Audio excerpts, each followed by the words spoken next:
more than half of the registered Good voters in the morning. state for November 2020? We're listening to Yeah, we something. We typically can't hover see it. around 60% of the registered voters in Arizona are in Maricopa County over the We're last few years. listening to something coming out of, And do you oh, know let's say of the Washington, D.C. approximate 2.6 million registered Maybe it's voters in Maricopa discussing the County 2020 for election. November 2020? Do you know Maybe. how many registered voters actually voted or cast ballots for that election? Good morning, Approximately darlings. 2.1 million. Good morning. This is Stephen Richer from Maricopa County speaking. I He's want to ask you some testifying in a questions about voter registration since you said that your hearing. office is in charge of that. Um, for the November 2020 election, what were the eligibility requirements to become a registered voter in Arizona? They were the same as they are now. You have to be a resident of Arizona 29 days before the election. Good morning. You have to be Oh, you're Rocky registered Milton. Yep. 29 I'm gonna put days up a thing. before the election. I'll put up a thing. You have to be a United States We're citizen. listening to something. You have to be 18 years of age at the time of the election, and you cannot be a convicted felon who hasn't had his rights restored. Let me go ahead and do this. Hold on. And how would an applicant satisfy those requirements? What type of proof would they need to show you? In Arizona, most people register through the Motor Vehicle Division or through the Motor Vehicle Division's website, servicearizona.com. And at that point, we take a number of items of information, including the last four of someone's social security, That's not 10-digit driver's That's not gonna license. work. Hold on. Regarding personal identity, the fact that somebody just exists, we use the last four of the social security number to confirm that the person does exist with the Social Security Administration, such that nobody's Hold on. registering just their dog or Mickey Mouse. So it's a real human being. We use the address in our GIS system to make sure that we can actually plot it within Maricopa County such that we can find which precinct that person belongs in, so we can give that person all the appropriate districts, whether it's fire districts, school districts, supervisorial districts, and so on and so Neil. forth. In terms of United States citizenship, the registrant has to attest under penalty of law that he is a United States citizen. And then furthermore, in order to be able to vote a full ballot in Arizona, the registrant has to provide documented proof of citizenship. And how most registrants do that is they simply give us their 10-digit driver's license, and then we run a check with the Motor Vehicle Division. And the reason why we can run that check is that because since 1997, Arizona has had a legal requirement to provide documented proof of citizenship with the Motor Vehicle Division. So when we get that registration form and we have a 10-digit driver's license, in most cases, we simply ping, if you will, the Motor Vehicle Division to find out if the registrant has documented proof of citizenship on file. If the registrant doesn't, then we will ask the registrant to provide documented proof of citizenship directly to us. It's usually either a copy of the registrant's birth certificate or a copy of the passport. And if the registrant does not provide that, then we, depending on the time, this has been a little bit in flux, will move the voter to our federal only list, meaning he can only participate in federal only elections.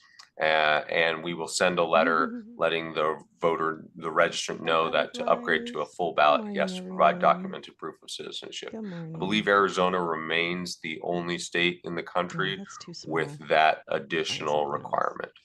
Okay. In terms of registering to vote at the Motor Vehicle Division, is that considered automatic voter registration, or is that something that the voter has to opt into at the DMV? The voter is presented with the opportunity, but it is not automatic. Okay. And if the voter wasn't registering as part of their transaction at the Department of at the Motor Vehicle Division, could they submit an application like to your office or to the Secretary of State's office? Yeah, of course. Yeah, they can either go online to Motor Vehicle Division's website, which is servicearizona.com, or they can come to my office, or they can fill out a paper form and somebody can drop it off at my God, office. the They chuds can are fill so out a weird. paper form and they can mail it to my office. Ugh. You said that somebody could drop off the There's so much registration more at your stupid on office. YouTube than there is smart. Who I can't could even tell you. submit a voter registration It's like application on 5 to behalf 1, of the voter, if not 10 to 1. the voter herself? Anyone can drop it off. But they get the And so, for views. instance, on Monday, when we had our voter registration There's cutoff more for idiots this than not. upcoming Is that what general it is? election, we had various voter registration groups bring in large stacks of voter Okay, wait, what registration about this? forms. Now, the Hmm. voter registration form itself has to be signed by the applicant, and if somebody assists in the filling out of the form, that person has to sign on the form as Let me try this well. one. But anyone can Sorry, bring Mike. it to my office. I guess a related question is, does Arizona allow anyone to distribute Why is voter this registration happening? applications? Yes. Okay. And once a voter registration application is submitted, does your office or some other office maintain a copy of that registration application for a period of time? We do, and you can go into any voter's voter registration profile, and we would have all forms that the voter has ever submitted in No, Maricopa don't go to County Chudville. pertaining to that voter's I don't even. registration Now I don't even profile, listen. such Thankfully, that if the I voter see later them, submitted a but I don't listen. modification, changed his It's a address, big changed his party, changed his progression. preference for how he wanted to vote, we would have images of all of those forms in the individual's voter registration profile. Mm. And that provides a good segue. Coffee is so Um, good. does I'm gonna Arizona make some joints. maintain a statewide voter registration database? We do. That's required A by plate of federal law. weed. And so while registration and list maintenance is handled by the 15 county recorders, we are required to push our voter rolls up to the Secretary of State, who maintains the statewide voter Whoopsie, registration you're not supposed to be database. seeing that. And that does a Whoopsie. number of important things in Whoopsie. terms of You're not supposed to be seeing that. checking inter-count or cross-county movers. Oh And wait, then it we're holding also on that. allows us to get certain reports, such as we're part of the Whoopsie. ERIC system. We Damn get it, sorry reports from the everyone. I fucked it up. USPS change of Ah, address system. where the fuck is We it? get reports through that from the Social Security Administration, and so on and so forth. You said that the counties are required to push, I guess, updated or maintenance data to the Secretary of State. So is it, help me understand or help the Ah, committee understand, God dang is it it. one Stop system it. that the state maintains that then the counties have access to, or is it two separate systems communicating with Yeah, one another? it's confusing because it's both. Okay. 13 of the 15 counties use the Secretary's statewide voter registration database as their primary database, and they are just apportioned the voter records that are in their specific county. 2 counties, Maricopa County and Pima County, have their own standalone independent voter registration databases, and then we have an API interface with the Secretary's statewide voter registration database where we send information back and forth. Okay. And how often are the counties required, if at all, to maintain or update their databases? We perform list maintenance on a daily basis. Every single day, we're doing things like checking every statewide obituary. We're doing things like taking, like I said, ERIC reports, jury reports, USPS reports, and doing list maintenance off of those, as well as information from voters. Return mail is a big thing here in Arizona. Whenever we send out official election mail and it comes back as undeliverable or the voter has moved, then we can begin the NVRA, the National Voter Rights Act process for moving somebody to inactive status. So voter list maintenance is something that happens every single day. Is there a process to cancel This a is voter's the main, registration in this is the Arizona? direct And if so, what examination is of that Stephen process? Richer. There is, there will be a and it can process. happen through a number of means. The simplest is that the voter writes to us and Aw. says, cancel my voter Girl, registration please leave me because alone. I don't want to be a voter anymore, or I'm moving to I don't want to be a Texas. voter anymore. We can immediately cancel somebody's voter registration record if we find out that person has died, whether through the Arizona Department of Vital Statistics, through the Social Security Administration data, through an obituary, or through a next of kin record. And so, but cancellation is different from moving somebody to inactive status. And that was the part where I was talking about previously in terms of return mail.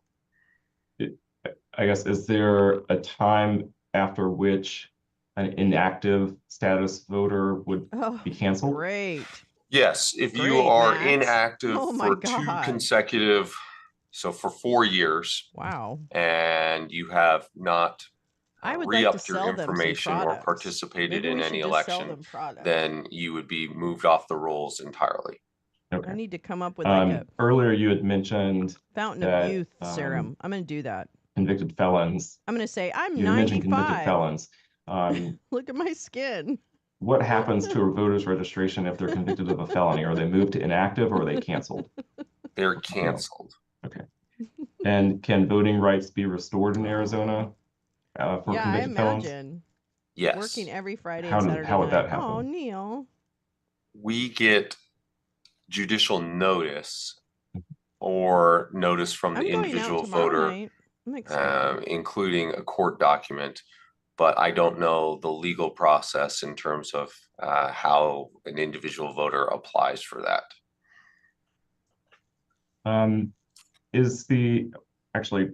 You had mentioned ERIC, which is the Electronic Registration Information Center. When did Arizona start participating in ERIC? Say 2019, I think. Okay. What information from the voter registration database is available to the public? Boop, boop, boop, boop. Yay. Most of it. Mommy did it. Who's registered? Yes, they should. I think that's a what great your whatever partisan HARP is, affiliation they should do that. is, where you're registered, They should protest. if you've participated in Somebody make a an sign. election, how you participated, Somebody whether by grab a mail or cowbell. voting in person. So that Somebody is what grab is a not bullhorn. available is obviously how you voted, like which candidates you voted for. Some personal identifying information, such as like the last four of the Social Security, somebody's signature. I But do, however, most of keep the track of what's happening information here within in the Los voter Angeles. registration system is And I available can tell you to right the now, public. I'm going to Is have a the couple things voter's to date say of birth about available to the public? anti-whatever protesting in Yes. Los Angeles, And because how you're would a member about of the to public encroach get on where people go access who are to the very voter innocent. registration database? You And can I either submit a refuse public to hand records my city request, over to a bunch or I of suppose you could get it through losers the political from parties, Chudville because who we have give no it clue on a ongoing what damage basis they to do to the this city.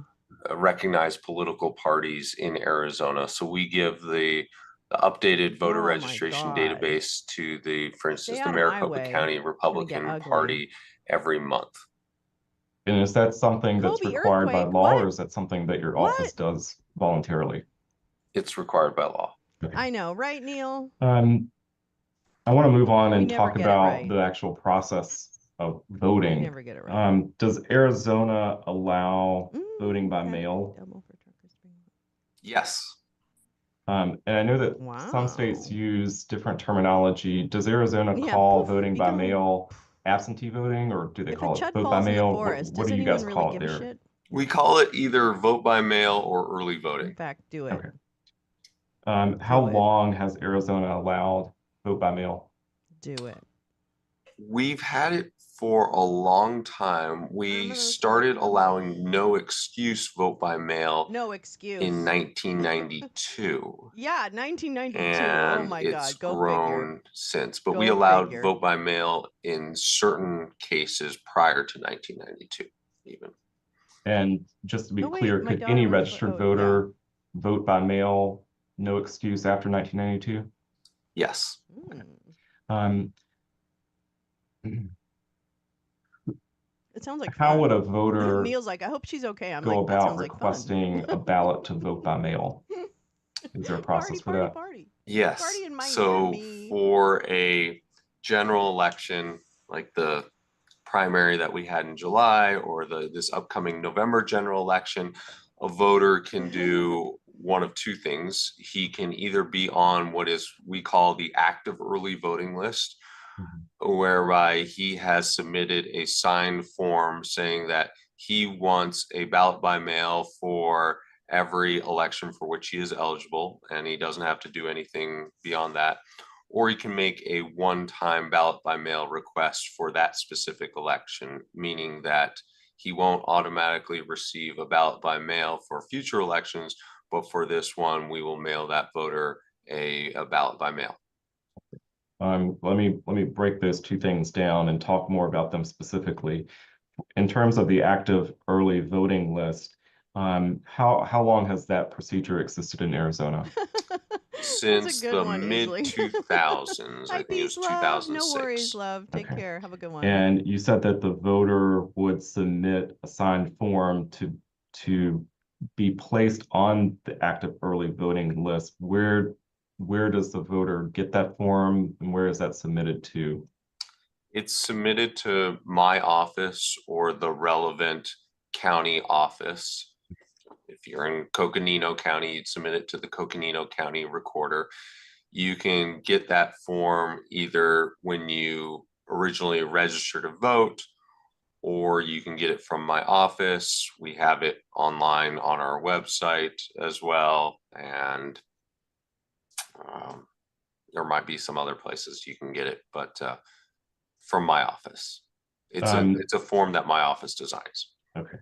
And other than, I guess, maybe the voter's name and their signature, what does the form consist of? What information does the voter have to provide to be added to that list? Address, date of birth, check the box, sign it, send it back. And is the signature to be placed on the active early voting list, is that signature made under any sort of criminal penalty or perjury? Or is it just a regular signature? Well, it's a signature that we confirm. So we look at the signature to make sure it's consistent with the voter's signature in the file.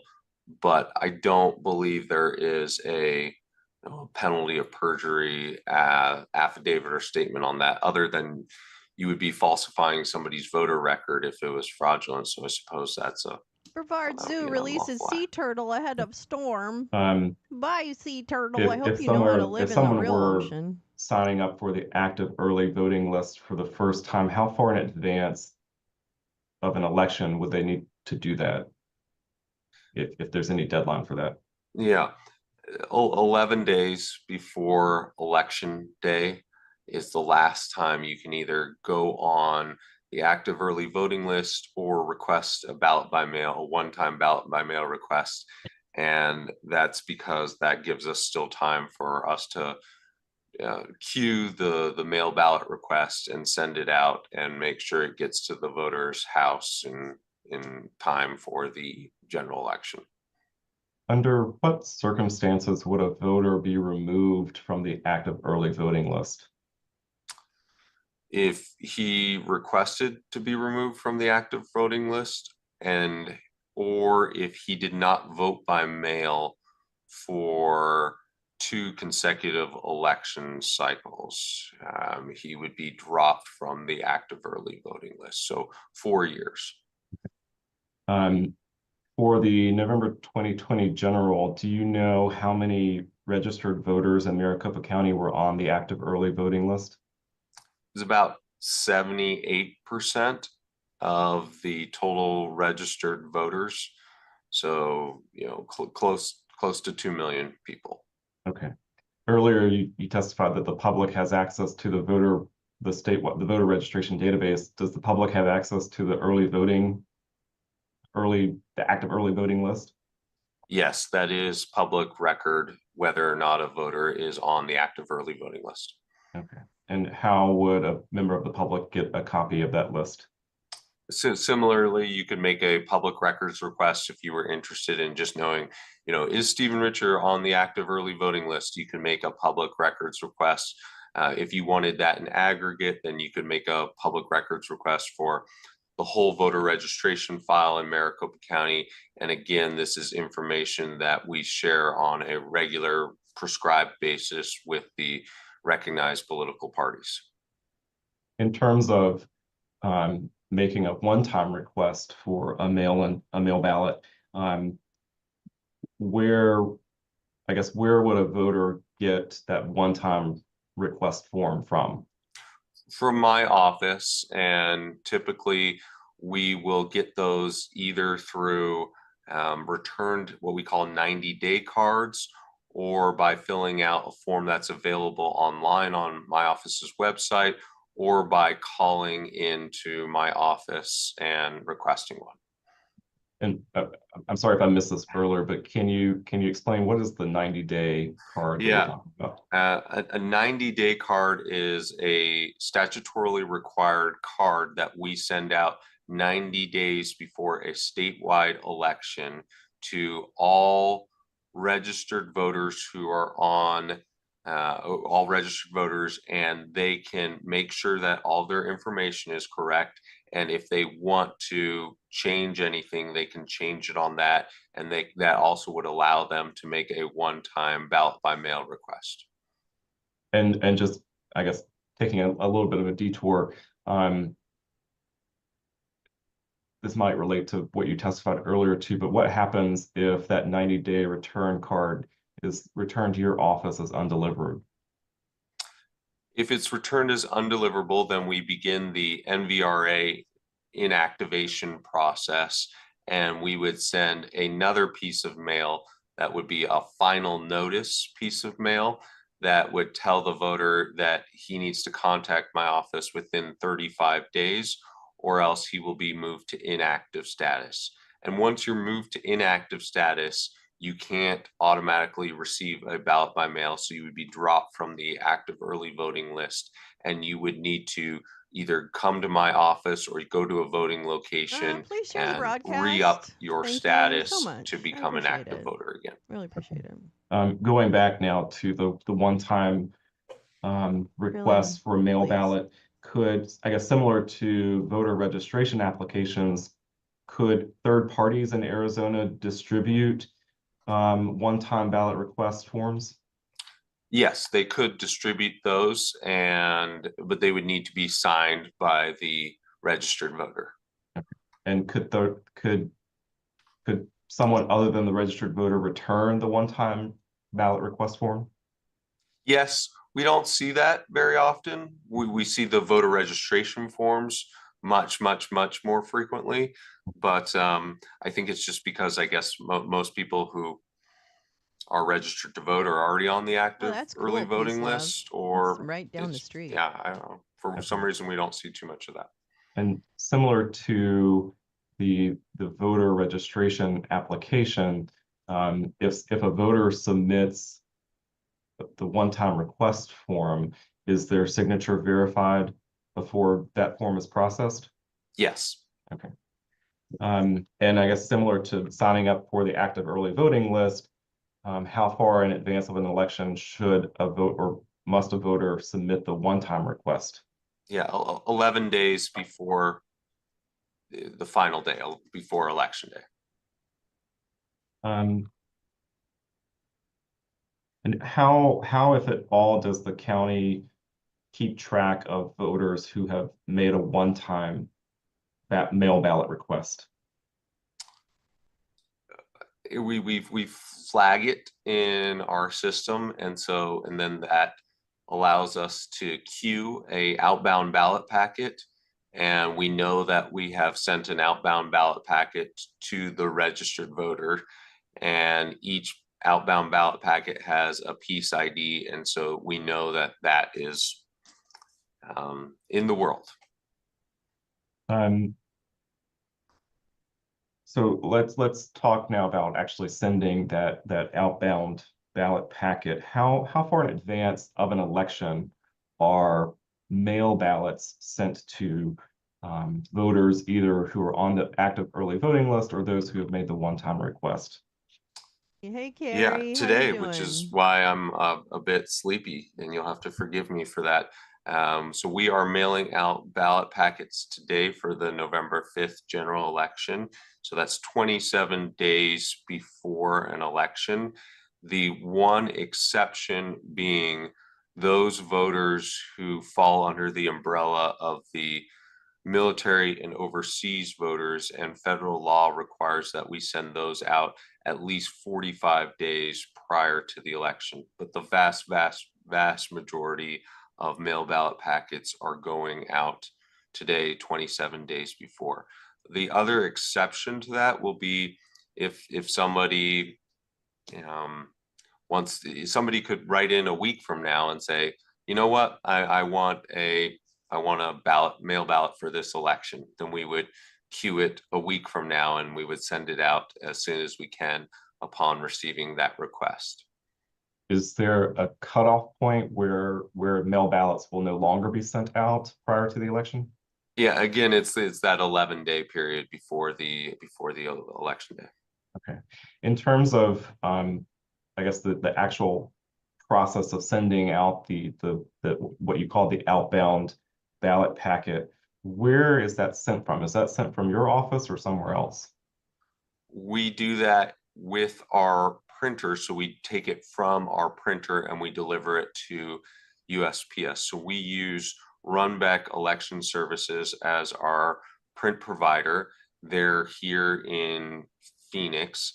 And so they do the printing of the outbound ballot envelope, the return ballot affidavit envelope, the ballot itself, the instructions, and then we have one more insert, and then they have the multi-million-dollar pieces of equipment that quickly stuff these millions and millions of ballot packets, and then they're all piece ID'd and barcoded, and then they're secured and loaded onto trucks, and then those trucks are driven to Carrie. USPS, and USPS Let's hope there's a next begins the time. mail distribution process. That's so ridiculous You said it was we're even Runback considering Election that. Services. How do you spell Runback, just for the record? Yeah, RUNBECK, and they are now one of the largest election services providers in the United States. So they service jurisdictions throughout the United States. And I guess is Runback something that Maricopa County How big was the dog? I guess contracts with, or does Runback provide like statewide services? No, Carrie, no. It's through the county. It's yeah, true. so it's with Maricopa County. And how long has Maricopa County used Runback Election Services? Since the 1990s. I don't know the exact year it started, but since the 90s. Okay. Does Runback provide any other services besides printing the outbound ballot packages? Does Runback do anything after that process is done? They do. So they also have the inbound scanning machine that we use, which is when ballot packets come back. So when ballot packets come back, they come back from an assigned individual voter, and they have a barcode on Oh them. no, And so it's this fine. fancy I machine know. very It's all right. quickly It'll be all right. scans that barcode and Hope, also plan for the captures an worst, hope for the image best, and of see the what front happens. of the return ballot affidavit envelope. And so we use that machine as well. And I think we'll get to some of the details about that process a little bit later. But I want to talk about the parts of the outbound ballot packet. You said that there was I think you said an affidavit envelope. Can you talk more about what that is? Right.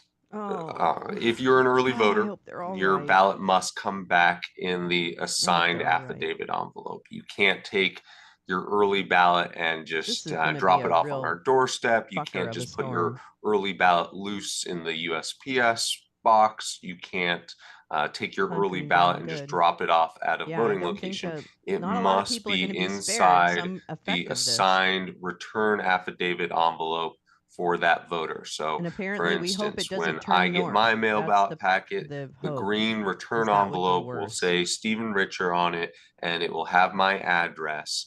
And it will also have a barcode that links to my particular individual voter That's scary. profile.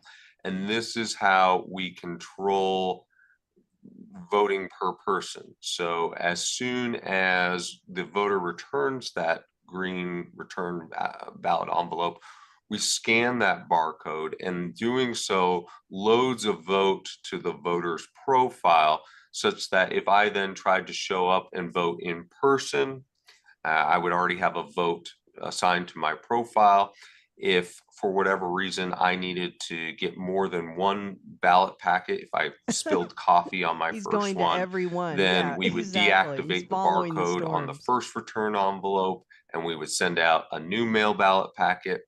And so, and that barcode also is what allows the voter to track his or her ballot so that you can stay up to date. We offer email tracking services, text message tracking services. So for instance, today about 2 million people will get text message alerts saying that their ballots are going out or are in the mail. In terms of the affidavit return envelope, what actually is the affidavit itself? Like what is the voter affirming? I You don't have to tell me the exact language, but just kind of generally. Yeah, that it's you are the intended voter, and that you're abiding by election laws, and that you attest that when with your signature that you're the assigned voter. You mentioned that the voter could get a second ballot packet if, say, for example, she spilled coffee on her ballot or messed it up some other way. And you said that the bark that you deactivate the first ballot, did the voter have to turn in the first ballot or no? So if a voter requests a new ballot packet, we don't inquire into the reason. As long as it's still 11 days before the election, then we send out a new ballot packet, and we can just from our end deactivate the barcode on the return envelope from the first ballot packet. But And it works sort of similarly if you, for instance, receive a mail ballot, but you say, you know what, I feel like voting in person. And so you go vote in person. As soon as you check in at a voting location, then the return barcode on the mail ballot would be deactivated, such that you can't go vote in person and then go home and then send back your USPS ballot. If you tried to do that, we wouldn't be able to move that mail ballot packet forward.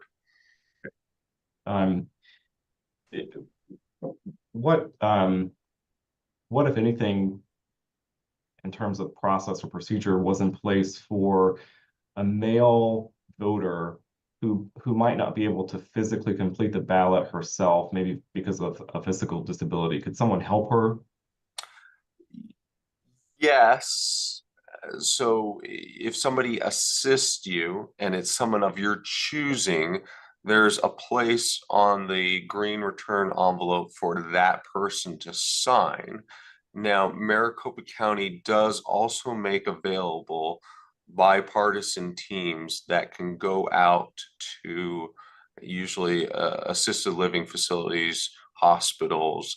If the voter does not have somebody that he wants to rely on to help him fill out the ballot, then we can send a bipartisan team to the voter, and those two can help the voter fill out his ballot, and then they can log that and bring it back.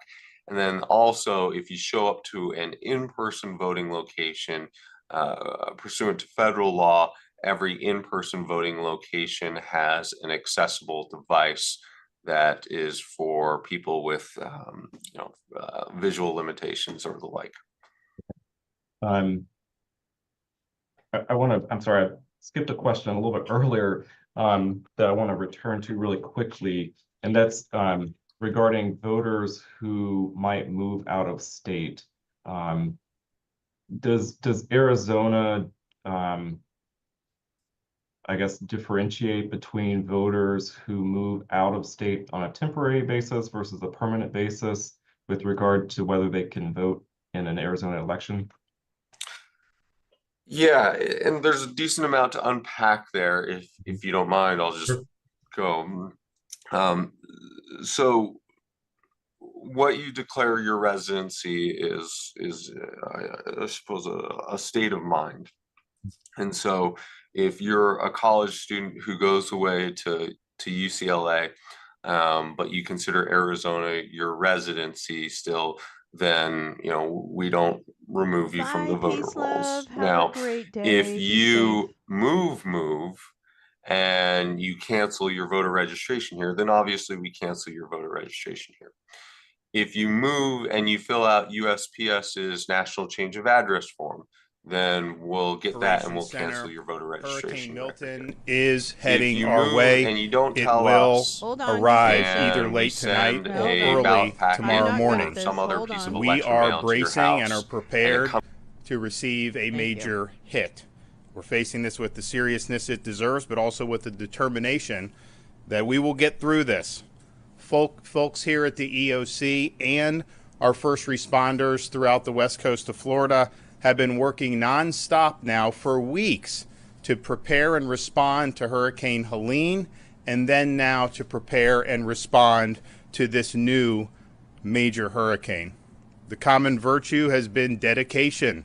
Dedication to the task at hand, dedication to responding to help our fellow Floridians in danger, and dedication to ensuring that Florida weathers this storm and emerges stronger on the other side.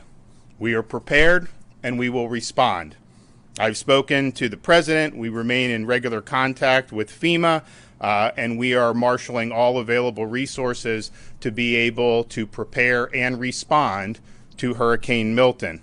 I also want to thank the 20 other states who are assisting Florida ahead of the storm. This is just what we as Americans do. We've had opportunities to help other states in the past, including most recently in Western North Carolina, and I think it shows the spirit that these states are stepping up and providing really valued support. We still have a state of emergency for 51 Florida counties. Hurricane Milton is still a major, very strong hurricane. It's currently a Category 4 hurricane with maximum sustained winds of 155 miles per hour. That is just a whisker shy of a Category 5. And while there is the hope that it will weaken more before landfall, there is high confidence that this hurricane is going to pack a major, major punch and do an awful lot of damage. As you can see behind me, the Florida Division of Emergency Management is fully deployed, fully active. This has been a footing now for over 2 weeks, given both of these storms. The state is actively fulfilling over 1,500 missions. We've delivered massive amounts of supplies, meals, water bottles, sandbags, tarps, generators to be able to help our local communities respond to this storm. We've also deployed more than 11,000 feet of flood protection systems and erected them around critical infrastructure like hospitals, wastewater treatment facilities, and electric infrastructure. Generators have been deployed at shelters and to support sheltering operations. Starlink internet has been deployed across the entire state of Florida. We have surged an additional 600 ambulances, and they are currently in operation helping in the effort. The state of Florida has considerable fuel reserves ahead of Milton, and it's staged, and they will be utilized as needed following the storm. We've already dispatched a lot of fuel in the lead up to this, but we still have on hand 1.6 million gallons of diesel and 1.1 million gallons of gasoline. There is no, right now, fuel shortage. However, demand has been extraordinarily high, and some gas stations have run out. To be able to help ameliorate that, the Florida Highway Patrol has facilitated 106 long-distance fuel tanker escorts with sirens getting through traffic, totaling almost 1 million gallons of gasoline from ports in Tampa, Jacksonville, Everglades, and Manatee, and they are continuing with the fuel escorts as we speak. I'm in contact with the ports on the west coast of Florida. We'll see how this storm impacts those. Clearly, there's a chance that you could have a major impact on Port Manatee as well as on Port Tampa Bay. That could interrupt their ability to receive fuel shipments. And so we're working on contingencies to be able to keep fuel flowing throughout the state of Florida. As we saw this new storm develop, it was clear that a lot of the hardest hit areas on the west coast of Florida from Hurricane Helene had not had major, robust debris removal contracts in place or operations in place. Some of these contractors were good. Some of them were not getting the job done. So you had a major hazard on barrier islands in Pinellas, Manatee, and Sarasota County. So this weekend, I authorized mandated 24/7 debris removal. We took all the Florida Department of Transportation and other agency vehicles, brought them from all across the state, and they are engaged in other missions as their normal course of business, and dedicated it to debris removal. So in a little over 48 hours, and they were working all through the night, in the wee hours of the morning in places like Manatee, Sarasota, and Pinellas. They were able to remove 55,000 cubic yards of debris. So that's over 3,000 truckloads of debris. And it's our estimation that on those barrier islands, they were able to make a dent in the debris and reduce it by about 50% just from what Jared Perdue and the other agencies were able to get done. So I want to thank everybody that's been involved in that. It did not stop since this weekend. We're now in a position where it's likely the conditions are going to deteriorate, and so we're going to have to wind that down. But they did make a difference, and there will be less damage from this storm as a result of getting that debris out than there otherwise would have been. The Florida Department of Transportation is staging the following assets ahead of the storm: 156 bridge inspectors, 328 cut and toss personnel, and over 1,500 pieces of heavy equipment. Florida National Guard, Florida State Guard, Florida Fish and Wildlife, and the Florida Highway Patrol have activated additional personnel in advance of this storm. We have hundreds of state search and rescue personnel on hand, 26 total teams. They are currently embedded in the potential impact sites along the West Coast to begin immediate rescue operations as soon as the storm passes.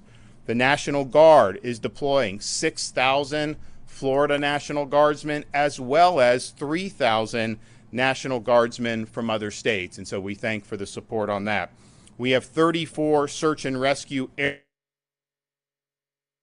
that have been brought in from other states. We have 500 tactical vehicles, including 180 high water vehicles, aerial, water, and ground National Guard search and rescue teams. This is the largest Florida National Guard search and rescue mobilization in the entire history of the state of Florida. Our Florida State Guard is also deploying almost 200 soldiers, 10 maritime crews, 3 high water UTVs, 2 UH-60 Blackhawk helicopters, 4 drone teams, 15 cut and toss crews, 2 amphibious rescue crews. We want to thank them.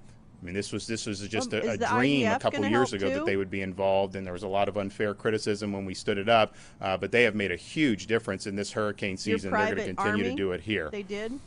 We have also worked with the utilities to have the largest staging of utility workers and linemen in advance of the storm any time in American history. We will have in Florida by the time the storm arises, over 50,000 linemen, and those linemen are being brought in from places as far away as California. So as soon as that storm passes, you're going to see the assessments and the power restoration efforts commence immediately.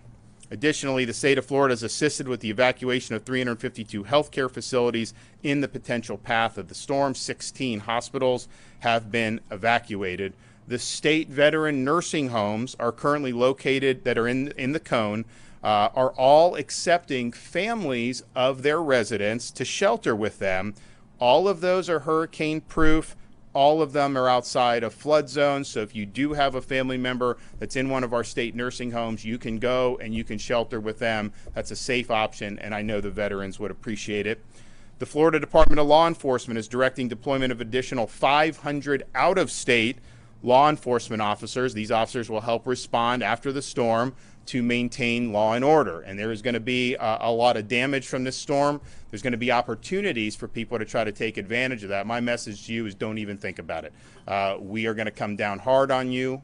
You are not going to you're going to regret that you tried to do that.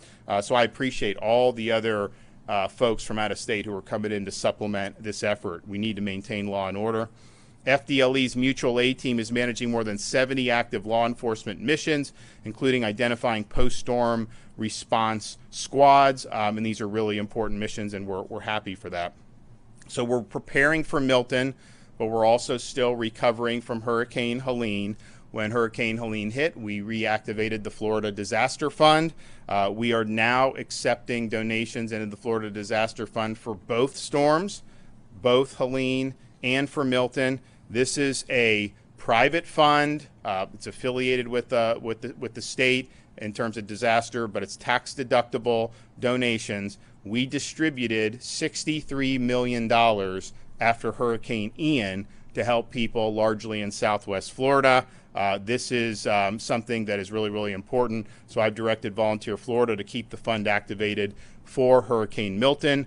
I want to thank, there's already been millions raised for Helene. I want to thank Lennar, Wells Fargo, Walmart, and Publix for making really significant donations. And I know there's going to be a lot more that are going to want to do it. To contribute to the Florida Disaster Fund, you can text disaster to 20222, disaster to 20222, or you can visit FloridaDisasterFund.org. That's what Florida has going for it. So now we're bearing down to where the storm is going to arrive within the next 24 hours.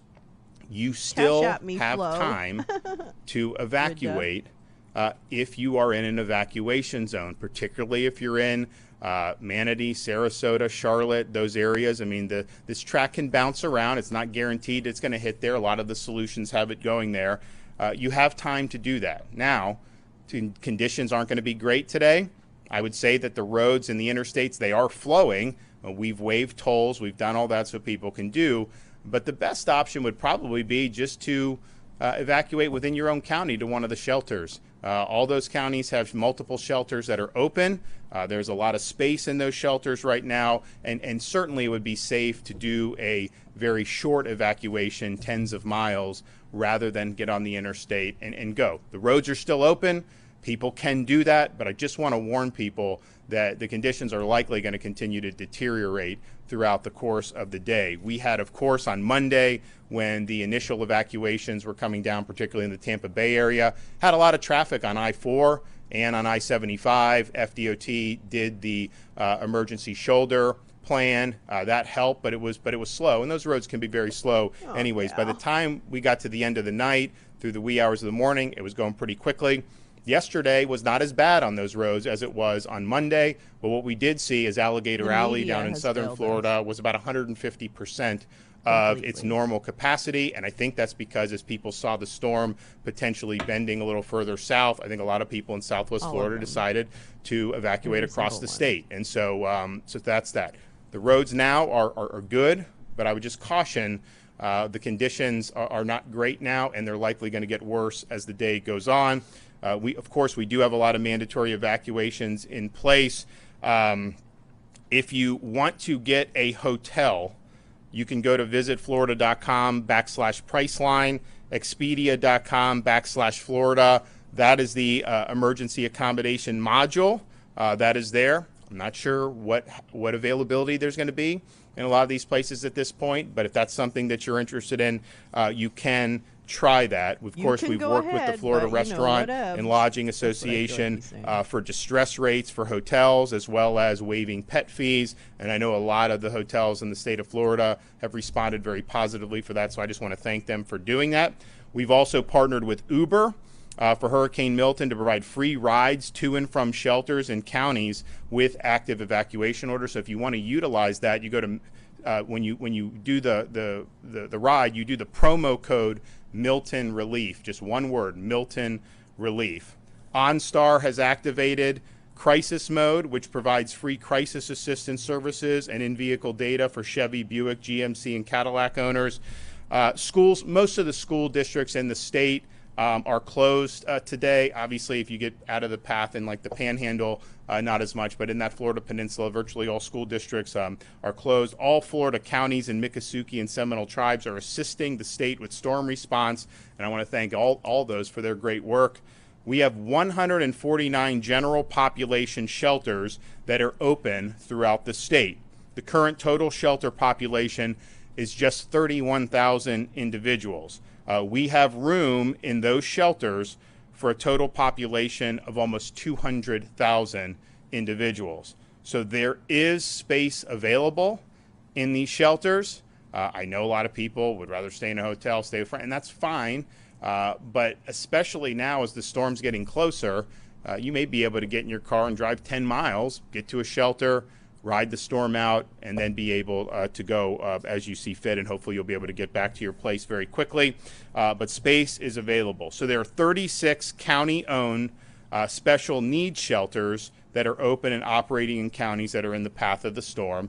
Schools and other facilities are now also being used as supplementary state-supported shelters across the state. The state of Florida has now open 6 state-operated supplemental shelters. These may not ultimately be needed, but you have a lot of people in the evacuation zones. I think most people decided to just leave and find something on their own. We still have a lot of room in the traditional shelters, but out of an abundance of caution, we wanted to open additional options. So the 6 state-operated supplemental shelters currently are Hard Rock Event Center, 5223 Orient Road in Tampa, City Furniture, 3205 South Frontage Road in Plant City, Bay Care, 1802 North Del Mabry Highway in Tampa, Life Science Logistics, 310 North Galloway Road, Lakeland, Babcock Ranch, 43281 Cypress Parkway in Punta Gorda, the Wiregrass Ranch Sports Camp, 3021 Sports Coast Way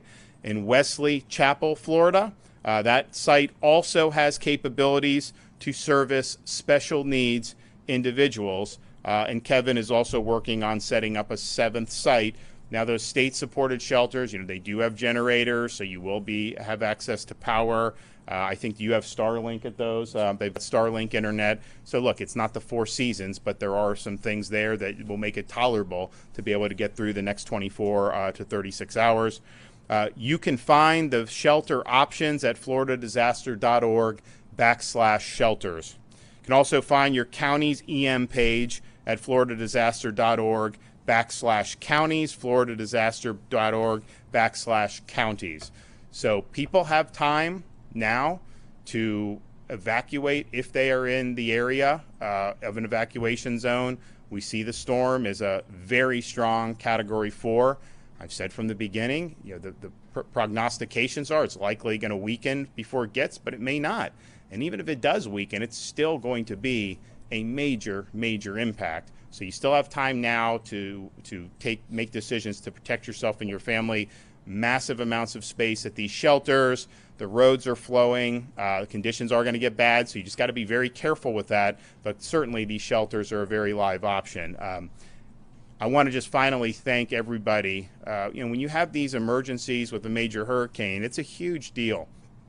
We spin up all state agencies, everyone here at the EOC, working basically round the clock. You have all the counties and cities that were in the path of Hurricane Helene, and it wasn't just the Big Bend where you took the blow. It was massive surge up and down the west coast of the Florida Peninsula. A lot of damage was done.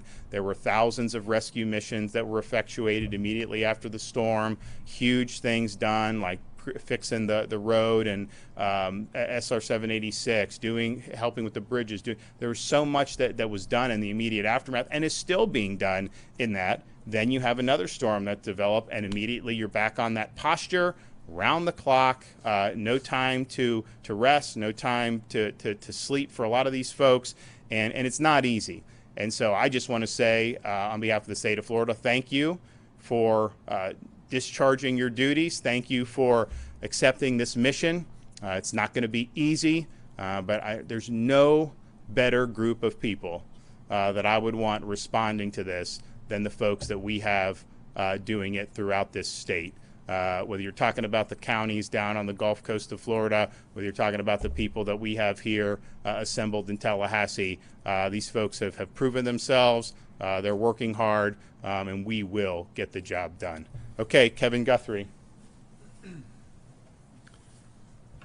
Thank you, Governor. Kevin. I want to reiterate that we will get the job done. Absolutely. The men and women behind me are the best in the country, and they lead the industry in what it is that we do. The men that are standing behind me and the men and women that are state agency heads, everybody has checked their ego at the door, and all it is about teamwork right now. We're going to get that done. We're less than 24 hours from landfall, and the governor has been working tirelessly alongside all of us to ensure that we have all the resources needed ahead of landfall. Today, we continue to move thousands of resources to staging areas across the state. We want to ensure we have the right resources to move into the right places at the right time. Life-threatening storm surge is expected along Florida's west coast. Counties from Levy to Collier have ordered mandatory evacuations, and I urge you to heed those warnings if you're in one of those zones. He's so vigilant. You might not want to evacuate, but there are free shelters in your area. If you live in a mobile or manufactured home and you're in this impact area, please go to a local shelter. If you rely on power for medical devices or other things, please go to a local shelter.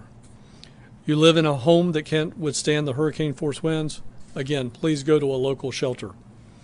We have enormous capacity. We're about 31,000 sheltered last night. We have the ability to do well over 200,000 in the impact area. If you're making a decision, you say, oh, it's too late, there's not enough room for me, there is room. Please come. Your home and belongings can be replaced, but you cannot. You can find a list of all shelters, including our state-run shelters that the governor just mentioned, by visiting floridadisaster.org/shelters. We also have options to assist residents with evacuating. We still are running our shuttle service. You could also go to floridadisaster.org for updates on that 1-800 number. That number is 1-800-729-3413. Again, that's 1-800-729-3413. We've also partnered with Uber, and you can call them and put in the discount code of Milton Relief. That's Milton Relief, and that'll be a free ride to the shelter. If you don't live in an evacuation zone and decide to shelter in place, make sure you have enough supplies to weather the storm and after the storm conditions cease. We recommend you have 7 days of supplies on hand. Power outages are expected with this storm. Charge your electronic devices now before the power starts to go out. If anybody's looked at a radar in the last 8 hours, you see a lot of rain heading into the impact area. You see tornado warnings. I think as of our 7:15 briefing with my executive staff, we had 7 tornado warnings, and as we were walking in here, I saw 2 more. So there's been roughly 10 tornado warnings. Power will start going out. So you need to make sure your electronic devices are charged now. If you can get outside and it's safe to do so, make sure you're bringing out all that furniture, potted plants, decorations. If you can pick it up, put it up. The strong winds can obviously pick that stuff up and deposit it somewhere else. During the storm, we want to start messaging this. We do it every single time. But again, if you've decided to shelter in place and during the storm you hear this tree snapping, maybe the power popping. That can mean that there is flying debris and you should seek shelter immediately inside your home. Treat it as if it's a tornado. Get into the innermost portion of your home. If you have some type of lightweight mattress, pull it over the top of you. Protect yourself from falling debris. Treat it as just as if it's a tornado. If you find yourself, all of a sudden, it is absolute calm. You've gone from snapping trees and power lines and the sound of destruction to absolute nothing, like it's a clear day in the middle of the summer. You're in the eye wall of the hurricane, and you need to stay in place. Do not go outside. Do not look around. This eye wall has been moving anywhere from about 4 nautical miles to upwards of 12 to 16 nautical miles. If it reforms the eye wall and starts to collapse again, you may have only minutes in a situation that could be life-threatening. So please make sure you do not go outside if that happens. For more updates in your area, remember to follow your local county emergency management agency's instructions. The agency also has activated the State Assistance Information Line to provide information to Floridians to receive up-to-date information from us.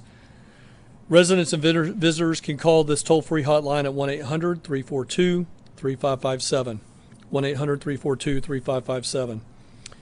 Before I close, in anticipation of some of your questions, you may ask, what are the things that we're going to be doing over the next 12 to 24 hours while landfall is happening? The things that we're going to be doing, the Florida State Emergency Response Team with all of its agencies have been working contingency plans. Over a week ago, I set out for our planners to work 3 different contingencies. And that was something that hit the Helene area, something that hit the Tampa Bay area, something that would hit the Fort Myers area, and then even drill down further into that.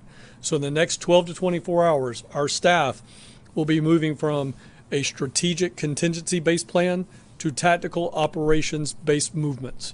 They will pull off the shelf what that strategy was at the time and move directly into tactical operations.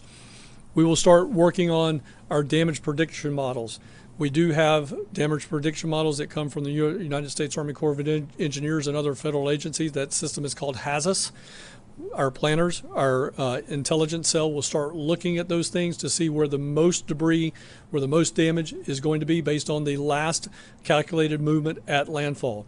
So we will then start marshaling resources from the north and the south with all of the agencies behind me and all the agencies that are out there on the floor right now, to include local county assets and out-of-state mutual aid assets, to move from north or south into those impacted areas, surging more resources where we anticipate having the most damage based on those models. You can always follow us at X and Instagram at FLSERT and on Facebook at FDEM. You can get latest updates also at floridadisaster.org/updates. Governor, again, it makes it very easy for us to do our job and be successful at our job when you have a man standing behind me that's willing to pull the trigger at 96 hours out. All of us can be very successful. And I think this is one thing I just want to point out, because the governor's not going to toot his own horn on this, but I will. General Haas not only is a good friend, but he's one of the best in the business at doing what he's doing. But he can only move as fast as he can call up his soldiers. That takes 72 hours to do that. When the governor gives us 96, the last 3 storms we have marshaled the full depth and breadth of the Florida National Guard before landfall. And that never happened before this governor took office. Governor, thank you. Yep, thank you, Governor, for your leadership, and good morning. I want to reemphasize at FDOT, we are committed, we are determined, and we are resolute, and we are ready to respond to this storm. We took the governor's direction very seriously with the debris mission. Remove as much debris as humanly possible in the barrier islands before Hurricane Milton makes landfall. We mobilized every available state asset along with some of our contractors and have been working around the clock. I want to say thank you to our dedicated FDOT team members down in the Tampa and Southwest Florida regions. They have been working around the clock. Also want to say thank you to the men and women of the Florida National Guard, the Florida State Guard, the Florida Highway Patrol, Southwest Florida Water Management District, and the Florida Department of Agriculture. They all joined forces together to move debris, and we worked into the wee hours of the night last night. We had huge platoons of dump trucks being escorted by Florida Highway Patrol in very severe weather to get debris off of those barrier islands.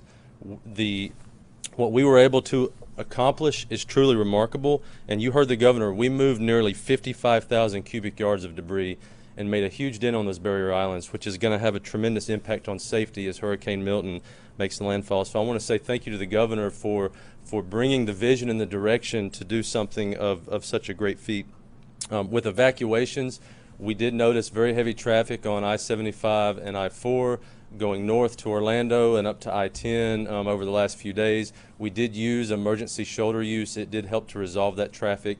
And we have continued to have both the Florida Highway Patrol and our Road Ranger Service Patrol circulating those corridors to offer motorist aid. We did see very heavy congestion on Alligator Alley yesterday. We also implemented emergency shoulder use there. Traffic began to resolve around 11 p.m. last night, and we were glad that people chose to leave seeing where they lived and were evacuating to get to safety. We will be deactivating emergency shoulder use at noon today. We have to begin to demobilize the signs and the people because conditions will begin deteriorating very quickly. We are monitoring all of our coastal bridges and causeways and low-lying roads in Southwest Florida and in the Tampa region. Conditions are going to deteriorate quickly. We expect bridges and causeways to begin closing early to mid-afternoon today. This is very important. You heard the governor. The window of time is closing to get to safety in a shelter. When winds get high and water gets high and begins to make those bridges and roads unsafe, we do work with the Florida Highway Patrol. We have to close those. Bridges like the Skyway or the Courtney Campbell Causeway, etc., in Tampa region, we do expect those to start closing early to mid-afternoon. That's something you need to keep in mind if you still have to evacuate. As you heard from the governor, we've pre-staged our assets, our bridge inspectors, our team members, our heavy equipment. We do plan to have all of our resources and heavy equipment and contractors staged north and south of the cone. We will be pushing in with full force behind Hurricane Milton as it makes landfall to clear roads, inspect bridges, assess damage, and begin repairs as quickly as we possibly can. Every minute that a road or a bridge is down after a storm comes through can hinder the life safety mission. We take it very seriously. Any damage that we see and find, we will work as quickly and as efficiently as we can to begin those repairs immediately. The seaports on the West Coast, we've been in very close coordination with them. Port Tampa Bay, Port Manatee, both are important for fuel. If the storm surge is consistent with what's predicted, there could be significant issues with both of those two seaports. So we've been coordinating very closely with Division of Emergency Management and looking at making sure we still have fuel moving throughout the state. I want to remind everybody, FL511.com is the place to get traffic information. We have 10 traffic management centers across the entire state. They work 24/7. They will be working throughout the storm. We will be updating FL511.com live throughout this event. The storm surge expected from this hurricane can cause damage to road and bridge infrastructure. This is why our crews are some of the first boots on the ground to assess and inspect. One thing important to remember, there can be damaged facilities. There is going to be high water. Please do not get out and drive around until we have had the opportunity to inspect bridges and roads. Even after the storm passes through, there will be roads underwater. Please do not drive through water. It's inevitable. Every storm season, people choose to drive through water. You have no idea what's going on underneath that water. It can be very dangerous. Please give us time to do our job. Make sure roads are safe before you start driving around. Again, FL511.com, and thank you, Governor, for your leadership. Mark? Yes, sir. That seems like a required statement. I'm sorry. Good morning. Under the Governor DeSantis' leadership, Florida is a law and order state. And FDLE will work with our partners at all times to ensure that it stays that way.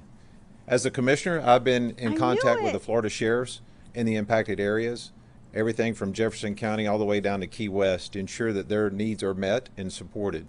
We've also worked hand in hand with the Florida Police Chiefs Association, the Florida Sheriff's Association, to ensure if they have any pre-storm needs or even post-storm recovery efforts that we're there for them. I can safely say that the Florida Police Chief Association already has the South Florida Police officers come together for about 80 members that are going to be poised ready to come in to the impact area to support as needed. The Florida Sheriff's Association has strike teams available and ready to move in as needed to support. Now, FDLE is directing the deployment of additional 500 officers that are coming in from out of state. We already have 150 that has been notified and alerted and en route to the area. So tomorrow, after the storm passes, you may see law enforcement entities from other agencies from out of state that will be coming in to support, whether they be as special deputies under the sheriff or state officers that will support local law enforcement or state efforts. If you see them, they are going to be law enforcement authority and have powers as such. So I just want to make sure our people understand that. Florida will not stand for looting. This is will not stand a Coen for Brothers it. movie. We will come after you, and we're not going to stop if anyone takes advantage of any of our citizens or visitors in this time of need. So pay attention to that. If you have anybody or anything that you may see that's going wrong, contact your local law enforcement. We're there to support them, and we will be there on top to take care of that. Now, FDLE special agents and law enforcement analysts have been steadfast all the way through Hurricane Helena, and also will continue on past Hurricane Milton to give you that great support. Our mutual aid team at FDLE has already been managing numerous law enforcement missions, and such as identifying post-storm response squads, establishing base camps for first responders, and conducting security missions.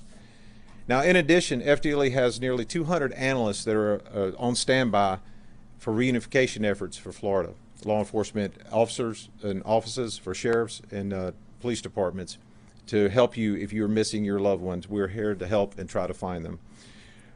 FDLE Sworn Training Unit CUT team is standing ready to go out and support any first responder that may have damage to their house, so that way these teams come in and get them back ready, and so that way they can go out and support their community so they're not worried about stuff that's happening at their house.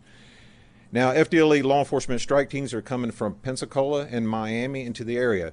These strike teams will be able to do everything from violent crime investigations to patrol operation and security details. FDLE special agents are activated, all of them are activated to deploy in the impact area as needed. Now, in any type of event, comms is one of the biggest issues. And FDLE Communications Strike Team is already at the ready, working with ESF2 here at the Florida State EOC to ensure that agencies that lose their 911 communication, internet or radio communications, we're there to help them and get them back up and operational as fast as possible.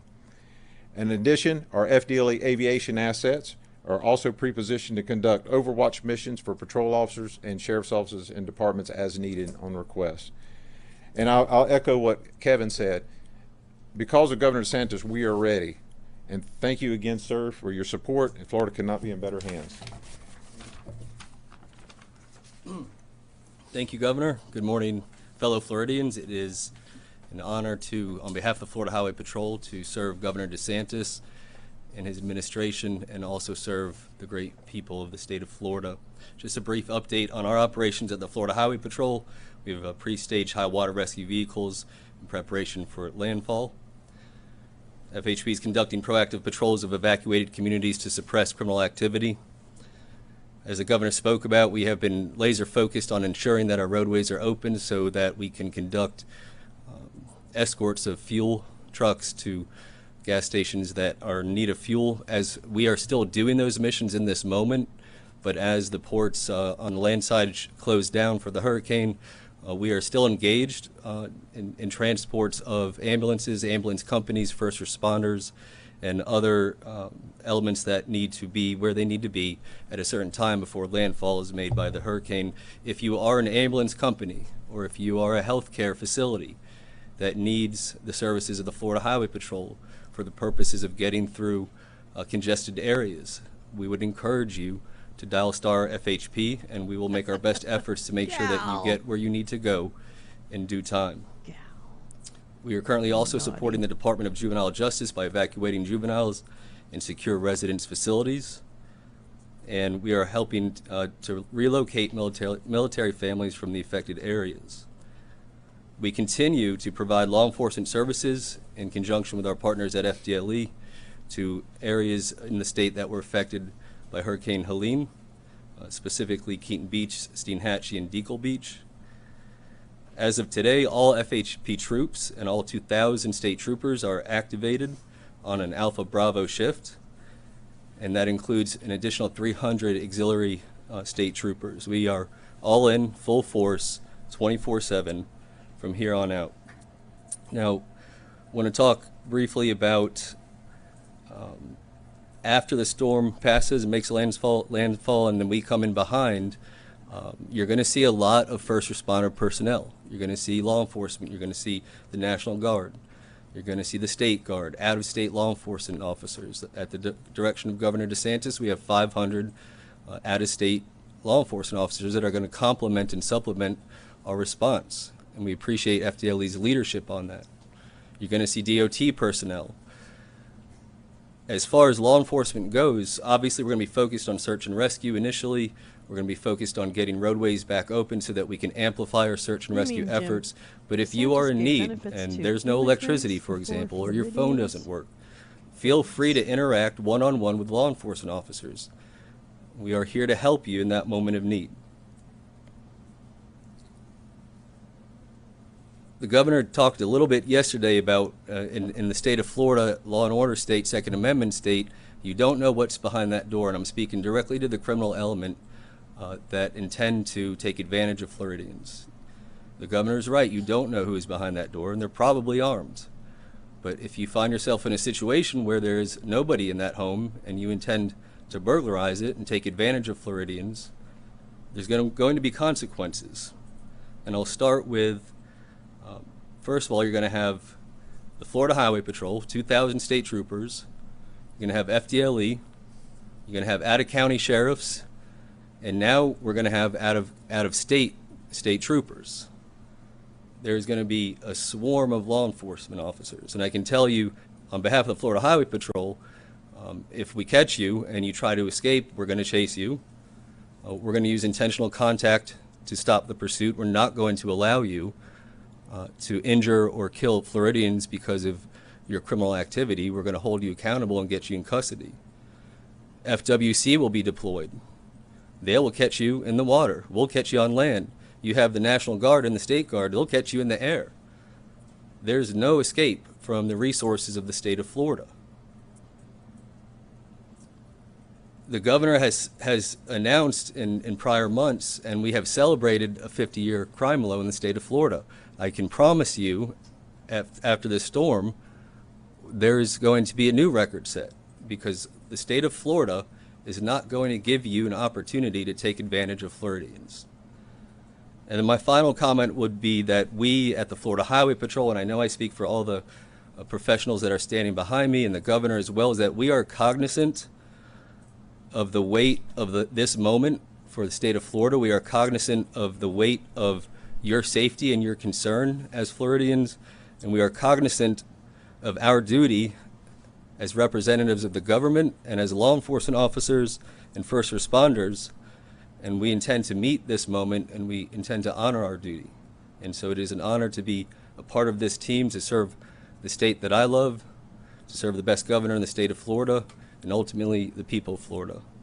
Thank you, Governor.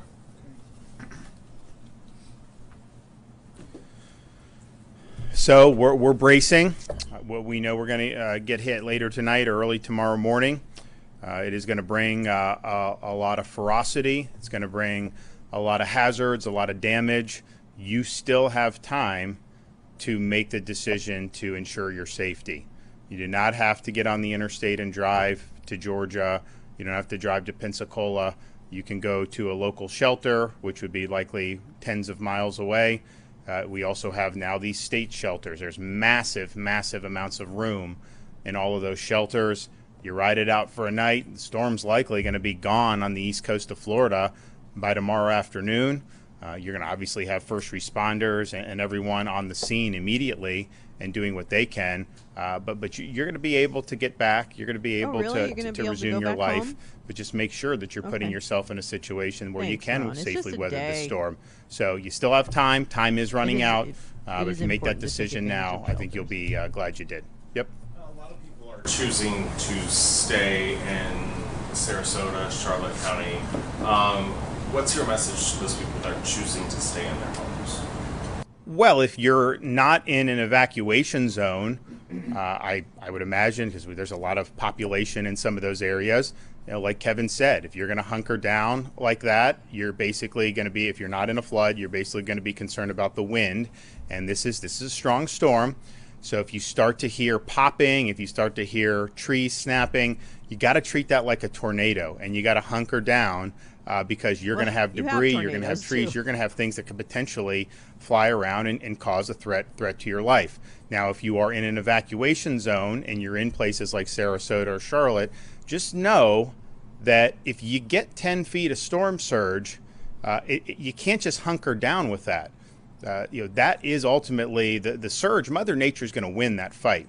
So I think it's hazardous to be staying, particularly on those barrier islands in Sarasota County, particularly on the barrier islands and other parts of coastal Charlotte County. And so if you're in an evacuation zone, you can just get up, go to one of the many shelters that are available. Maybe you have friends and family close by. Maybe you want to get on the interstate. I would say that's going to be a little dicey, but some people will want to do that. So you still have time to do it. And we don't know, look, this track of this storm, where it hits, and is it landfall going to be at Sarasota? Is it going to be further north, further south? Just understand, if you're on the southern part of this storm, you are going to get storm surge. So maybe it doesn't hit Charlotte County, maybe it hits Sarasota. Man, you're going to get a lot of storm surge further down south. That's just the reality. I mean, it's churning massive amounts of water, and that water is going to come out. There may be parts where it sucks it out, depending on how the storm goes in northern side of the storm. That's possible. But man, if you're anywhere in the eye or south, for sure, you are going to get major storm surge. Any estimate on how many people have actually heeded the evacuation call? Sure. We've had way higher volumes on our interstate system than we normally do. I mean, it was on a Monday. I think I-75 was 150% of what it really was, what it normally is. And that's not the best road anyways. I mean, you start getting close to Ocala, some of these places. I mean, you could just have standstill traffic there. I-4, same thing. Much more than we normally have. But I think anyone that's driven in Central Florida knows you get on I-4 near like Champions Gate in some of these places. That's part of the reason why we're doing Moving Florida Forward, doing all that. And like it needs to get done, and we're accelerating that. But there's bad traffic anyways, but there was a lot of people on the road. And then I think yesterday to see Alligator Alley at 150% of its normal, that's telling you that there are a lot of people that have done that. And we've stressing the availability of local shelters. Anytime you evacuate, there's going to be a certain amount of hazard for that because there's a lot of people on the road, especially if conditions start to get bad. The safest thing is drive that 10 miles, 15 miles, wherever, go to the shelter. But you don't have to do that. A lot of people haven't done that. I'm a little surprised at the number of the shelters. I thought it'd be a little bit higher. But I also think, if the storm wasn't going to hit till Wednesday night or Thursday morning, a lot of people wouldn't want to stay in a shelter Monday or Tuesday night. So I do think you're going to see the shelters. I think that number is going to go up today throughout all those counties that are in the eye of the storm. And of course, we have the state shelters. That's up on the DEM website where you can see all those. Those are going to be, it's like big. I mean, those are all thousands of people can fit in each one of those. And we thank, we've had businesses that have leased it out. I know we did Hard Rock. We've done a bunch of stuff. You're going to have internet, you're going to have a generator, there's going to be power. Again, it's not going to be the Four Seasons, but it is going to be something that's going to be tolerable for a night. And so if you're in a situation where you're just hoping that you don't get hit with massive storm surge, those are going to be really, really good options for you to do. So obviously the storm is very dangerous, and you've been pushing for evacuations and whatnot. There's also misinformation out there that I think even a member of your team has tried to dispel online. I know the FEMA administrator brought up other reports of misinformation. I just want to know your thoughts on it. What specific misinformation are you talking? There was one. There was one tweet that was telling people not to evacuate because there was some collusion between FEMA and a security team that wouldn't let people back into their homes. That was obviously. Guys, listen. I think most people are wise to this. We live in an era where if you put out crap online, you can get a lot of people to share it, and you can monetize that. That's just the way it is. But if you're hearing something that's just outrageous, just know, in the state of Florida, none of that stuff would ever fly. Oh, okay. So you don't have to worry about that. Thanks for FEMA that. is not leading this show. We are leading this show here in the my state of Lord. Florida. We're marshaling whatever assets are available to us. We're leveraging that. But certainly with people evacuating, in my executive order, I put in on Saturday that the default is you have a right to immediately return to your home following the storm. Now, there may be some circumstances that are not usual, but I mean, if a bridge is about to collapse, if there's real massive hazards, if there's active rescues going on, but the default is you get back. You can't just say, oh, we're just going to keep people off for 48 hours because we think it'll be easier to clean up debris. No, no, no, no. This is your private property. This is your home. You have a right to go back. So that's in our executive order. That'll be something that we work towards to make sure that that's the case. It's important that people are able to get back. And I'd also note, we talk about the debris. You had all this debris, right? These contractors, some of them were doing a lousy job, others weren't.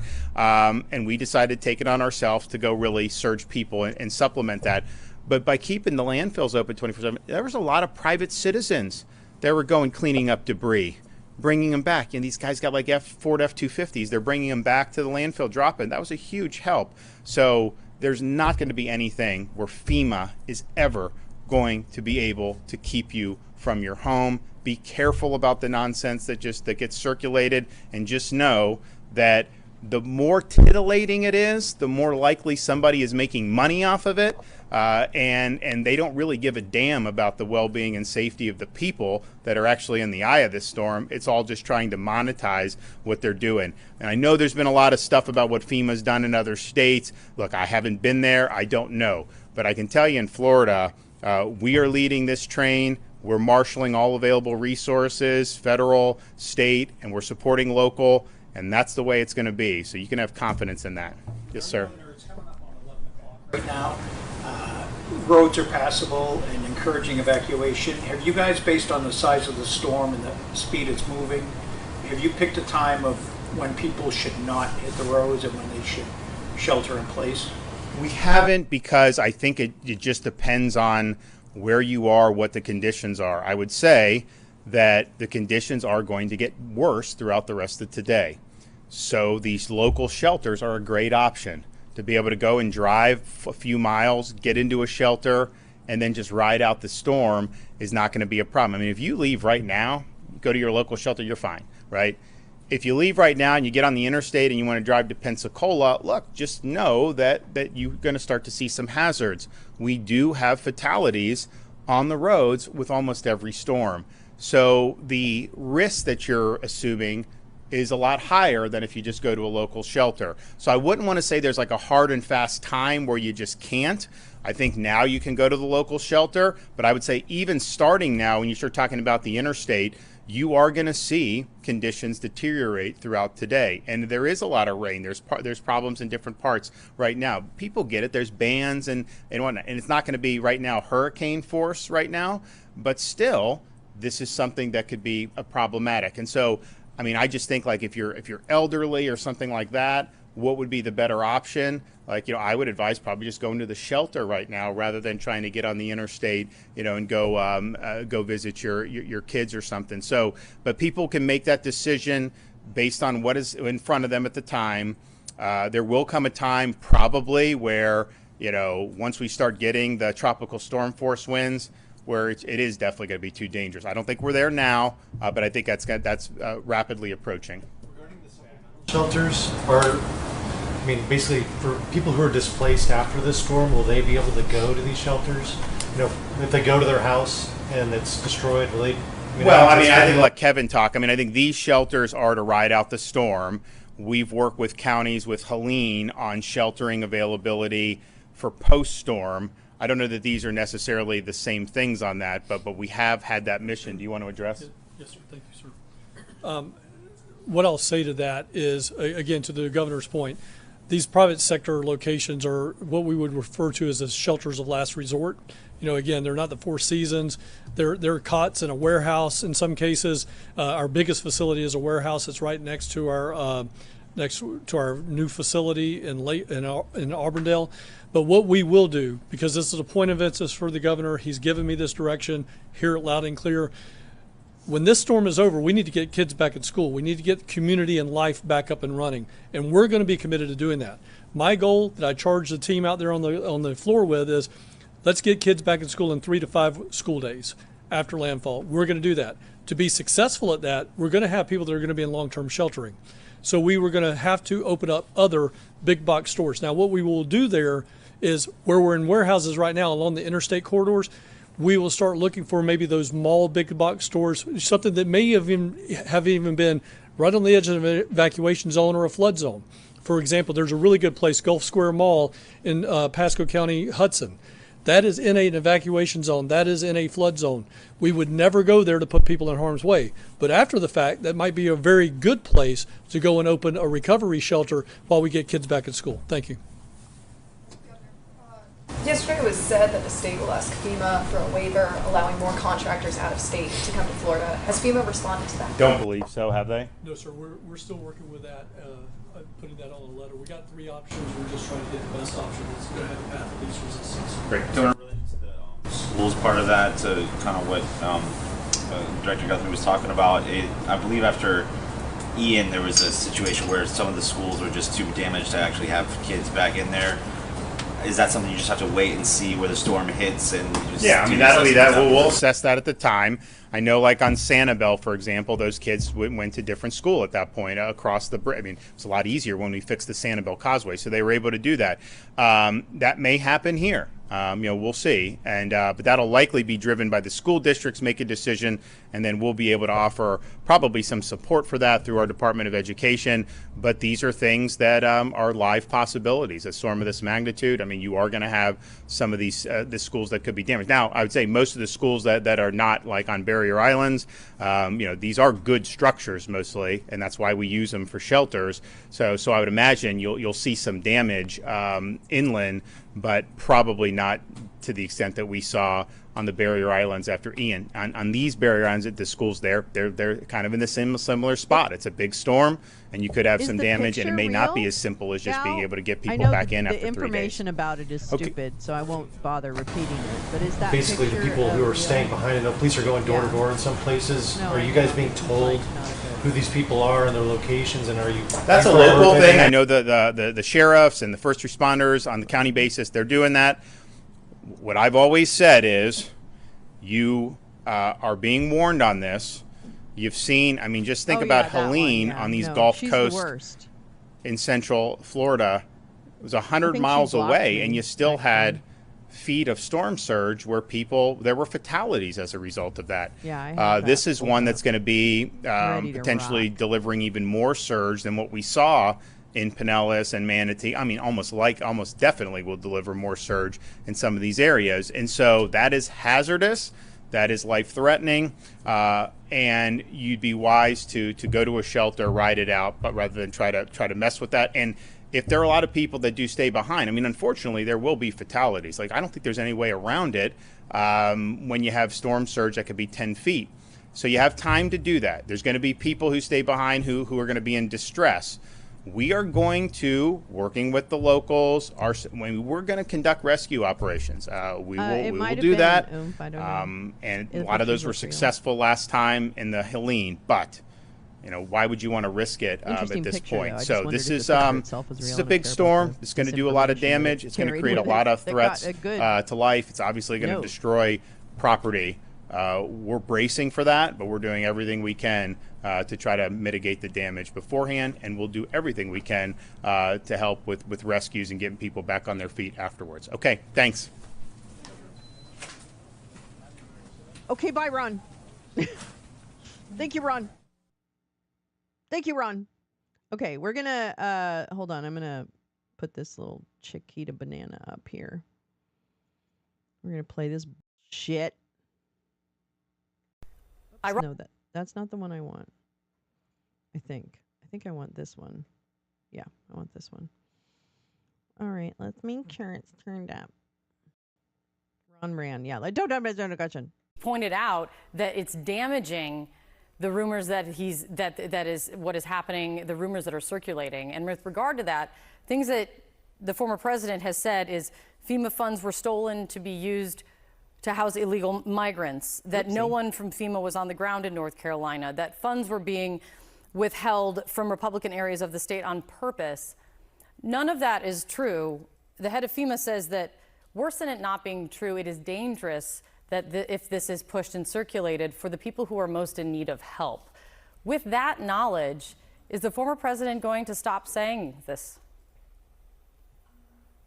Well, first of all, Kate, let me just express our thoughts and prayers are with everyone in Western North Carolina, Georgia, Tennessee, and now Florida, who are bracing for another devastating hurricane. The bottom line is that FEMA spent $1 billion on funding for illegal immigrants that Kamala Harris and Joe Biden let into the country. CNN and many mainstream media outlets reported that more than a month ago. Now today, we find ourselves in a predicament where Americans are in dire situations in need of food and of water. And Secretary Mayorkas last week said that FEMA does not have sufficient funding to get through this crisis and through the rest of hurricane season. But Caroline, speaking of Secretary Mayorkas, Caroline, I wanted.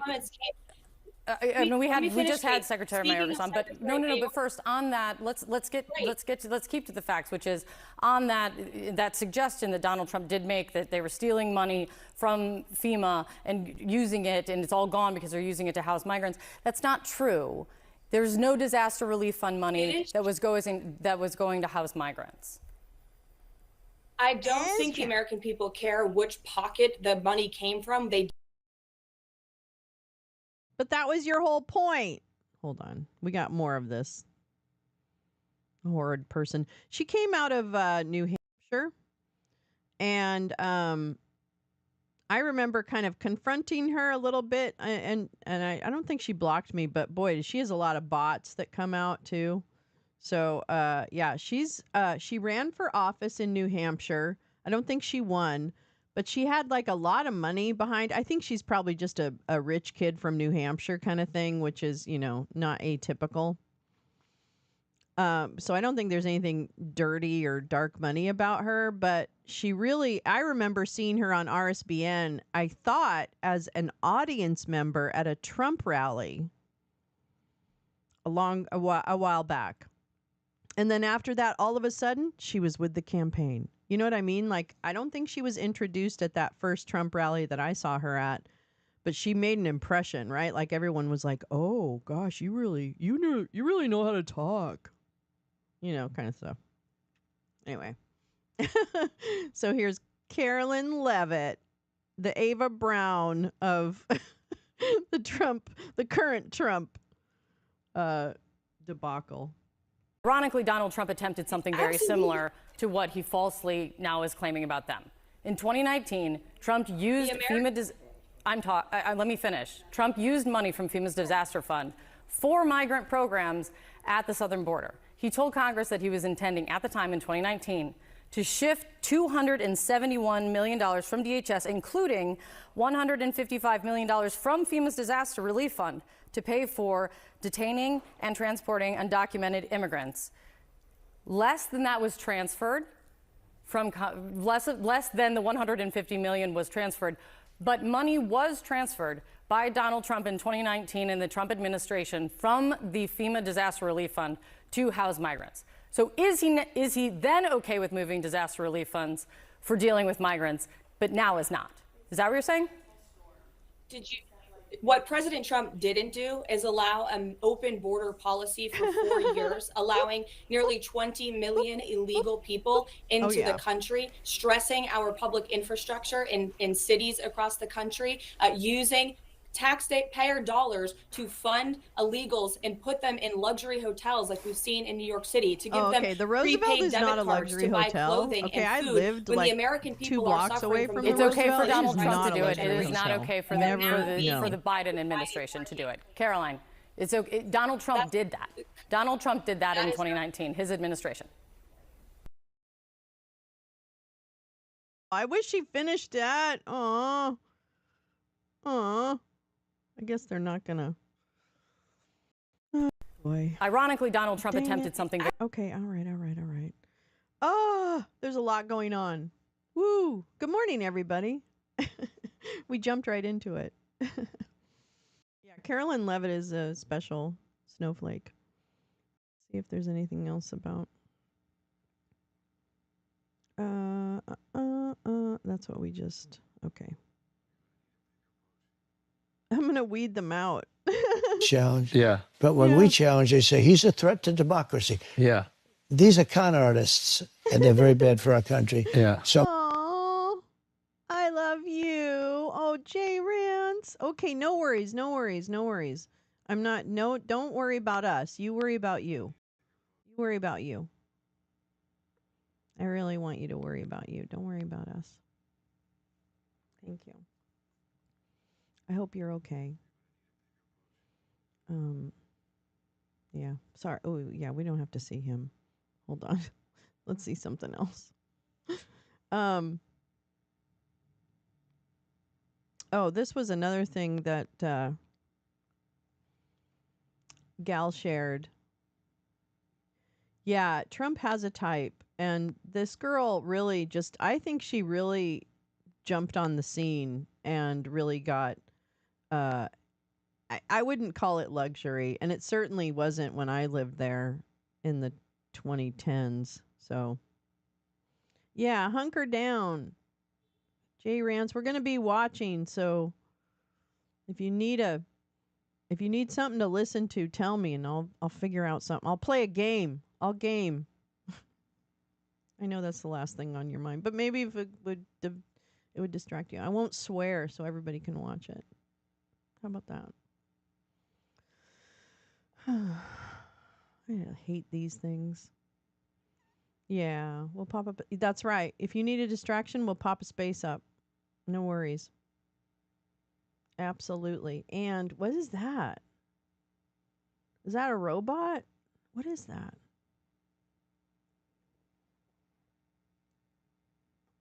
Is that? Oh, rain and an umbrella.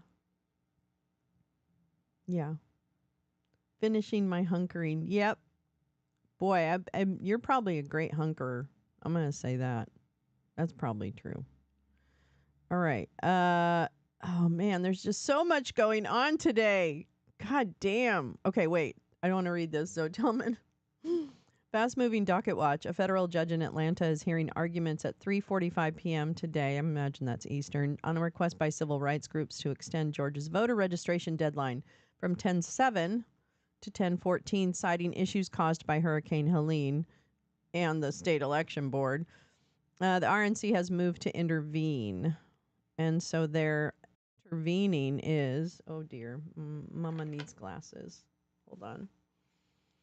First, the current voter registration deadline violates the First and 14th Amendments to the Constitution in light of the circumstances caused by Hurricane Helene. The constitutionally guaranteed right to vote cannot be abridged without adequate justification, and there is no legitimate state interest that outweighs the burden on plaintiffs' rights here. Second, defendants' failure to extend the voter registration deadline to account for the lost week violates the National Voter Registration Act, which requires states to allow eligible voters to register for a period of time until at least 30 days before Election Day, if not later. For the reasons set forth below, plaintiffs request that this court order the extension of voter registration statewide or, in the alternative, in all counties that have experienced widespread or prolonged power outages, internet, postal service disruption, and or county office closures, including those listed in the complaint, up until October 14th. That's the RNC intervening that? You saw, wait, did anyone see the AI photo of a child with a puppy in a life jacket? Yeah, I did see that. Yeah, I did see it in a disinfo article. Yeah, I saw that too. It was in the context. They should put an X through that stuff because it's really helpful if you put an X through the disinformation part. I don't know. That just is a little better for me, but whatever. And then this one, Patty McBurn, after reading, has relocated to Dubai and won't be returning to the U.S. for the foreseeable future. I didn't think he was really here for any length of time, because Byrne says a DEA agent told him that the government of Venezuela has put a $25 million bounty on his big fat head. Wow.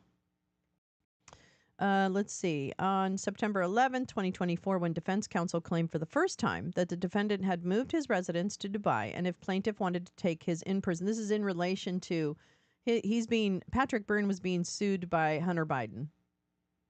I know. I'm kind of done with it too. As far as I can tell, yeah. No, it didn't appear to be disinformation. The article, that is. Let's see.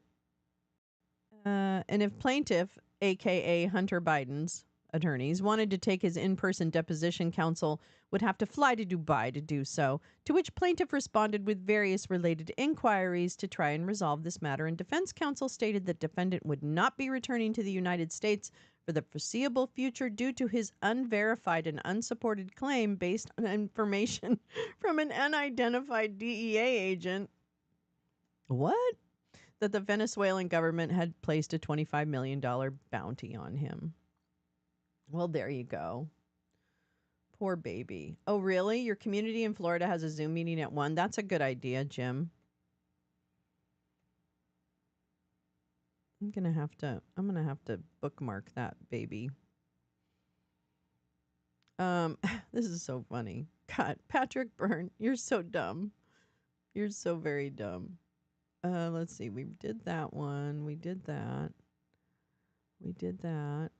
That's not anything. We're listening to... Okay, so here's what was happening this morning when you came in. Was that the article on IDS Global? Which one? What do you mean? I don't know. Did I miss something? Tell me, Max. Where did I miss? Which one? This is about Patrick Byrne. Oh, that article. Yeah, okay, I know what you're talking about. Yeah. I can't recall who was the author of that. Okay, let's see. Okay, so I'm going to do this.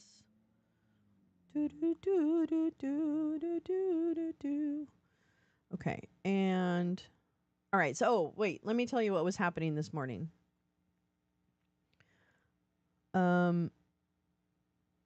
Oh, not the same article. I'm gonna have to find that disinformation. There is a lot of disinformation about this. I will say that, let me go ahead and get rid of some stuff here. Where's my other thing? Oh, I think I fucked it up. All right, let's just chill for a minute. Let's just come back down. When you came in this morning, if you did, there was audio playing with no picture, and that is audio of Stephen Richer, who was the former recorder, I believe, or county clerk or something for Maricopa County. A real hero in the election denialism war that we're engaged in. Stephen Richer is a real hero. I believe he lost his bid to be reelected. He has been the target of intense disinformation and threats over the years. So I really admire him for continuing to try and contribute. Now, he's been asked to testify about election lies in a disciplinary hearing about 3 lawyers who I believe in many states, but Michigan most notably, argued the election lies about vote manipulation, irregularities, all that bullshit. And there's a board of professional responsibility that is seeking to chastise them for those lies said in court. So this is an important hearing, and it's been going on for a few days, and I've been listening to it. I haven't restreamed it, and I'm not really intending on restreaming it, although the audio might peek in once in a while. I'm sorry. This information is really important because this is a case where the actual acts of people standing up, in this case in a court of law, and lying about election irregularities that have been debunked, and they can prove that they had that there was knowledge of the debunking. If this case is, or if this particular hearing is successful in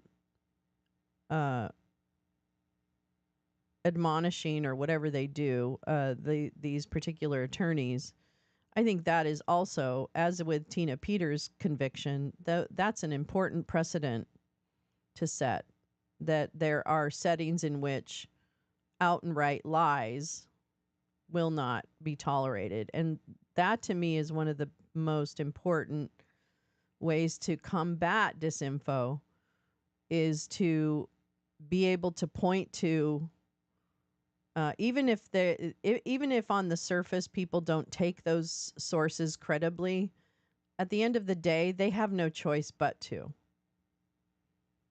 So and I think it's the insistence that is going to get us through that. It's not going to be some trick that magically makes people realize that it's the game's up, or whatever. I think it's just going to be surrounding disinformation with truth, or the facts, if you will. So anyway, that's what I say. That's what I say. Anyways. But I'm glad. It's interesting and good to hear more about out and right. I think the response to the hurricane disinformation has actually been pretty good. I don't know what you guys think, but I feel like there has been a significant amount of attention paid to the fact that disinformation exists. I think overall the media has continued to fail us, but what's this world coming to when they start politicizing disasters? Well, disasters where people would come together to help each other out. And, it's like, there's this kind of like, let them eat cake kind of approach for some people in this world. And kind of like, let them fight, it's like, it's almost like not the gods on Olympus, but when they would look down and watch and humans were like their entertainment. I think there are some people, Elon Musk, who feel like people are their entertainment because they're so bored. And they're so power hungry, and they don't want to, it's like, don't fence me in. They don't want to be fenced in by anybody. Most notably, they don't want to be fenced in by the majority of people. Yeah. Anything that brings people together and gets over division, because that was by design. So anyway, okay. I'm speaking to the choir. I'm singing to the choir. Okay, so we're going to do some naughty. We're going to listen in on this, or it's going to be playing. I don't know how that's going to happen. Who knows? But hold on. Where is it? Dang it. Where to put it? Oh, there it is. Okay, hold on. All right. I had paused it. So this is direct questioning of Stephen Richer about election processes. So it feels a little dry, but it's kind of important, and the cross will be interesting. Comes back as undeliverable, then we can begin that inactivation process that we talked about earlier. Now, if you just want to go away for the summer, as many Arizonans do, or for the fall, and you know that you're not going to be in Arizona for any days of the 27-day early voting period, then you can write to my office and you can make what is called a temporary away request. And the reason you have to do this is because actually election mail does not forward. So if you have an automatic forwarding system or request with the USPS, that doesn't apply to election mail. So if you get all your magazines and whatnot shipped to Montana during the summer, that doesn't apply to election mail. So you have to write to my office with a one-time mail ballot request, and then we can send it to you in Montana if you so request. The fact that mail forwarding doesn't apply to election mail, is that a USPS process? No, it's a law. It's a law. Okay. A federal law. I'm not sure. Okay, that's fine. What would happen if I guess is there a process in place for Arizona or Maricopa County to find out if a voter has voted in two separate jurisdictions? So if I moved from Arizona to California and for whatever reason voted in both states, would your office find that out somehow? Mr. Chair, I just have a small comment here. I know that Mr. Hurrell prefaced this entire line of questions with limiting it to the early process in 2020 up through the certification of the election. I just want to make sure that that's the testimony we're receiving from this witness, and that it's limited solely to processes that he's aware of currently, because he wasn't there in 2020 and he has no foundation for it. Well, Mr. Chair, I think that he has testified as to what he did after taking office to familiarize himself with the procedures in place in 2020 and why he did that. So I think there is foundation for him to testify about this. Which is fine, as long as we're clear that he's testifying to what were the procedures during the 2020 election and not what they are currently. I mean, if they're the same, of course, but I just want to make that clear because there's some things he stated which may not be as accurate. Mr. Richard, was that your understanding that you, in the testimony you've been giving up to now, that you were testifying about 2020, November 2020, unless you were instructed to discuss it at a different period? Yes. Okay. And maybe Mr. Horrell, you can at some point remind the witness of that whenever it's some reasonable interval. Sure. And I guess, Mr. Richard, I guess both you and I can endeavor to use past tense where applicable. That may be easier for you than me, but I'll try. So I think the question that's pending is if a voter did, in fact, for whatever reason, vote in Arizona and then voted in California during the 2020 general election, would your office, how if at all, would your office know that? I think that's the question. Well, as it pertains to the November 2020 election, after the election, we received ERIC reports, which are, again, that interstate consortium. We received those through the Secretary of State's office, and we can see if there are any soft matches in other jurisdictions that are part of ERIC to see if a voter voted in more than one jurisdiction. So what does that mean in a little more simplistic terms? That means that if somebody that Arizona and Georgia are both part of the ERIC Interstate Consortium. So if somebody voted in Cobb County, Georgia, and in Maricopa County, Arizona, and had the same last four of the social, had the same birth date, had the same name, then that is something that we could look into and that we could refer out to the state attorney general of one of the jurisdictions. And in fact, I think that somebody was just prosecuted with that very scenario in mind between Georgia and Arizona. So that is something, those are lists that we did receive after the 2020 election and that we do receive after elections through to this date through the ERIC system. Okay. Now returning back to process of voting by mail.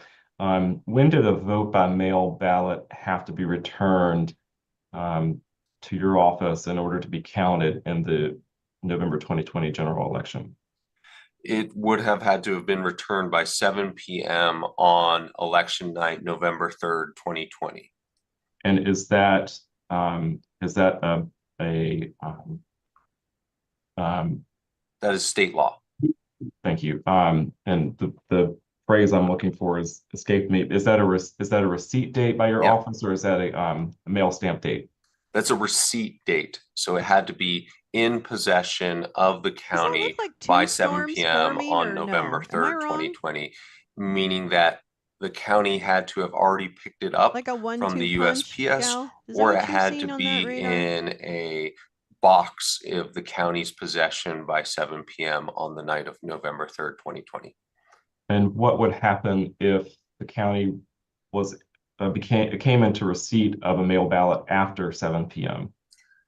For the November 3rd, 2020 general election, for any ballots that the county received after 7 p.m. on November 3rd, the county retained those, but they never went through signature verification. They never got scanned in. They were just put in a box and they were retained in the county's vault, election vault, for the statutory retention period. Okay. How could a voter return her mail ballot for the 2020 election? You talked about the UPS, but were there other ways a voter could return the mail ballot? Yes, voters for the November 2020 election could have returned a mail ballot through USPS or by dropping it off at any of the drop boxes that the county made available, or by dropping it off at any of the voting locations that were open for the November 2020 general election, or by dropping it off at the county's central tabulation facility in downtown Phoenix. Okay. So let's talk about drop boxes for a few minutes. Were drop boxes used in Maricopa County for the 2020 general election? Yes, they were. Were drop boxes used for that election throughout Arizona, if you know? Yes, they were. Was the use of drop boxes mandated by law, or was that something that the counties had discretion on whether to use? Counties had discretion. And is that, well, okay. Was the November 2020 general election the first time that Maricopa County had used drop boxes? It was not. For how long had Maricopa County used drop boxes for any election? For going back to the 1990s, at least. Who, if anyone Carla. other than the voter, could return a mail ballot to a drop box? In 2016, Arizona passed a anti-ballot harvesting, I think is what it's sort of the popular nomenclature, law that prohibits anyone from handling a voter's mail unless it's a member of the household, unless it's a family member, or unless it's somebody for whom you are a caretaker. Let me rephrase that. You can't handle anyone else's mail ballot unless it's somebody who's in your house or is a family member or someone who you take care of. And would the anti-ballot harvesting law, would that apply to returning a ballot and the other methods that you described, either by USPS or in person at the various locations? Yes. So, for instance, during the 2020 election, it would have been unlawful for me to go around and say to my neighbors, hey, give me your mail ballots and I'll drop them off at the USPS. Or it would have been unlawful, similarly, for me to say to my neighbors, hey, give me your mail ballot packets. I'm going to drop them off at a voting location. How are the drop boxes in Maricopa County physically secured during the 2020 general election? Snake-like wall.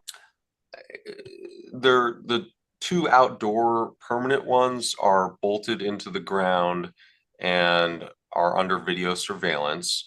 The others that were makeshift drop boxes for the 2020 election were manned by bipartisan teams anytime that they were in use.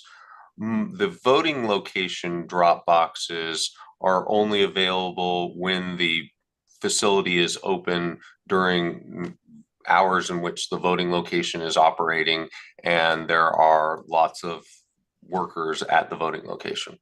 Okay.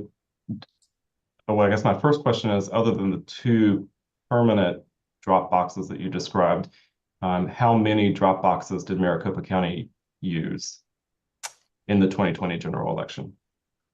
It would have been about 150. Okay. And You said that the two permanent ones are under video surveillance. Was the public able to watch that surveillance in real time? Yes, How would a member of the public do that? on the county recorder website. Okay. And for the makeshift drop boxes, you said that they were manned by bipartisan teams. When in use, where were these makeshift drop boxes, outside or inside some sort of building? Where were they? They were outside, and there were just a few of them, and those were ones that the county recorder at the time had decided to use some of the CARES Act funding to make available for people who didn't want to go inside to a facility. And how were ballots retrieved from the various drop boxes for the 2020 election? Was there any procedure about how that would happen? Yes. So every single day, every mail Dropbox is visited by a bipartisan team. They have keys to the Dropbox. They will, as a team, unlock the Dropbox. They will take the mail ballots out of the Dropbox. They will put them into a Tupperware transport container. They will close that transport container. They will put tamper evident seals on the transport container. They will sign off on a log sheet for the pickup, as will the people at the voting location. And then they will take it to the central facility in downtown Phoenix, where the receivers will also sign off on the transportation slip and will make sure that the tamper evidence seals are still the same serialized numbers. It looks though that it's being Where did pulled these northward, bipartisan team members come from? Were they hired by your office, or are they appointed by the political parties? For those bipartisan teams, they are hired by Maricopa County. So for the 2020 election, they would have been hired by the Maricopa County, and they are just part of the temporary workers that are recruited to run any election. And while the political parties help with the recruitment of temporary workers for the election, not all positions are specifically designated by the political parties.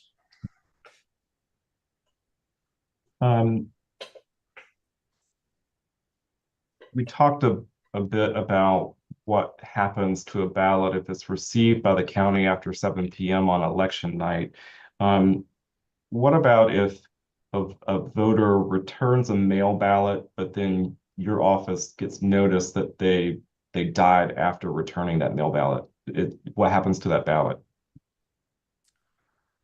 That's still a lawful vote. That was true in 2020. That's true today. So if somebody receives a mail ballot packet, fills it out, signs it, puts it in the mail, and then dies 2 days later, according to state law, that's still a valid mail ballot vote, and so that would be tabulated. When was Maricopa County allowed to, and I'm going to get into the process of getting the ballots out of the envelopes, but I just want to know, when was Maricopa County allowed to start tabulating the mail ballots in November 2020 for that election? Sorry, for the November 2020 election, after the county had conducted the logic and accuracy test and 14 days before the election. Okay, and we'll get to the logic and accuracy tests soon. But my next question is, what work, if any, had to be done in order to process the mail ballots before they could be tabulated? When we get a mail ballot packet back, we use, as I mentioned, Runbeck's scanning machine to, again, scan the barcode to make sure that the voter hasn't already shown up and voted in person or hasn't already returned another mail ballot packet. We also capture an image of the signature that is on the return ballot affidavit envelope. That signature is then loaded into the voter's profile, and it goes to a signature verification team.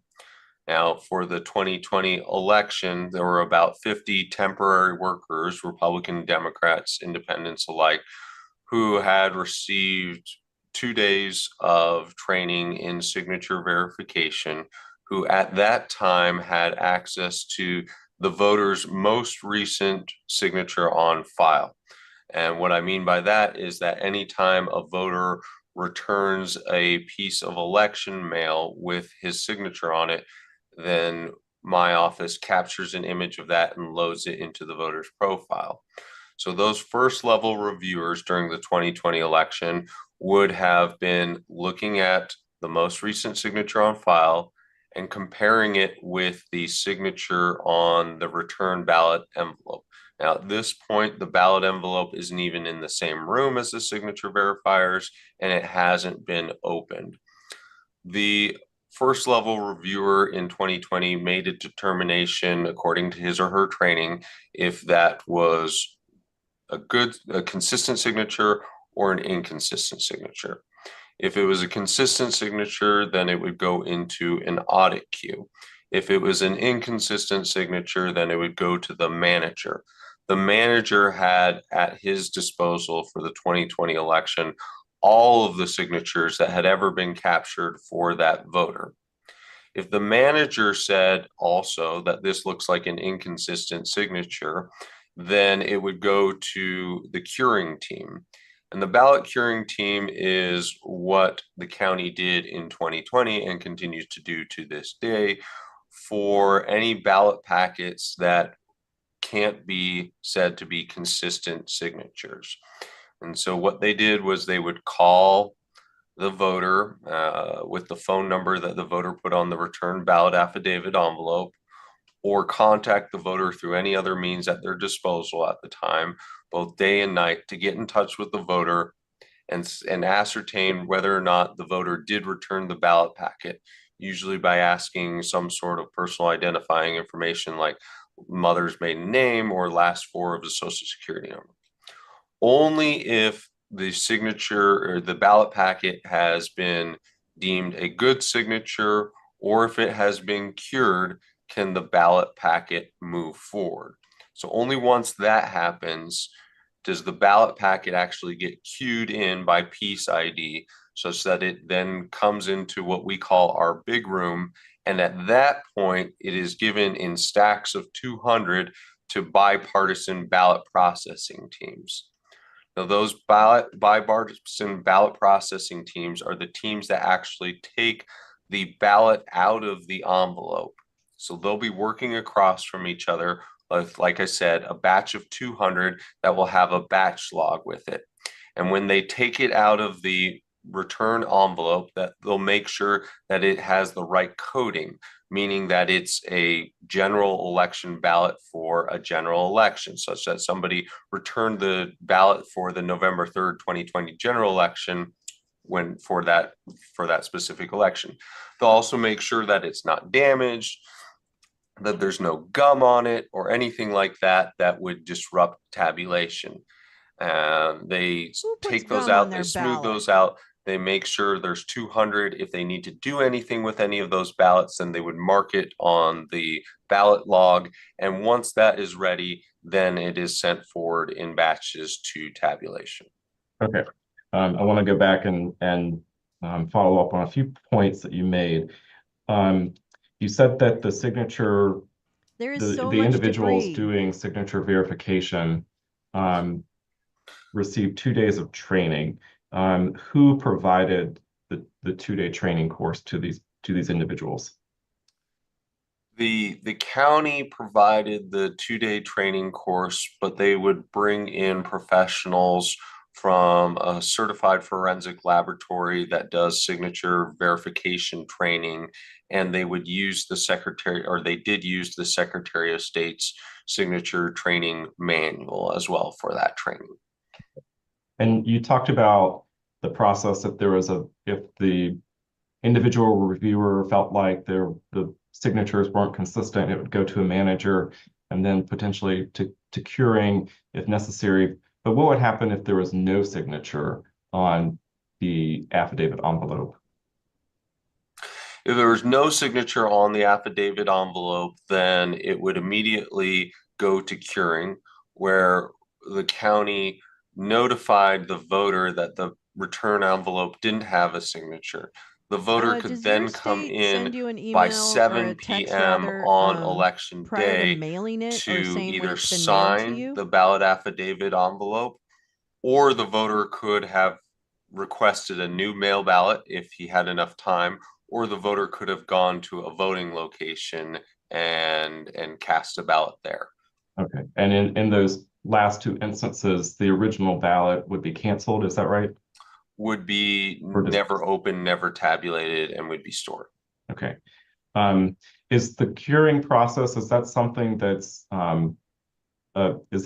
provided by state statute, or is that something that counties have discretion on allowing? It's provided by state statute. Counties have discretion in terms of how they do it and how many resources they allocate towards it. But all 15 counties make it a priority to get in touch with the voter. And you said that if there was no signature and the voter had to cure that by 7 p.m. on election night, did that deadline also apply to curing signature issues where there was like an inconsistent signature? No, for inconsistent signatures in 2020, county had 5 business days after the election in which to cure the signature. So the voter could have reached out, or we could have contacted the voter 3 days after the November 2020 election.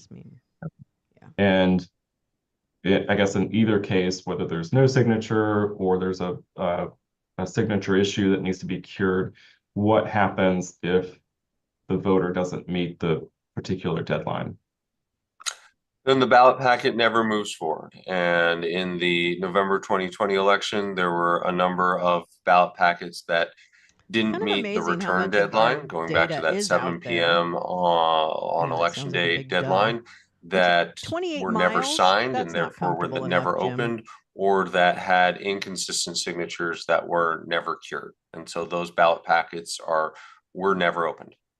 For the 2020 general election, was signature verification a process that was open to public view? Yes, the political parties had observation opportunities of the signature verification process. And of course, the signature verification process was also open to employment in that you could sign up to be a temporary worker doing signature verification for the 2020 election, just as you can for this election. In terms of the political parties having observers present for signature verification, could those observers make challenges to the individuals who are doing the signature verification? No, state law doesn't contemplate that, but state law does allow the observers to take notes and to share with their parties any broad flaws or I don't know, procedural violations with signature verification. I think I'm not sure. But it is not intended as a looking over the signature verification person's shoulder and second guessing every single decision. You talked about after signature verification, once the signature is verified, it moves to the ballot processing team.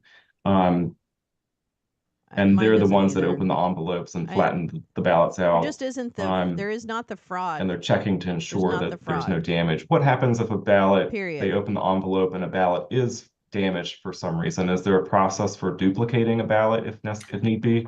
Yeah, so the process is the same now as it was during the November 2020 election.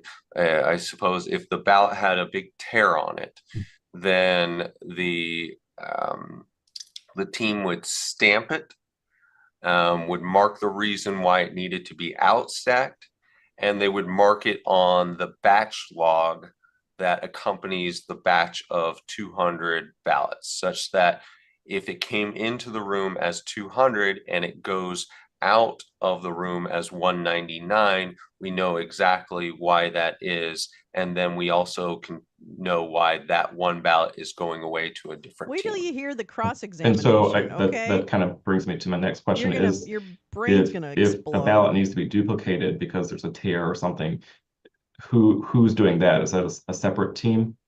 It's a separate team, and it's a bipartisan ballot duplication team that will transpose the votes from the original damaged ballot onto a new clean ballot that could be read by the tabulator, and they will have marrying numbers on them so that they could be paired back together after the election if needed be. So the clean ballot would always have a link to the torn ballot, and both would be preserved, but only one would be tabulated. Similar to signature verification, is the duplication process open to public view?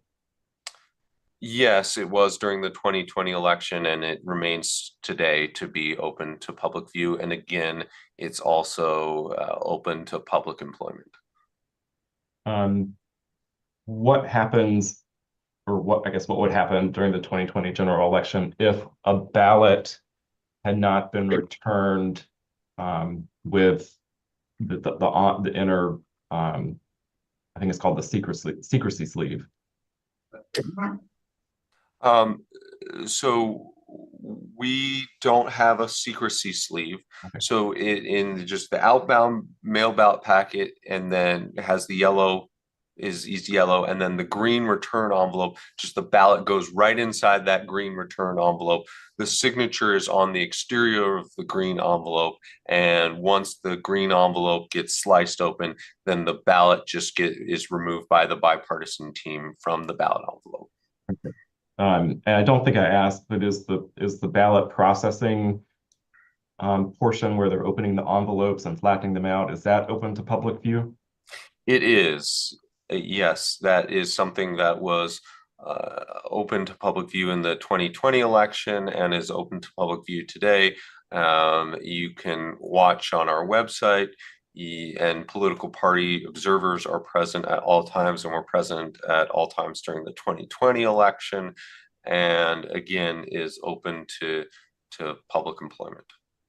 I've got one more question, Mr. Chair. I don't know if you want to take a break at this point. After this one question, it might be a good stopping point. Right. After the ballot goes through the processing procedure where the workers are opening the envelope and flattening them out, can the ballot then ever be tied back to a particular voter, that particular voter? It cannot be. Okay. Okay, I think we can take a break now if you'd like, Mr. Chair. All right.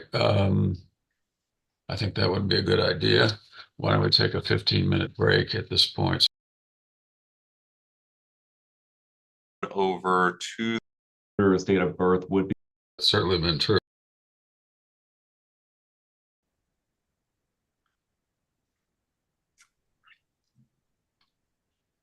We get to speed through their break. It'll come back shortly. Sorry, everybody. Here they come. There they are. All right, looks like we're back. Is the court reporter ready? Ready, Mr. Chair. Thank you. All right, let's go back on the record. Before you resume, Mr. Harrell, do you think it's realistic that we will get to Mr. Joseph tomorrow, or do you have any idea at this point? I would expect that would be realistic, at least in the afternoon. I hopefully can finish direct with Mr. Richer in an hour and a half, and then we can at least start cross with, I think that Mr. Joseph and Mr. Driscoll typically take less time on cross. Yes, that's certainly been true.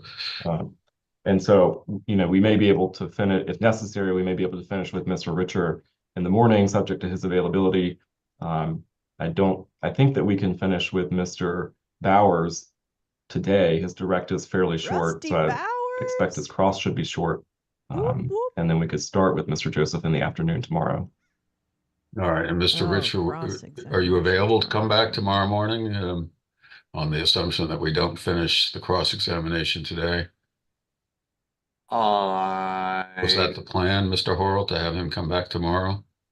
I think so, just based on the fact that we have the hard stop at 2. Right. And given how long cross has gone for other state witnesses. Right. But I don't know that I didn't discuss with Mr. Richer what his actual availability is tomorrow. All right. Why don't we find that out? Mr. Richer, are you available tomorrow? I can be available tomorrow morning. And I guess he would be on Zoom, but we would be in the courtroom. I think that's right. If we think that we'll get to Mr. Joseph. I guess let's talk about that at the end of the day. But I anticipate having more questions of Mr. Bauer and Mr. Richer than I've had of other witnesses. That's one of the on cross, and counsels. It certainly works better for me to do these Zoom witnesses via Zoom. Your courtroom is kind of inadequate for the respondents. So I would probably, if I'm going to be questioned tomorrow afternoon, I would come in the afternoon and start the morning for the cross here.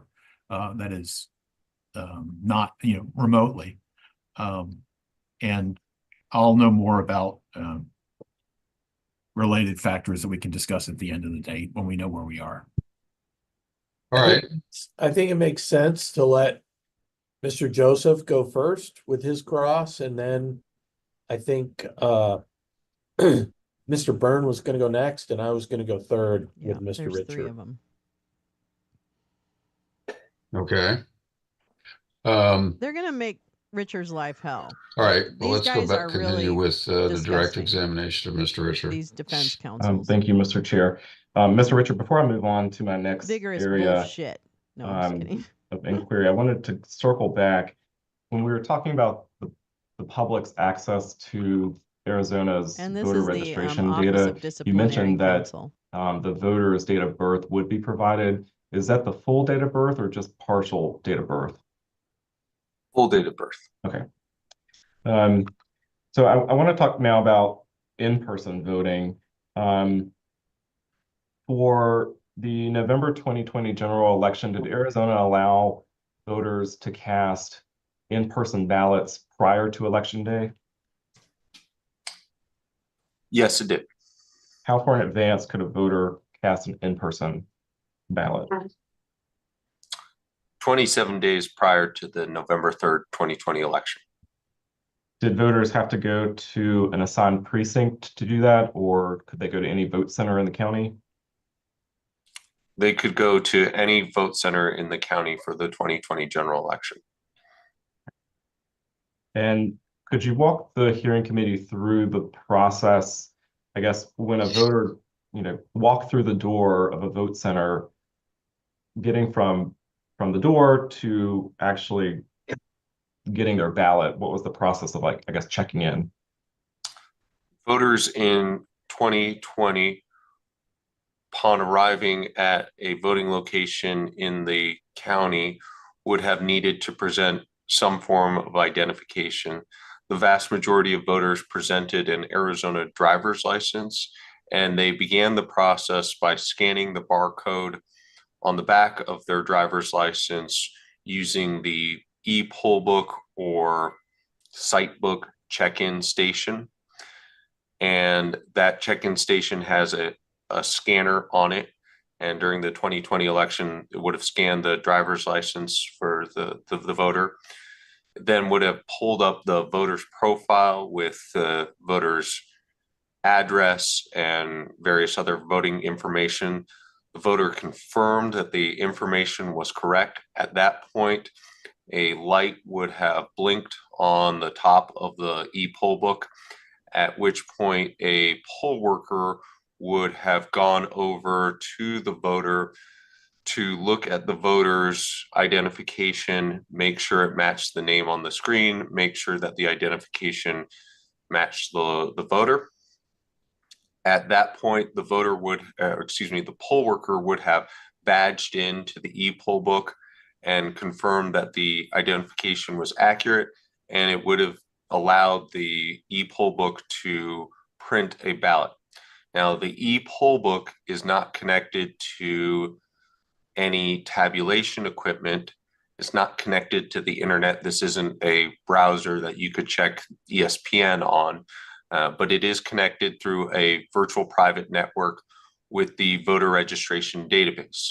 And so for the 2020 election, what would have happened is when that voter checked in, it would have tied to the voter's profile. That allows the voter registration system to do a few things. One, if it is to print a ballot for the voter, it would have printed the right style ballot for the voter, such that the voter would have all of the appropriate contests, the legislative districts, congressional districts, fire districts, school districts, and so on and so forth. It would have also checked to make sure that the voter had not already returned a mail ballot or had shown up at a different voting location. And it would have deactivated any mail ballot packets that had been sent out for the voter.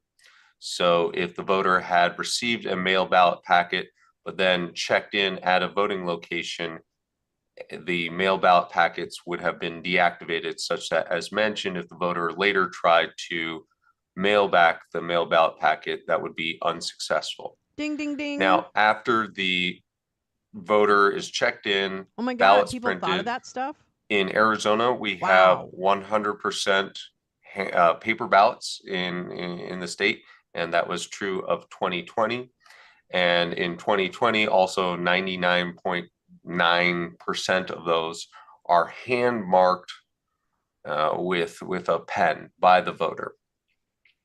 So the voter would go into a little pop-up booth, went into a pop-up booth. Sorry, trying to use past tense. Filled out the ballot, and then if it was prior to election day, the voter would have put the ballot in a return envelope, because even though the voter was voting in person and had shown ID, all days prior to election day are still governed by early voting law in Arizona, meaning that the ballot would have needed to go in a return ballot affidavit envelope that would have needed to go through all the previous steps mentioned.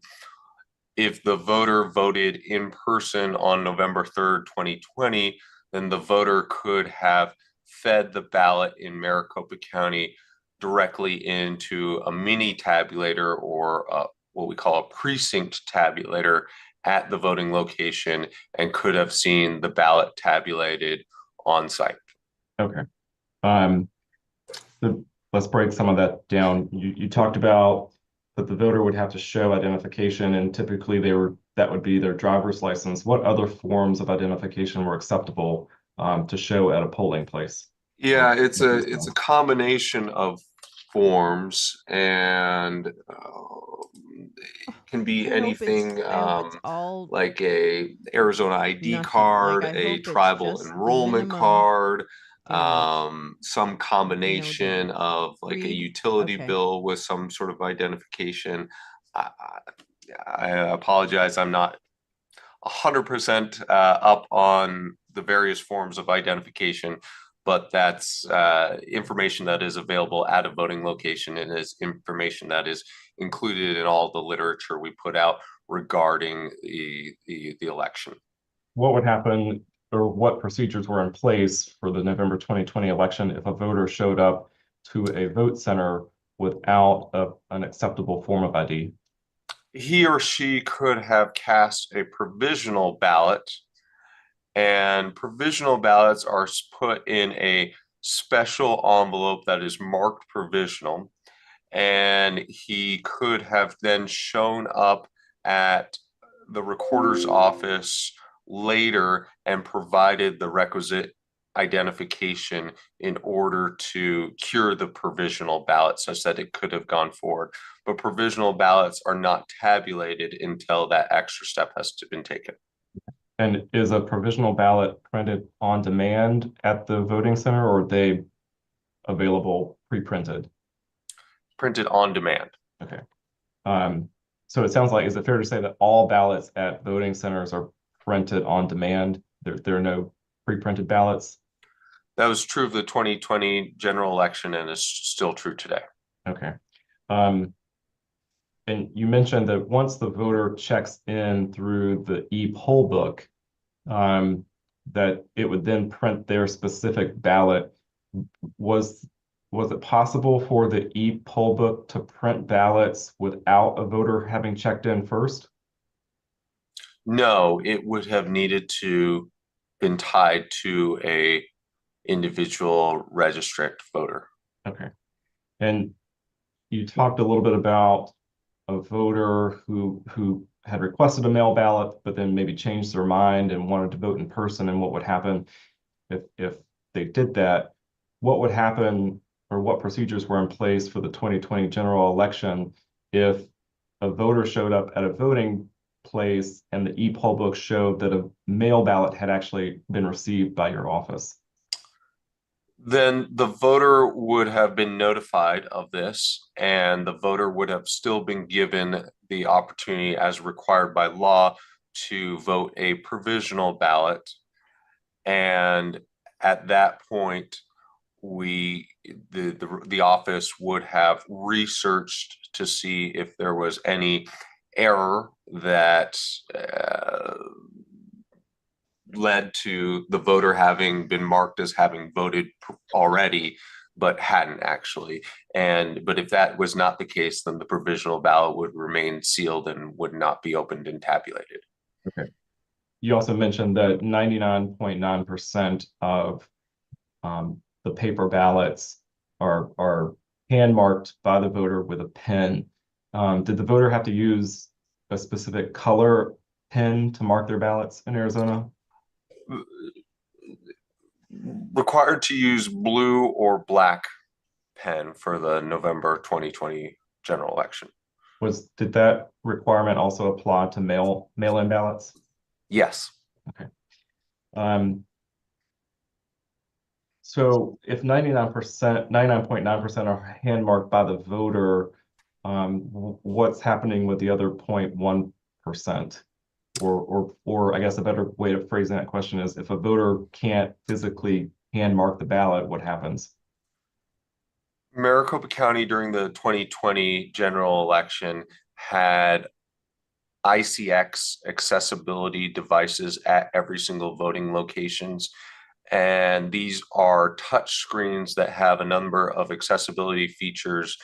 For instance, if the voter is visually impaired, he could have put on headphones and the machine will read the candidates to the voter, and then the voter would have used a toggle to select which candidate he wanted, and the voter could mark the ballot that way through the machine.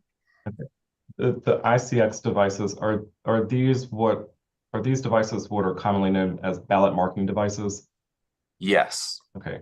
And when a voter is using the ballot marking device, is the machine actually marking the paper ballot, or is it producing a separate printout ballot?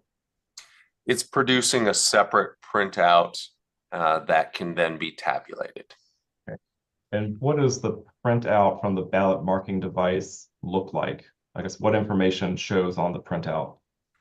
The candidates that the voter marked, as well as a QR code that can be scanned for tabulation purposes. Okay. So is it fair to say that, I guess subject to any visual disability, let me take that back. Is it fair to say that the printout from the ballot marking devices are they voter verifiable ballots? Can the voter verify what their choices actually were? Yes. Okay.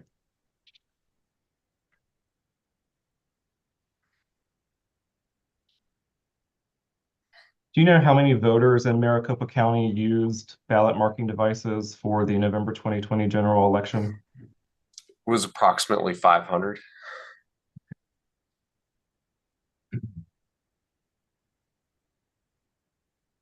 Um,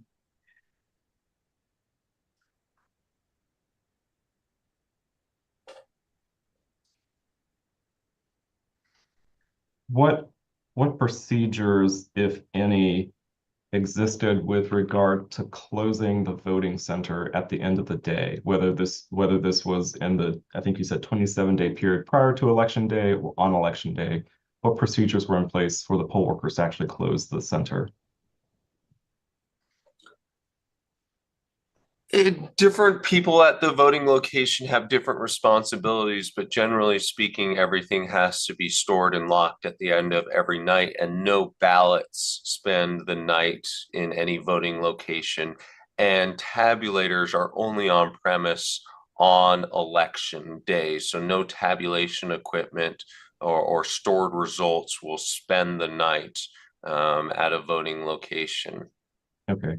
Similar to when you were discussing the retrieval of ballots from drop boxes, is there any, I guess, chain of custody procedure for moving ballots from the vote center to the county's central tabulation center on days prior to election day?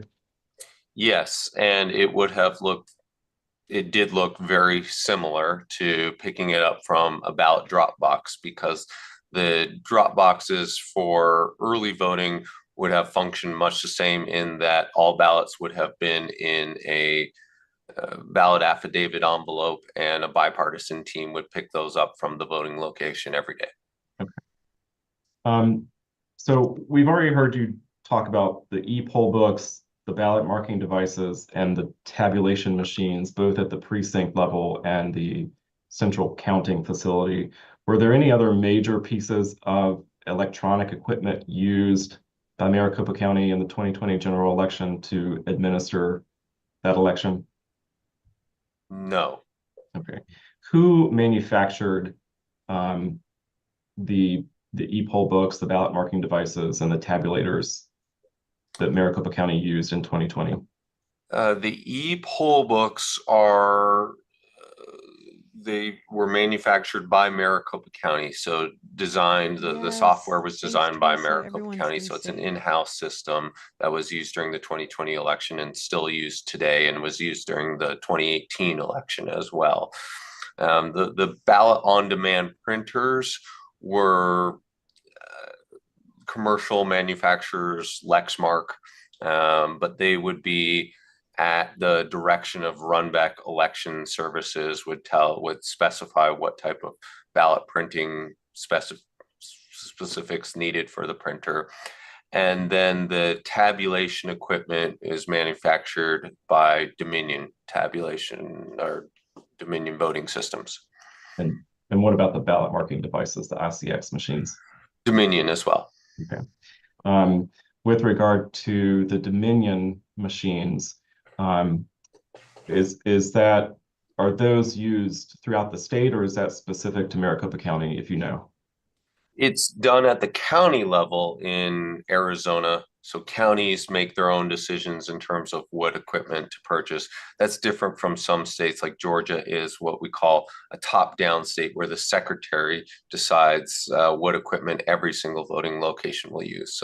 So in Maricopa County, we made that decision for the 2020 election and subsequent elections at the county level through the county procurement process. The Dominion equipment that Maricopa County used in the general election for 2020, had the county used those specific pieces of equipment in prior elections?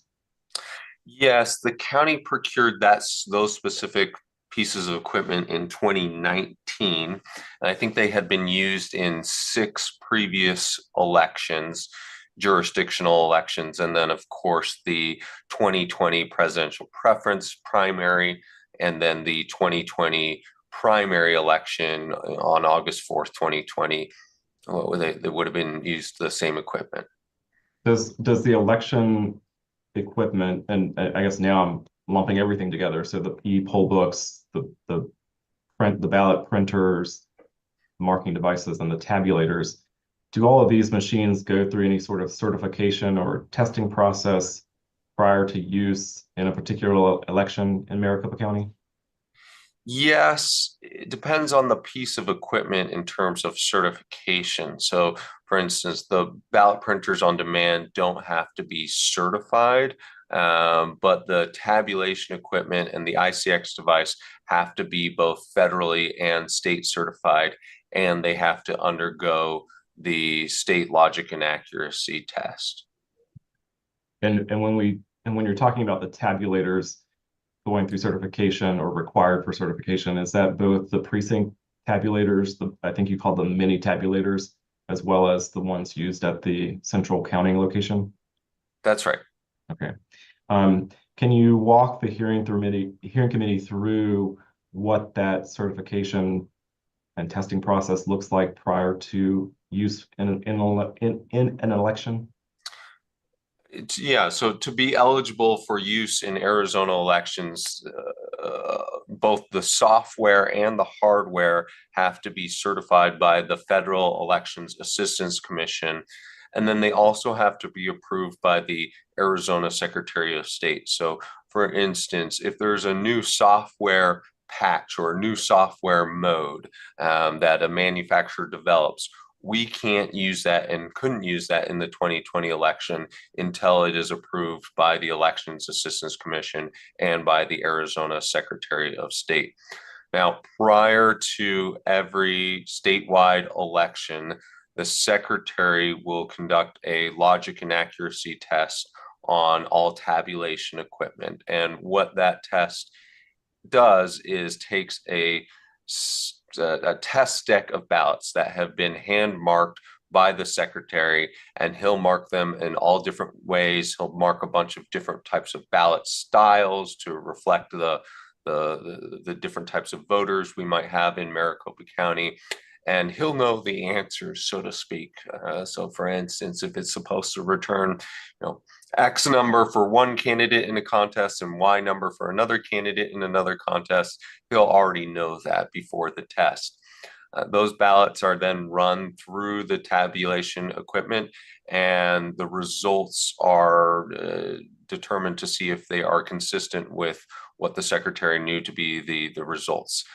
This process is overseen by the county political parties, and they will typically be part of the process and be asked to sign off on it. The logic and accuracy test was open to the public in 2020, both before the election and the logic and accuracy test done after the election as well. You said that the county political parties are typically involved and asked to sign off on the logic and accuracy testing. Did that occur prior to the November 2020 general election? It occurred in all the previous elections. There was a bit of a kerfuffle, I guess, within my party over who was supposed to show up to the logic and accuracy test prior to the election. So I can't remember if the Republican Party signed off on it or not, but they had signed off on all previous elections that the same equipment had been used for. Is it legally required that the county parties sign off on the logic and accuracy testing? No. And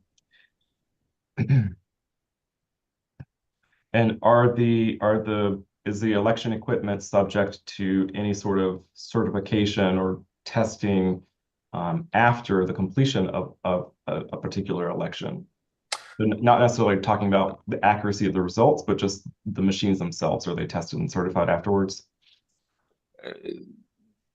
Yes, they're tested in that they do logic and accuracy tests after the election as well. And then I know this isn't, the political parties do a hand count audit, but that's to the accuracy of the results. And I guess that wasn't the subject of your question. Well, and we'll get to that point fairly soon. But with regard to the post-election logic and accuracy testing, does that follow the same procedure that you're describing for pre-election logic and accuracy testing? Yes. Okay. I want to move on and talk about the actual tabulation of the votes. You've testified that on election day, the voters would feed their ballots directly into the mini tabulator at the precinct level. And I think you've said that there were tabulators for all early votes at the county central location. Is that right? Right. So if the ballot comes back through, if it's an early ballot, whether voted in person at an early voting location, whether returned through the USPS, or whether dropped off at a drop box or at a voting location, then after it goes through, gets scanned in, signature verification, bipartisan ballot processing team, then it gets tabulated by the large tabulators at the central facility.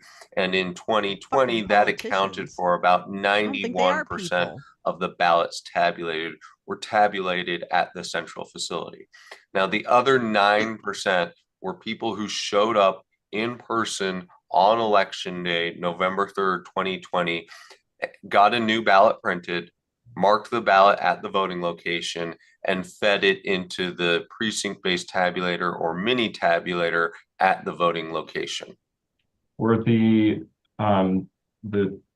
mini tabulators at the precincts on election day, were they connected to the internet in any way? No, they were not connected to the internet in any way, and they are programmed for each election, and they have various encryption protocols, various security protocols, and even to transport results from those tabulators, they're not connected to the internet. What the county did in the 2020 election was remove the memory drives from the tabulators at the voting locations, put them in tamper-evident bubble wrap, give them to a bipartisan team, drive them to the central facility, and then load those results into the central election management server and then aggregate those results. So at no point are any of the tabulators connected to the internet, even when it comes to producing results. And can you we've talked specifically about the signature verification process, the ballot processing procedures, the duplication process, all at the central facility. But now can you walk the hearing committee through how, once the ballot is opened and flattened and put into batches, how they're actually tabulated at the central facility? Oh, they are brought into the ballot tabulation center, and the ballot tabulation center is only accessible to people with certain job responsibilities, and that's true today, and that was true during the 2020 election. It's under 24/7, 365 video surveillance. You could watch it during the November 2020 general election, and you will see bipartisan teams feeding the ballots into the ballot tabulation equipment. And at all times, the political parties are present. In fact, Maricopa County didn't and doesn't tabulate any ballots unless the political party representatives are there. And what the political party representatives do and did is they will sign off on the number of ballots tabulated by each machine, such that if the machine has tabulated 5,376 ballots and the group says it's time to break for lunch, then when they come back, the political party observers will make sure that it still says 5,376 ballots tabulated by that specific machine. Now, the specific machines, they don't read names, they don't know the candidates, they function the exact same way that the Scantron machines function when we took standardized tests in high school, in that they just look for ovals on a piece of paper so that they're programmed to know where alignment wise on the ballot different ovals are, and they check to see if the oval is filled in. And if the oval is filled in, then their programming knows, and this is what is tested, to award a vote to whichever candidate. And there were approximately 80 contests on the average Maricopa County ballot during the November 2020 election. And so we'll read all those. We'll do this very, very fast. And those results will then be stored in the election management server. And during the 2020 election, as is true today, there is exposed wiring showing that the tabulation machines are only connected to adjudication terminals and to the election management server. There's no external connections or cords running through the wall to some external source. What is an adjudication terminal? Can you explain that? Yeah, adjudication is the process required by state law and federal law that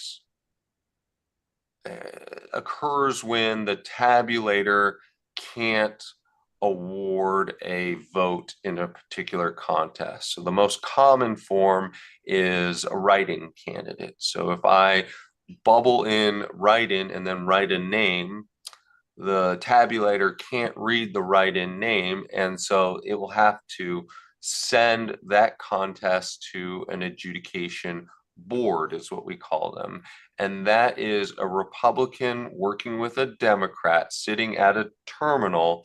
And these people have been specifically designated by the political party. So these people aren't just Republicans or Democrats that we hired, and this was true of the 2020 election, but they are specific people designated by the county political parties. And what they did during the 2020 election was they would look at the terminal and they would say, okay, why couldn't the tabulator read this particular contest? This one was a write-in. Are we going to award a write-in vote? So that's for write-ins.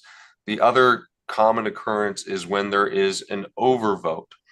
So if a voter filled out the oval for Donald Trump in 2020, but also filled out the oval for Joe Biden in 2020, then the tabulator would say, I don't know what to do here because my programming says there's only supposed to be one oval for this contest filled in, and there's two ovals filled in. So I'm going to send it to the adjudication team. Now, the adjudication team can say either this is a true overvote, in which case no vote is awarded to either candidate, or the adjudication team can say the voter's intent can be clearly discerned here. And that's in the instance if I filled in Donald Trump's bubble, I filled in Joe Biden's bubble, but then I scratched out Joe Biden and I put a big circle around Donald Trump's name and maybe arrows drawing to Donald Trump's name. And the tabulation machine would still see two ovals filled in. And so it would say this is an overvote. But the two human beings could say the voter's intent was clearly to vote for Donald Trump, and therefore a vote can be awarded to Donald Trump. Now, all of these actions are logged.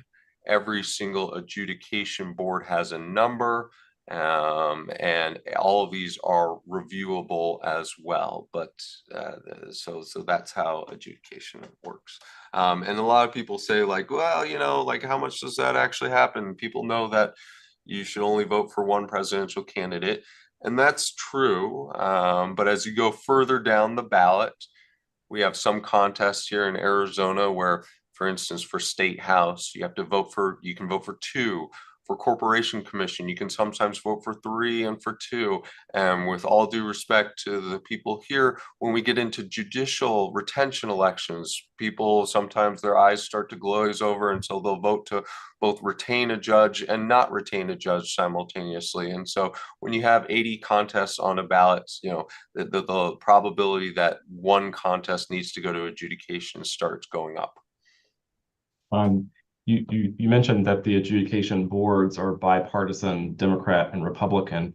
What if there's a disagreement between the two as to what the voters' intent is in a situation where they need to determine that? Yeah, it needs to have bipartisan agreement, otherwise a vote won't be awarded. Just a little bit out of curiosity, how often does it happen that the Republican and Democrat can't agree, approximately? Very seldomly. So there is a hope for bipartisanship after all. At least with respect to stray marks. At least yes. there was. Were the tabulation machines at the central counting facility connected to the internet? They were not. You mentioned that they were hardwired Paulina, to the we the were election talking management about you server. earlier and hoping you Was would the check in. election I'm so management glad. server connected You're to the internet? okay? Are you okay? It was not. Be safe. Don't tell us where you are, but just be safe. Oh, and your sister. Going back for just a minute about the fact that there are 80 odd contests on a ballot in Arizona, in Maricopa County. Are voters required to cast a vote in every single election? We told Jay No. Rance he needs a middle of the night you space can leave tonight just to distract. You We're on can it. You just mark reach just the out. presidential contests and I'll wake leave up. every I'll other do it. contest blank, and it would still, your vote for the presidential contest would count. Did Arizona allow straight ticket voting for the 2020 general election? No, we don't have that and didn't have that. And so you do have to, if you want to vote for all Republicans, you have to go through and you have to hand mark every single Republican. I know that some jurisdictions you can just mark one oval or make one selection. It'll automatically select all the candidates for that party, but we don't have that. What measures, if any, were in Those place tornadoes to look big. prevent a ballot from being tabulated And twice? outside of Fort Or Lauderdale, more than it's a once? lot of trailers Yeah, and a lot of boat yards so with a lot of boats. it moves with its batch. So I mentioned when it leaves the ballot That processing make room, really terrible it projectiles. goes in batches of 200. It's a terrible place for And tornadoes. to the extent that any ballots have to be removed, those ballots have to be marked and they have to say the reason why that ballot was removed. And so if it goes forward, then it should go forward as 200. Then for each batch that's run through, you note the number of ballots that have been tabulated on that machine. And then the team says, okay, if this is a batch of 200, then the tabulator should go up by 200. Then once those ballots are tabulated, it's marked on the sheet and the ballots are then moved into a box where they are stored by batch and they are put in the vault. For the November 2020 general election, could election workers at the Central Tabulation Center who had access to the tabulation machines, could they change votes in the tabulation software? No, the programming of the application that reads the tabulation is gonna be worth it. or that tabulates the ballots isn't accessible to anyone at that point. And also, the beauty of paper ballots is that we always have an auditable, immutable paper trail after the election. You said earlier that I think you said that the tabulation software logged all the activity that was taking place. Was there any way, to your knowledge, for an election worker to hide activity that they might be taking at the tabulator by changing the logs? No. Why is Trump spending so much time in Pennsylvania? During the election, are Dominion employees on site at either the voting centers or the central tabulation center? Or I guess, let me rephrase the question. During the 2020 general election, were Dominion employees on site at either the voting centers or the central tabulation center? Yes. What were the Dominion employees there for? Troubleshooting. If a tabulator wasn't functioning as it needed to be. If something was happening at a voting location, their tabulator wasn't tabulating ballots as it needed to be. Stuff like if the optical scanners needed to be cleaned, exactly describing that process, and general assistance with troubleshooting. Okay. Earlier this morning, you said that the counties, or that Maricopa County could start tabulating votes 14 days prior to the election day, so long as the certifications were in place. When could Maricopa County start reporting the tabulation results for the 2020 general election? 8 p.m. on the night of election day, so November 3rd. So is it fair to say then that there was a store of tabulated votes prior to 8 p.m. on election night that had already been, I guess, processed through the tabulation center and just awaiting reporting? Yes. Okay. How did Maricopa County report the tabulation data out on election night after 8 p.m.? In November 2020, what the county did is it took never before memory drives. Each time it wanted to report out results, download the results onto the never before used memory drive, take that memory drive out of the tabulation center, take it to a computer terminal whose sole purpose is to upload results to the Secretary of State, and another computer terminal whose sole purpose is to upload results to the Maricopa County website, upload those results, and then destroy the USB, or excuse me, the memory devices. And then anytime the county wanted to produce new results, take never before used memory drives, repeat the process. With regard to the computers, that their sole purpose was to upload the data to the Secretary of State or the Maricopa County's website, were those computers behind a virtual private network similar to the e-poll books, or were they connected to the general internet? They're not general internet terminals, and the IP address is a known address by the receiving system, such that it can only come from a certain IP address, and if any other IP address tries to interfere, then that would be something that would be flagged. Does vote reporting, or did vote reporting occur around the clock in Maricopa County for the general election in 2020 after 8 p.m.? After 8 p.m., the county reported results from the different voting locations as those memory drives from the mini tabulators would be packed up and brought to the central facility. Then they would be put on the server, then they would be reported out. And so that happened throughout the night. And then in subsequent days, the county would do 2 results reported. It's usually at 9 a.m. and around 6 p.m.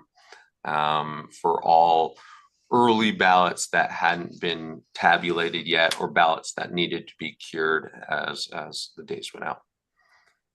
Going back to moving the tabulation data on the never before used memory cards, was that done by one particular poll or election worker, or was that bipartisan team as well, like most of what you've described? Yes, bipartisan team. And what were the results of the general election in 2020 in Maricopa County regarding the presidential race? Well, I know I narrowly won after a long time, and then in the presidential contest, I think it was about 45,000 votes in favor of President Biden over President Trump in Maricopa County. For information on what, if anything, did Maricopa County do after the election to confirm the accuracy of the results in the presidential election for the 2020? A lot. We had a public hearing for the board's canvas of the county results. And that was a many-hour meeting in which members of the public and the board could ask any questions that they wanted to ask. So that would have been at the end of November. How do they do Then that? I guess you have in to provide early ID to get into a December, shelter. the county made available the election workers and lead election how do workers for people who are a undocumented hearing by the Arizona shelter? State Senate. And that was a, I don't know, 8-hour hearing in which state senators could ask any questions that they wanted. As mentioned before, the political parties did a hand count audit of the results from the 2020 election. And so how that worked is that the chair people of the political parties could randomly select batches of ballots that they wanted to test from different voting locations and also from the central tabulation facilities. Then the county would pay the political parties to work in bipartisan teams to hand count ballots that had been selected. They hand counted about 47,000 votes, and then they would look at the machine count of those, and they matched 100%. Getting into 2021, the county enlisted 2 elections technology companies to come and do, I think they were both approximately 10 days, 10-day review of all the tabulation equipment. And those 2 companies were Pro V&V and SLI Compliance. And we did that at the beginning of February of 2021.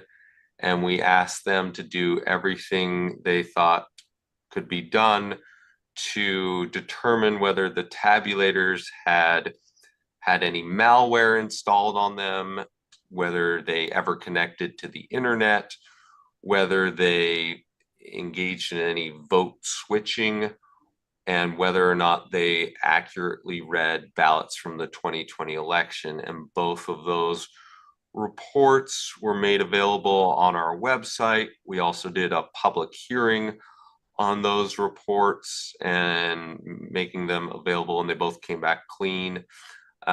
We held numerous public forums throughout 2021, and I personally did hundreds of hours of research, investigation, interviews into the 2020 election, looking at every single log file, interviewing employees, and so on and so forth.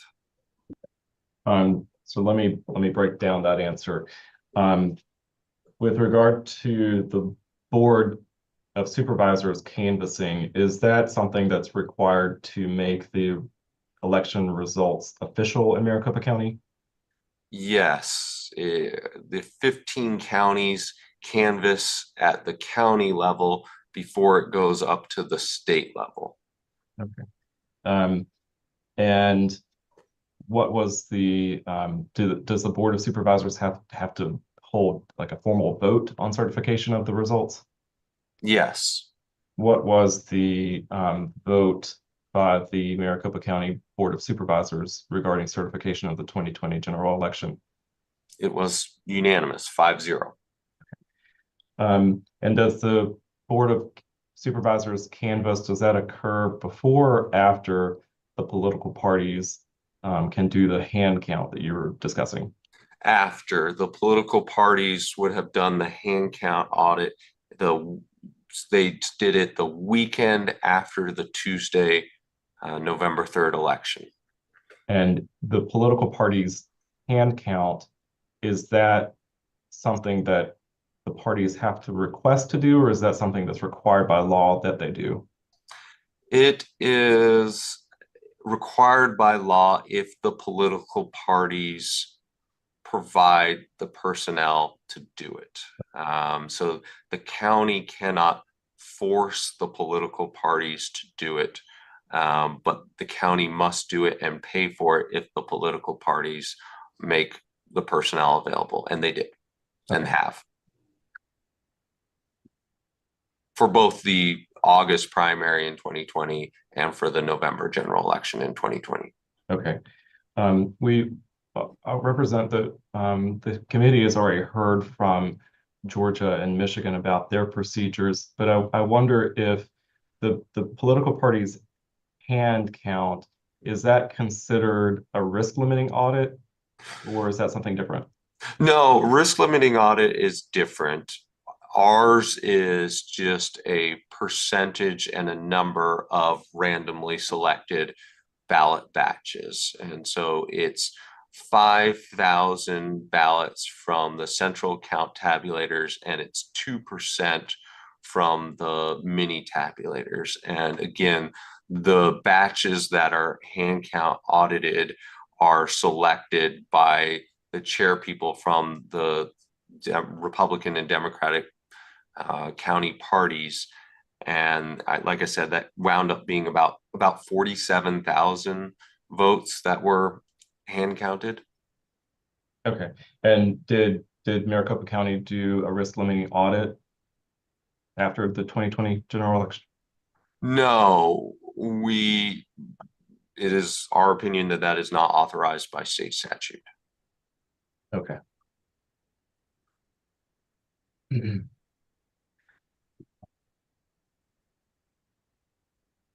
I'm gonna come back to the two companies that you mentioned that did the 10-day review. But I first want to ask, what if any procedures are available in Arizona for the political campaigns to request or to challenge the results of the election? You can file an election contest, and I think 9 lawsuits were filed in Arizona following the 2020 election, but the political parties do not have a statutory mechanism for requesting a full recount like some states do, where you can, pay to have the state recount all the ballots or something like that. We only had a threshold margin where if the contest is under 0.1% separating the winning candidate from the losing candidate, then it would have triggered a automatic recount. And I guess kind of going to a more granular level, and maybe this is a better question earlier on, what, if any, procedures are available in Arizona to challenge an individual voter's eligibility to cast a ballot? I'm sorry, is this witness testifying as to the Opposing entire counsel. state or with regard to Maricopa County? Well, I mean, I think there's foundation for him to be knowledgeable about Arizona state election law as the person who administers that in his county. Okay, but he's a county official This is Stephen Richer from who Maricopa took office County. after the election. Right, and I he's already think your question for statewide calls for an expert opinion.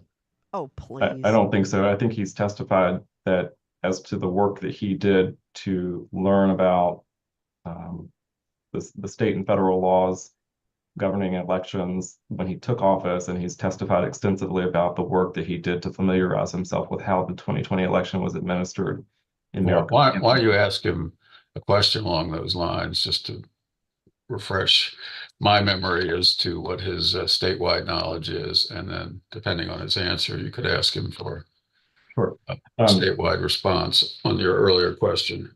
Sure. Mr. Richer, I think I asked you at the beginning, but if not, before you took office as the Maricopa County Recorder, what, if anything, did you do to familiarize yourself with Arizona state law regarding election administration?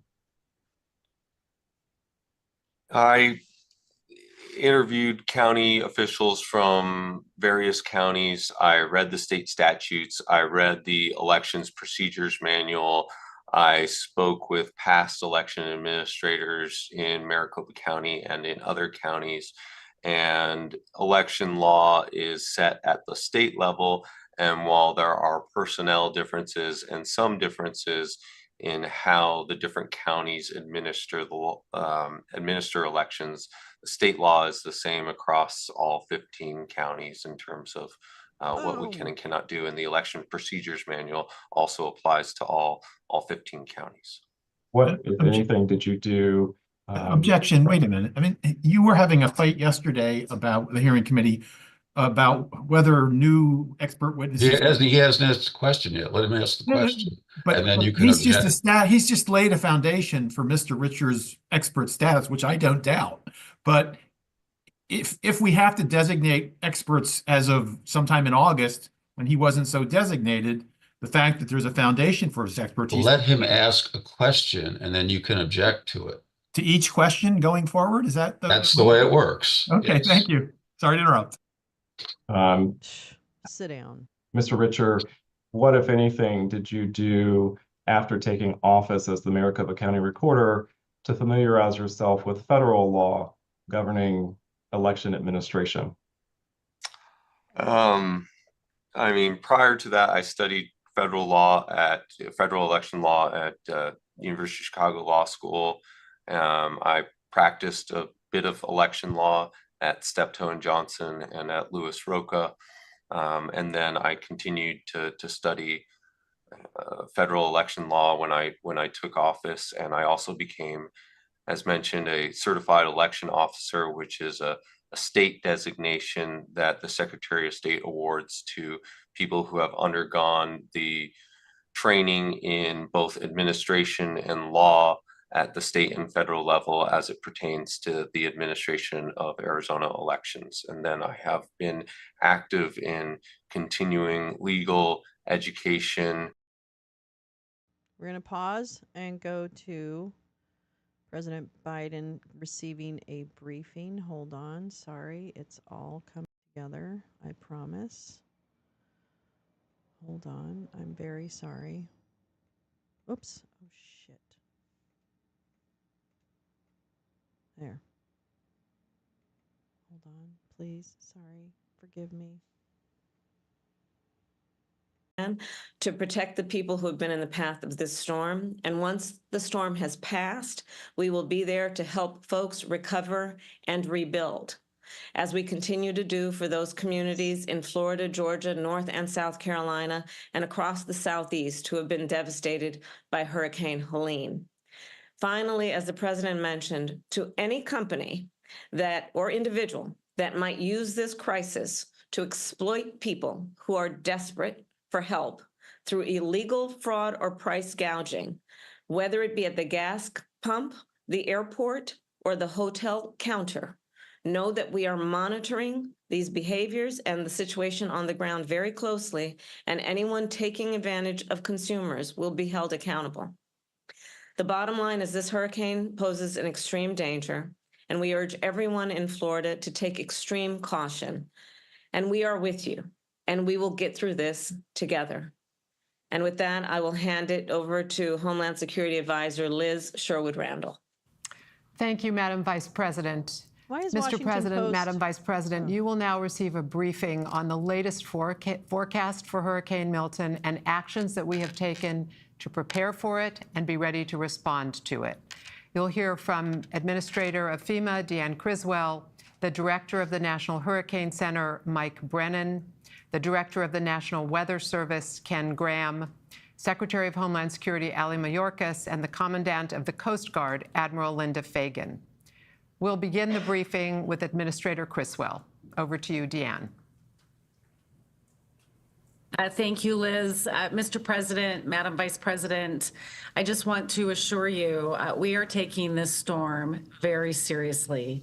As you will hear from Dr. Brennan shortly, Milton is currently a Category 4 storm and will remain a hurricane as it crosses over Florida. At your direction, Mr. President, I will be traveling down to Tallahassee tonight to embed at the state EOC to meet with my team as well as our state partners. And I will be there to assess the damages and the impacts immediately following the storm, working in close coordination with the state to ensure that they have everything that they need to support their priorities. There's only one shot. As you have always directed me to do, I am leaning forward to make sure that we are strategically placing our resources and our teams to be able to rapidly respond in Florida. There are currently over 1,000 federal personnel on the ground in Florida supporting the efforts from Hurricane Helene, as well as the previous storms that have happened over the last few years. And I have directed, at your direction, an additional 1,200 search and rescue personnel from FEMA, the Coast Guard, and the Department of Defense to stage in Florida so they are ready to take action as soon as Milton makes landfall. This also includes 30 high water vehicles, helicopters, as well as boats to be able to go in and support the counties and the states as needed. I've also moved over 500 ambulances to help assist with the response, 6 incident management assistance teams one specifically into Tampa and others throughout the region, multiple power assessment teams, and dozens of medical facility assessment teams so they can go in and check on the health and medical facilities as soon as the storm passes. And Mr. President and Madam Vice President, I have also moved millions of meals and liters of water into Florida to be able to support any of those immediate needs. I really appreciate, Mr. President and Madam Vice President, your continuous effort to help lift up the warnings and the guidance that you just gave about what people need to do in the path of Hurricane Milton. This is an extremely dangerous storm, and we need all of the residents that are in the path of the storm to listen to their local officials. They will tell you if there's still time to evacuate or what you need to do if you are still where you're at. They will give you the right information about what you need to do to protect yourself where you are at right now. Sometimes just traveling a few miles inland can mean the difference between life and death, and nobody has to lose their life as a result of this storm. So in short, Mr. President and Madam Vice President, I assure you we are taking this storm extremely seriously. We are focused, and we are ready to support the people of Florida. Dan, you're doing a hell of a job. You always have. We've been through a lot of this together, all three of us, including the Vice President. And I have one question right now, though. What are you most worried about today and into tomorrow?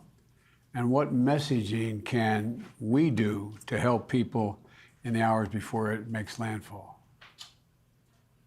Mr. President, the biggest concern is making sure people have gotten out of harm's way. Over the next 24 hours, we are going to see significant winds. We are going to see storm surge. We are going to see flooding from the rain. People need to be able to take this storm seriously. They need to move, if they still have time to move, out of harm's way. And we are prepared to support Florida with additional search and rescue assets to help save lives. That's our immediate concern, Mr. President, is saving lives over the next 24 hours. Have you ever seen a storm like this one since you've been in charge? I think this is going to be one of the biggest ones that we have seen after it makes landfall. I mean, we saw a lot of impact from Hurricane Ian, but this one is different. This one just looks different, and I think we're going to have a lot of impacts and people that are going to need our help, sir.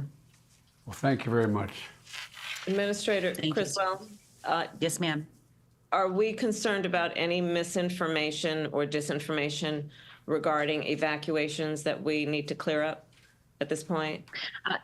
There's been a lot of misinformation out there, Madam Vice President, that's for sure. But I have not heard anything specific to the evacuations. I think that the local officials, the state officials have been very strong in getting that message out there and getting people to move out of harm's way. I was in Florida on Monday.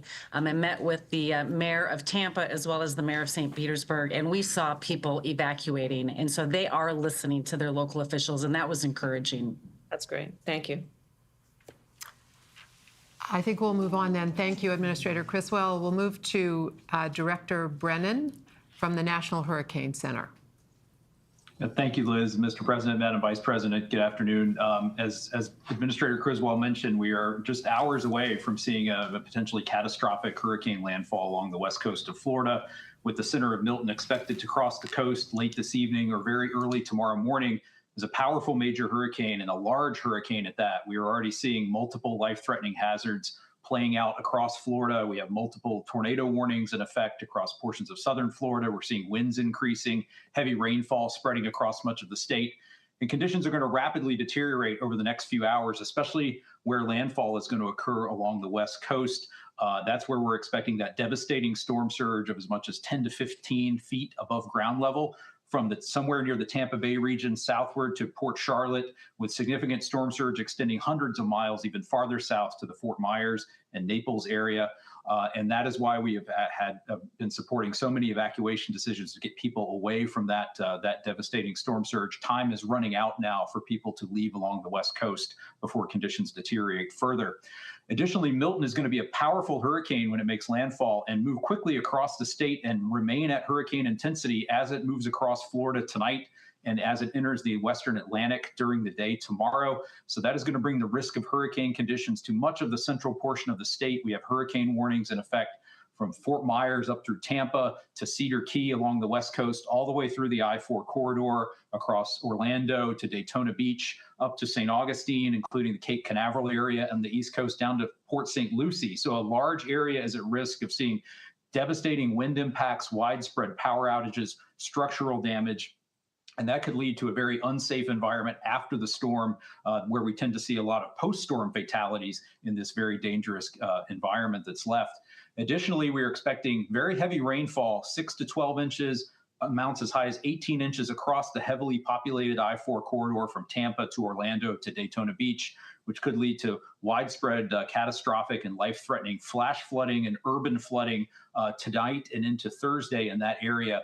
And that's an area where we lost about 16 people in Hurricane Ian to that same type of flooding. So there's a tremendous risk to both life and property there. I do want to thank the administrator and FEMA and her for her team's support and our coordination on that. And I finally want to thank the NOAA and Air Force Reserve hurricane hunters who've been flying into Milton for days now, providing us just tremendously valuable direct data that has really helped inform our life-saving forecast and warnings. So thank you, Mr. President, Madam Vice President.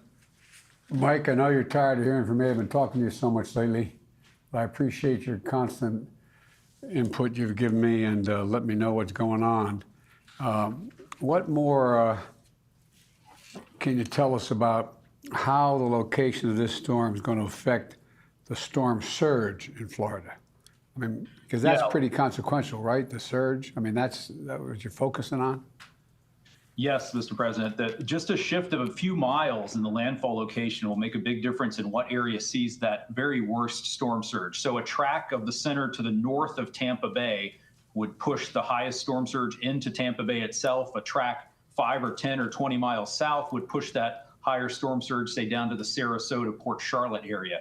Even as close as we are to landfall, it's not really possible to tell exactly where that worst surge will occur. It's one wobble away from shifting 10 or 20 miles. So that's why we've conveyed that risk across such a large area to help support the evacuation of much of that west central coast of Florida. But Tampa Bay is particularly vulnerable, correct? Correct. Yes, Mr. President. It's one of the most vulnerable locations along the entire west coast of Florida because water gets funneled up into the bay. If you were to see a worst case scenario there, you could see storm surge as much as twice as high as they saw during Helene, where it got up to 7 or 8 feet in the bay. It could potentially get up above 10 feet in this event. Well, thanks a lot, Mike. I appreciate it. Hey, Mike. It's good to see you again, and thank you for all your work. So for the folks who have been living in Florida a long time and have experienced these storms many times, how are you talking with them about how this is going to be different and so the difference between what they're used to and what this will be as a way to hopefully give them more encouragement to know that they need to get out? Yeah, thank you, Madam Vice President. Yes, we've been emphasizing the size and the intensity of the storm and the direction at which it's approaching, which is unusual and really raises that storm surge risk for the west coast of Florida. We typically see hurricanes approach the west coast of Florida from the south or southeast, moving parallel to the coast. this track more perpendicular to the coast really raises the storm surge risk. And the size of the storm is going to produce hazardous impacts across much of the peninsula. So we've been hitting the surge risk on both coasts, actually, the hurricane force winds, the flooding rainfall threat, the tornadoes, and trying to re-emphasize the scale and breadth of the threat, which is somewhat unusual for Milton. Thank you, and thanks for your good work. Mike, one more question. Yes, sir. For people listening, what is the width of the state of Florida from the Tampa Bay area across to Sebastian Inlet in that area to Palm Beach? What kind of distance are we talking about? Across the state of Florida, you're probably talking about, 150, 200 miles. That's an estimate, but the storm's going to be moving at 15 miles per hour. So it's going to be moving across that area very quickly. And the tropical storm force winds, the 30, 40 mile per hour winds or greater now extend almost out more than 200 miles from the center. They're going to get even larger as the storm approaches the coastline. So that's going to cause those wind impacts to affect much of the state. The reason I asked the question is I think at least for me, having done a lot of this the last 3 years, emphasizes the consequential damage this storm can do. I mean, it's going to enter Florida on the west as a hurricane and leave as a hurricane, and that's pretty unusual. Anyway, thank you. Yes, sir. Thank you. Thank you so much. We will move on now to the National Weather Service Director, Ken Graham. All right, thanks, Liz. I appreciate it, and wanted to thank Administrator Criswell for everything through this, and Dr. Brennan as well. The Hurricane Center has been really focused on this and on it with such a great forecast the whole way. I just wish we could minimize those impacts, but that doesn't look like what's going to happen. So, Mr. President and Madam Vice President, we continue to work at the National Weather Service with our federal, state, and local decision makers during the storms. Look, we actually have our scientists embedded with FEMA, the state and local emergency operations centers, and we also have our scientists embedded with the U.S. Coast Guard District 7 to really help out with these decisions to make sure they're right there to answer the questions as they come up. They're covering really the subtleties, as you've mentioned in this forecast. Dr. Brennan mentioned those small changes can make a big difference. Little wiggles really do matter. Those small wobbles make a difference in the storm surge. And all these big storms, they wobble and wiggle all the way in. We'll see that happening as this gets closer to landfall. So as Administrator Criswell said, listen to those local officials. I can't stress enough, 30 years with NOAA, 30 years in the Weather Service. This is a particularly dangerous track. People really need to be getting into their safe locations as the impacts start deteriorating really quickly over the next few hours. Words really matter in these storms. Even if the winds decrease somewhat near landfall, we really try to avoid words like weaken. It really gives a false sense of security to the public. So we really want to stress that no matter what happens to that, the wind speed in this system, catastrophic impacts will result either way. The size of the wind speed, the actual size of it will be expanding, as Dr. Brennan was saying. So much of that impact will cover most of the peninsula.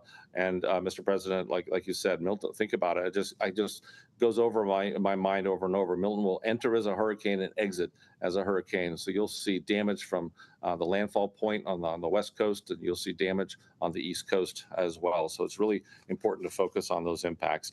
Again, seeing those impacts on both coasts.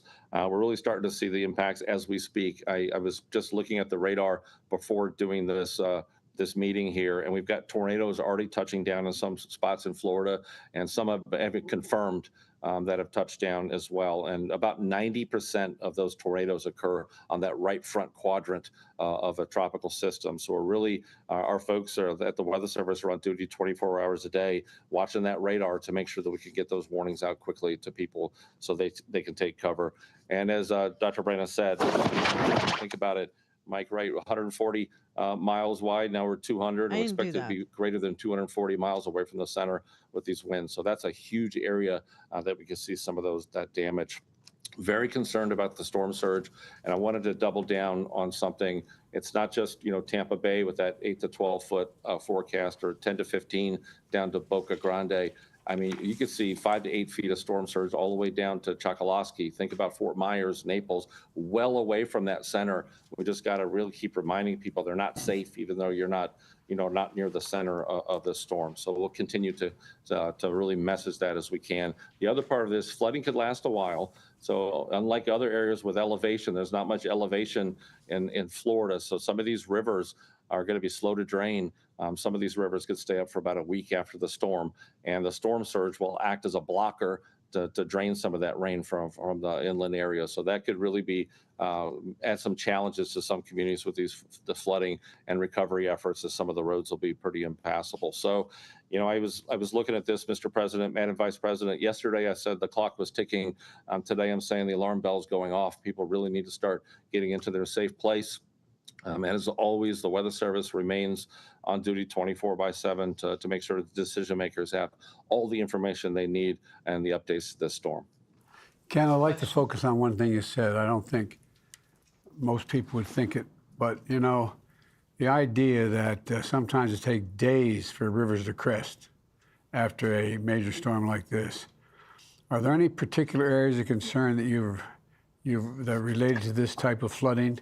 And how long do you think the flooding conditions could last? In other words, I think people think once the winds are died down and have gotten through that, okay, we're all set. But these rivers flooding are consequential, and it takes time, right? It takes time. That storm surge pushes up every nook and cranny of Florida. So it goes up bays, goes up rivers, it fills in all these areas. And then you add that incredible amount of rainfall, and that rain can't drain because the storm surge has it blocked. So just really looking at some of the areas in Hillsborough River, Alafaya River, the Peace River, some of these type of traditional places that could flood, we really got to watch those areas and those communities. So it takes quite a while for that water to drain. Thank you very much. Hey, Ken, I have a question for you. You mentioned words matter, and I know there's a lot of media following this briefing. So there have been, we've gone from a Cat 5 to a Cat 4, and the language that a lot of folks have been using is downgrade.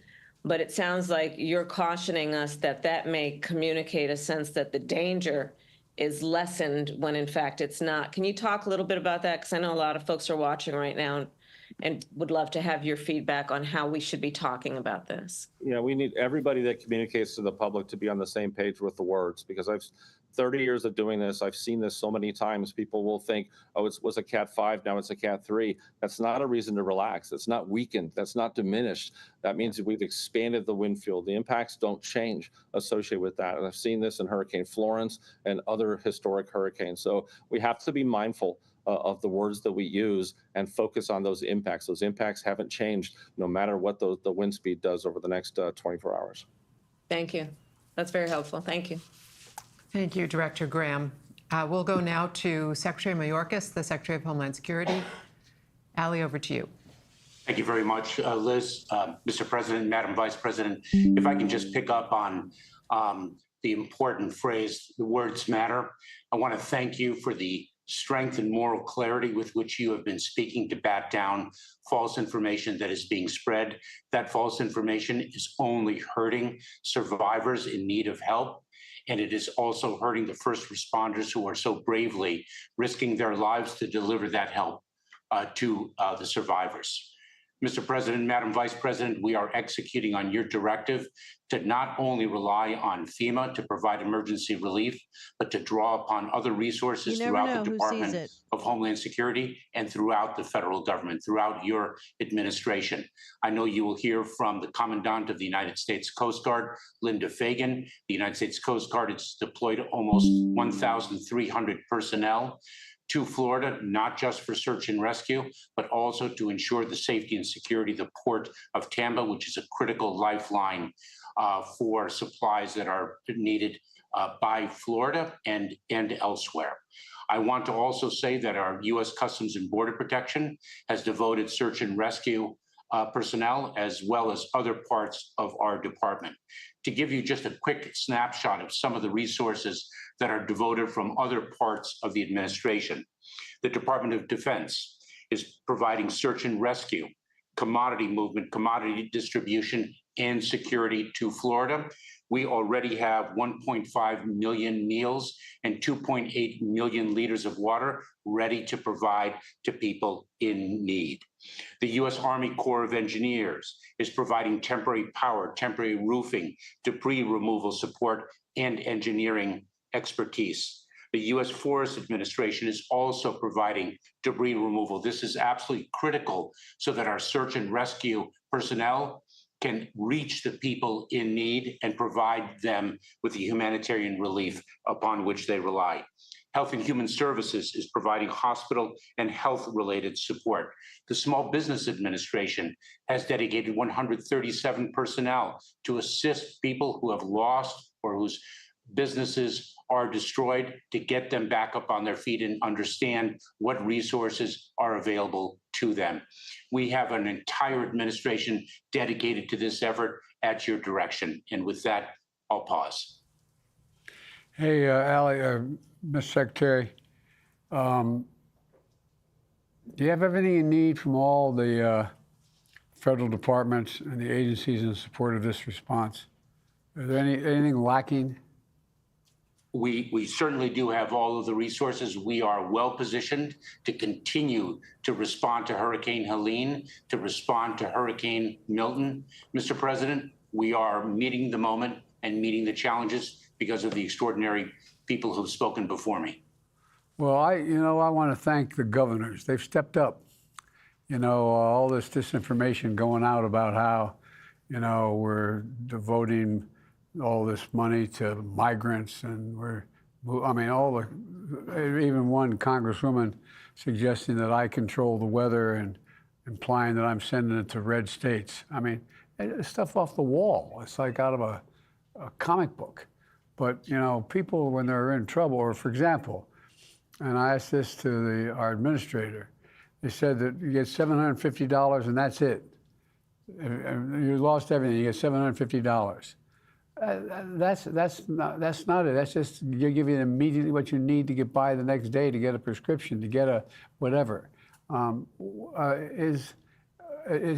you getting calls already about what we're going to be able to deliver for people who get in trouble? We are, Mr. President. Let me say that one of the false narratives is that the federal employees who are actually delivering assistance will take an individual's land. And that is causing individual survivors not to approach the people who are there to help and obtain the relief to which they are entitled and that we have available to them. And the Vice President knows very well, as a former prosecutor, that false information only is fuel for the criminal element to exploit individuals in positions of vulnerability. And Madam Vice President, your words at the outset were so very important for that reason. Thank you. Mr. Secretary, I want to thank you and the folks in your agency working with FEMA, NOAA, and all the federal agencies. I've been on the ground, and the work that you all have been doing to coordinate with local and state law enforcement and first responders has been outstanding. It really does show the best of the kind of work that we do in a moment of crisis to work together. So I applaud the folks that work with you and your leadership in that regard. Thank you, Madam Vice President. Thank you, Secretary Mayorkas. We'll go now to Admiral Linda Fagan, the Commandant of the U.S. Coast Guard. Thank you, Mr. President, Madam Vice President, and I want to assure you that the Coast Guard is ready to respond. We continue to monitor the storm closely and are mindful of how dangerous and devastating this storm is and the potential to the region, which is still recovering from Hurricane Helene. My senior field commanders are well integrated with both the state and local emergency responders and have stood up incident commands. We continue to surge personnel and assets from across the country into the region.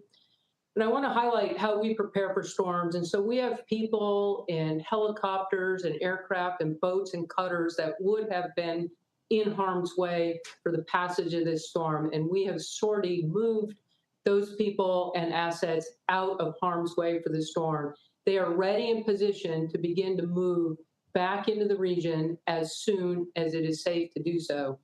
In addition to the aircraft and ships and boats, it includes shallow water boats, medical teams, pollution response Bike teams, helmets, crisis if support nothing teams. else. Get in the tub. Our top priority Soft is mattress saving above you. lives and safeguarding the marine transportation system. This also includes responding to any pollution incidents. We will begin to move back into the region as soon as it is safe to do so, with our primary initial focus being life-saving work and reopening the ports to re-enable the flow of commerce. I want to focus just for a minute on the Port of Tampa, which is the largest port in Florida. And depending on the impacts of the storm, there could be some impacts to the port and commerce flow. We will conduct overflights as well as bring ships into the region to ensure that the channel and the harbor is clear and safe for commercial traffic. We will work with the Army Corps of Engineers and others to do those assessments. Paulina and Jay are in We'll good work to places. reestablish the aids to navigation constellation and work with the pilotage in the area to ensure that ships are able to move safely in and out of the Port of Tampa. We'll also need to ensure that the port has electricity for handling cargo and cargo flows. So I share this with you, Mr. President, because we are myopically focused on regaining commerce flows into the Port of Tampa once the assessments are able to be made. It does take a little bit of time, but we will move with all urgency to ensure that Tampa is reopened yes, for we've heard commerce from and Jay. commercial She's settling flows. in. She is We continue safe to monitor the storm and closely. will continue to and a number monitor. of our briefers have spoken on the need to heed the evacuation orders. And just like to emphasize that my first responders, and as one of the critical first response agencies pours a hurricane response like that, my first responders have moved out of harm's way and are not in the path of the storm. They are ready for immediate reconstitution into the area, and you will see them moving quickly. But as the storm effects come on, people really need to move into safe positions so that they do not lose, Thanks, Gal, lose their for lives. all these Mr. President, amazing your Coast links, Guard and is replace ready to the pinned respond, tweet and right now with we your are pinned post. well rather. positioned for that. Thank you, sir. With Admiral, the one of the tornado things information. that I don't know whether people who have not been through any kind of hurricane in the past may not understand is that when the rainfall and the flood surge are significant, but these elevated water levels are likely to be accompanied by large and destructive waves. It's not just the water rising, there's significant waves. And what do you anticipate, if anyone else wants to respond, what do we anticipate Mike's weather page, in terms now of live, the wave damage great that's done? source Not for just the direct water rising, information. but these waves, large waves coming in. Sir, I'll just touch on the impact of the water and just the flow and significance of any kind of increased water flow, storm surge, whether it's wave driven or otherwise. It creates conditions that are incredibly hazardous to life. People can't swim or save themselves, which again just emphasizes why it's so critical that people evacuate and get themselves out of harm's way. And that allows them for the assessment with regard to any property or property impacts. I know search and rescue is obviously the #1 priority immediately after the storm, but we know that the Port of Tampa is critical for the state and the state's economy and the region as well. What can you and the Army Corps of Engineers do to get the port quickly reopened once this storm passes through? Thank you, Mr. President. We're already in conversations with the Army Corps of Engineers, aligned on the need to begin those assessments as quickly as possible to determine whether there were any impacts from the storm or not, and regain and reopen the Port of Tampa. The Port of Everglades is also a critical port on the east coast of Florida. The Port of Everglades remains open for fuel tankers to ensure that commerce continues to flow into the state from other ports that are not in the direct impact of the storm. But sir, I assure you, we in the Corps of Engineers are already in conversation with regard to what it will take to reconstitute the Port of Tampa, and we will lean into that work as quickly as possible. Thank you, Admiral. Appreciate it. Commandant, I echo the President's words. Thank you for what you and the men and women of the Coast Guard have been doing in response to Hurricane Helene and now this, and your emphasis on the importance of the port in Tampa is critically important to recovery. So thank you for all the work that you are doing. I know that resources are spread thin in terms of your folks being on the ground in every area right now, and you're doing an extraordinary job. So thank you for that. Thank you, Madam Vice President. To each of the dedicated professionals on this screen, we are truly in your debt and in debt to your teams for what they are doing right now to prepare for and respond to what is coming to Florida this evening. With that, we will conclude the public part of this briefing. And if you'll just stay on the screen for a few minutes, we can Could I say one closing have further thing? conversation. Of course, Mr. President. Pass on to your folks how much we respect and understand. A lot of these folks are risking their lives. Yes. Risking their lives to help other people. I mean, this is Americans helping Americans in ways that when, you know, to me, it's a measure of who we are as a nation when we see this happen. And it constantly happens. Americans stepping up to help other Americans and risking their lives. So thank all these first responders. It really matters. Really, from the bottom of our heart, thank you, thank you, thank you. Sorry. We're ready. He cut his mic. Okay. All right. Wow, that was very interesting. All right, let's take a look where we're at. I'm going to leave all this information up on the screen. Let's take a look at where we stand with things. I know. He's a good man. I don't really, everybody is flawed, and that's not the point. It's the depth of the flaws and what you end up doing with it that matters, I think. But what do I know? Let's get back to this. Hold on. There we go. Well. I'm going to leave that kind of small over there. Make sure it's live. Oops, it's not. Okay, I understand. Get live. Okay, now it's live. All right. So what we've been listening to, you tweeted those fantastic. So check 5GW Hot Takes Twitter, and you will see a plethora of resources. Yeah, I know. And Paulina, isn't he, he's up in Pennsylvania, I believe. Electioneering, if you will. Let's see. Let me see what we got going on here. Hold on. Let me go back. Okay. I'm going to continue with the hearing that we were listening to because I kind of want to stay live and, keep track of what's happening. And what we're listening to, I I posted earlier the context for that. I'll post it again. But it's important detail. Right now, we're in the direct testimony of Stephen Richer of Maricopa County, Arizona County Recorder. He formerly was a clerk and recorder. And, Reed. Reed is, well, actually, let me check Mike's weather page. I don't want to steal their content because they're really, super awesome people. Let me see what's going on with that. He's in his car. Oh my God. These guys are crazy. Crazy. This will overtake that. That's fine. Okay. Hold on. Hi, Oren. How are you? Let's see. Where am I? I'm here. I'm there. I'm here. I'm there. I love you. Bye. You look so adorable. You look adorable. And hold on. Don't leave me.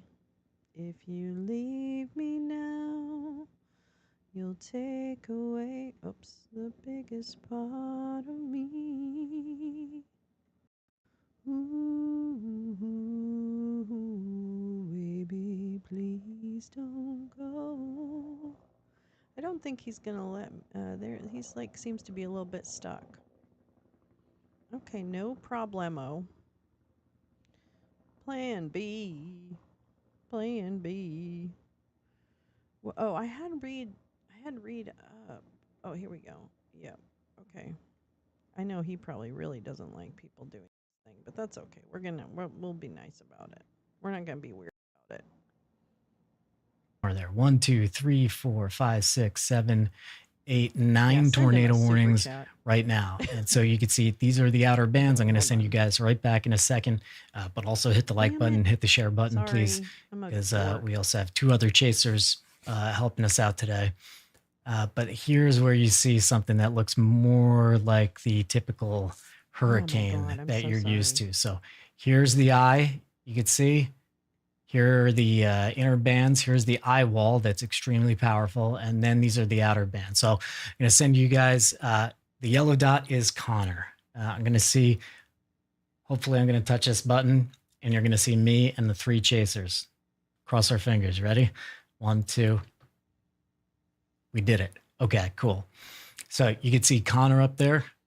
So red team, Team Dominator, they're the red dot right here. Yellow dot right here is Connor Croft. So Connor's on a different tornado warning by Sebring right now. And Chris Hall, he's not, he's getting some more prep ready. He'll be joining us in a bit. But right now we have Team Dominator on this Western tornado warning and then Connor Croft on this Sebring tornado warning. So if you're new to this, I keep an eye on everything. I try to sit back and just kind of stay out of the way, not talk over them too much like I am right now. But if I'm on one team and I see the other guys have something very important, I jump to them. Like right now, if we were on Connor and it said no signal, I jump to the other people, or I just fill you in on what's going on with the overall storm. We also have live data feeds coming up with the new sensors. I'm getting that set up. But let's go back to Team Dominator because they're closing in. Thank you guys very much. Like the stream, share the stream. Big day. Here we go. Welcome to the chase.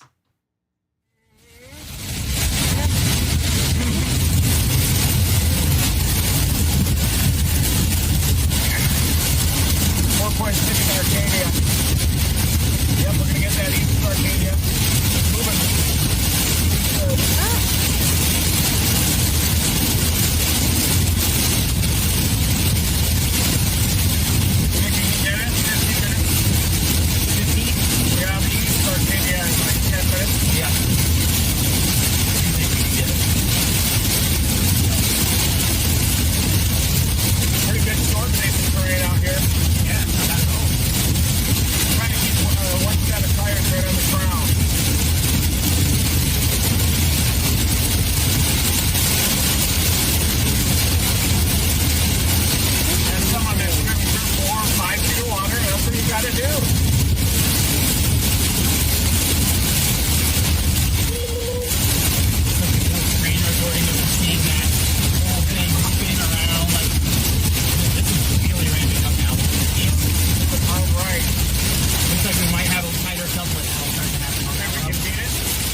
have them turned way down, and it's that loud.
Nerve-wracking.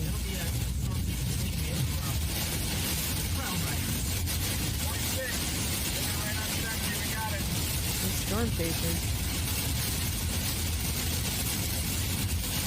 And this was one of the best. Reed Timmer is one of the best. His team.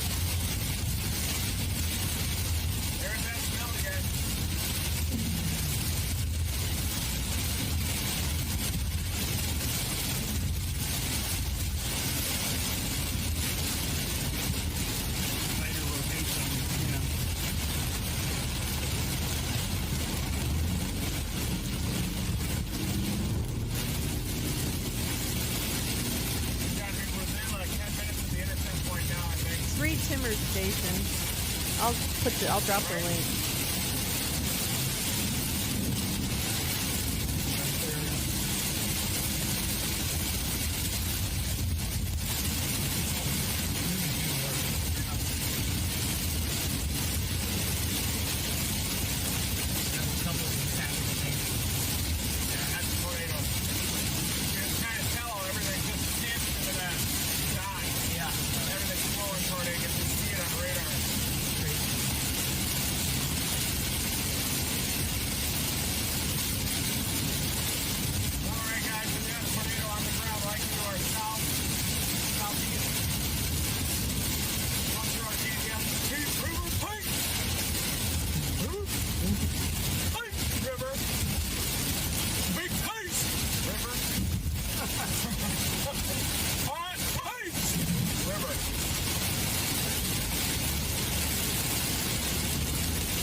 Croft is really good too. He's one of the chasers in there. Yeah, for me and flooding.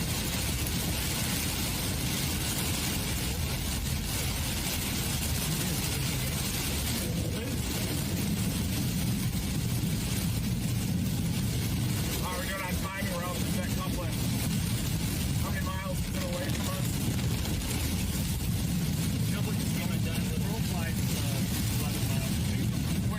it. Okay. It just also moved to the towards us a little more. Can we get it? Like, east of us, so if it's 11 miles southeast, we probably need to go like how many miles due east, you think? Estimate.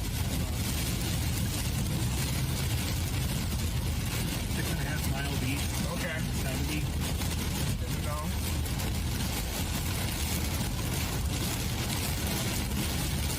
We'll be there in like 12 minutes. Should be able to be there, right? 5 miles. Okay. 5 miles east on 70.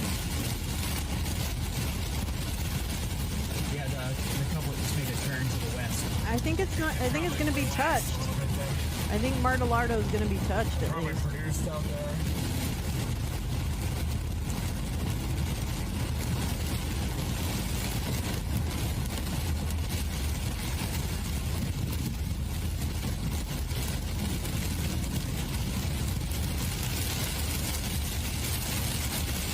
Not exactly sure where, in particular, this team is.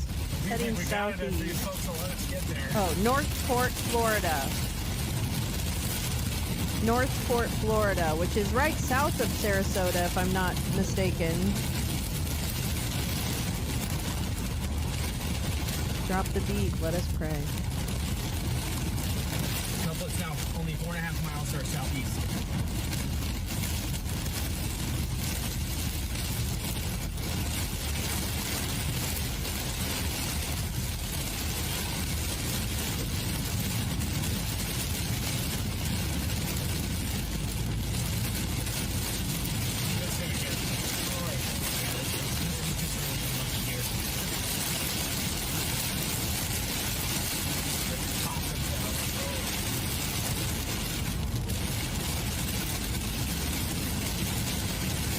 That's a lot of standing water already.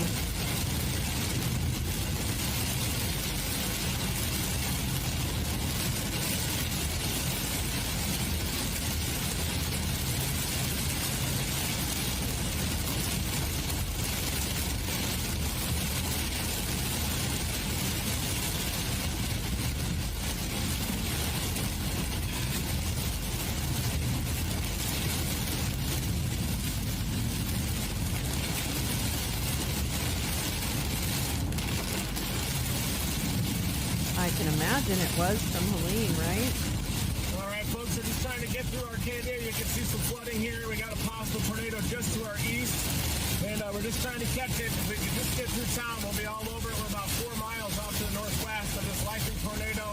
Big inflow into it. Already some flooding here in Arcadia, though. In this construction zone near the Peace River. This area was hammered during Hurricane Ian.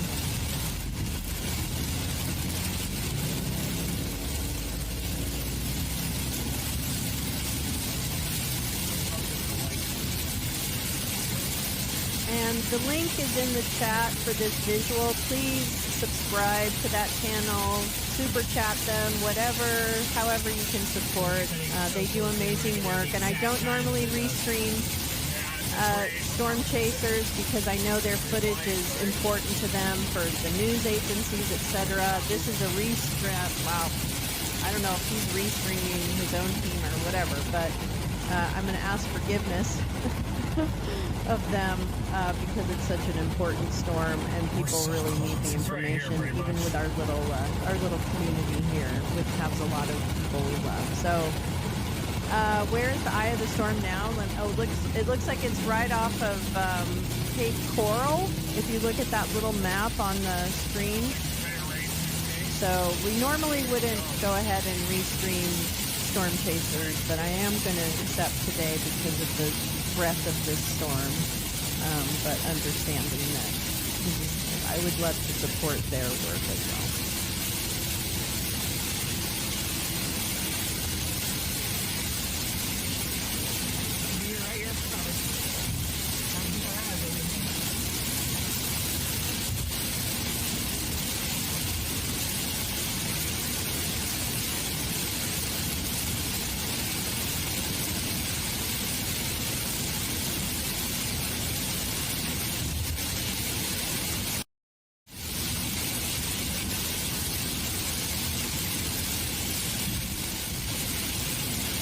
I'm just gonna grab a little something to eat. Hold on, be right back.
All right, coming back to them in a second. We also have Connor that I'm keeping an eye on. He's closing in on the storm, but just see a lot of people piling in, and we'll just explain what's going on right now. This is the outer bands of Milton, and the outer bands of hurricanes spawns tornadoes, can spawn, often spawns tornadoes.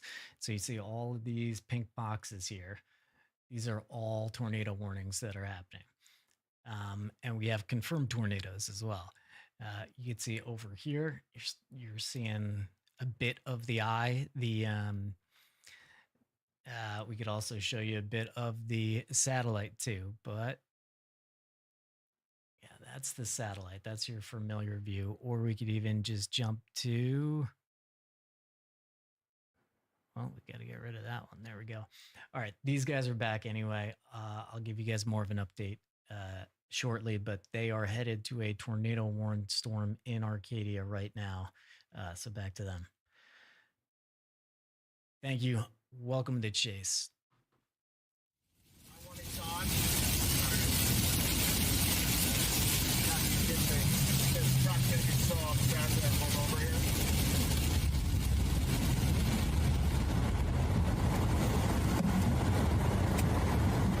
So upset.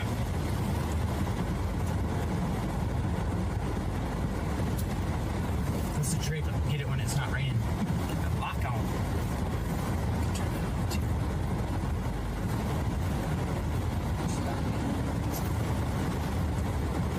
Gotta be kidding me, gotta be kidding me, gotta be kidding me, gotta be at 80 miles. Oh, you did? Turn back around. I'm saying. Boy, it sure looks to me like it's heading north. I don't know. And I am not an expert, so don't listen to me. It's very frightening. I don't normally watch this long, but... Another tornado warning there west of Anton Park. Another one east of Highland Park as we get a little closer to Lakeland area.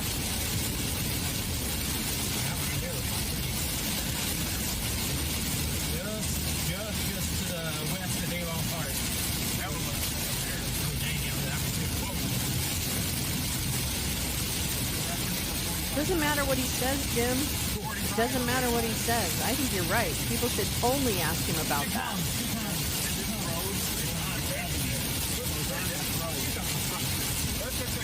But I want to sue Oklahoma for putting Bibles in classrooms. Not on curriculum, in classrooms. There's a difference. Trying to get that tornado interceptor shot, but with these drops, they'll just touch down and lift.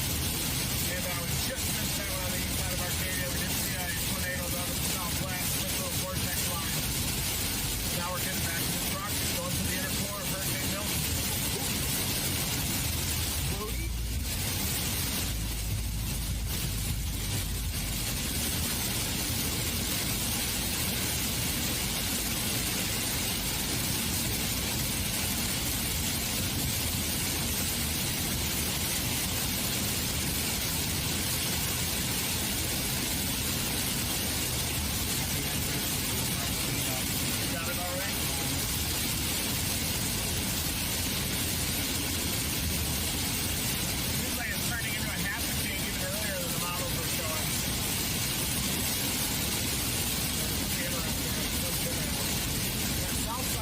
I think that's it, Max. You nailed it.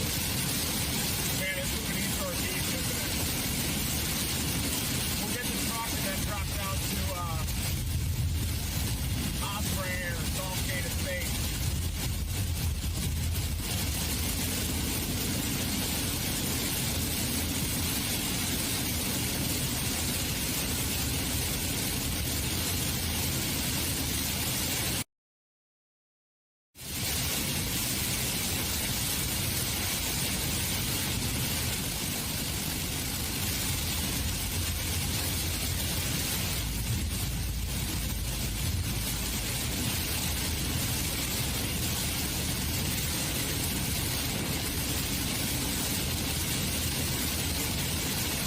We're going to stick with this for a minute, and then I'll probably transition to one of the hearings that we are just all stacking up, and we'll keep an eye on this as well. So hold on just a moment. And also the Americans United for Separation of Church and State. It's an actual association with lawyers, and they're the ones bringing some of these suits against states for the violations of that. And it's really good. Freedom from Religion Foundation. Oh, that's Ron Reagan, right?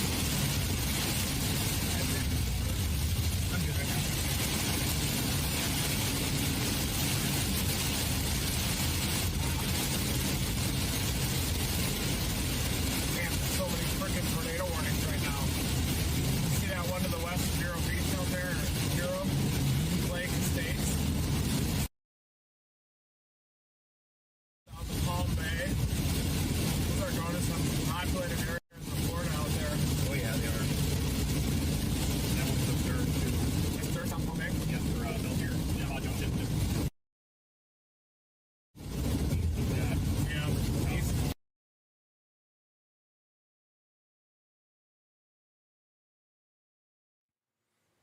Jumping back to them in a second. Connor's still good. I'm going to turn off this. That's got to be off. We're going to turn on infrared, and we're going to turn off the radar. So watch, this is basically the last 6 hours, or is it the last 6 hours or 4 hours here?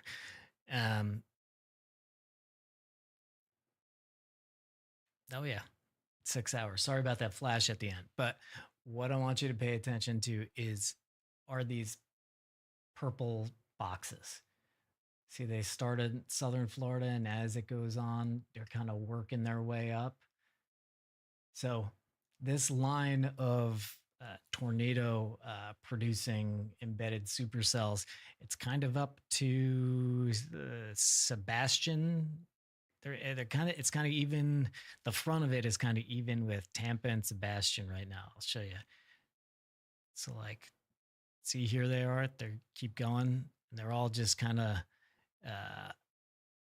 they kind of work their way up, right? Here they are, working their way up, and they're about here now. So if you're north of that, or if you know people north of that, give them the heads up. These are working their way towards Orlando, Spring Hill, and all the way up to Daytona Not afraid Beach. Now, of burning they in may hell. not have tornado potential that entire way, but if you are north of it, heads up.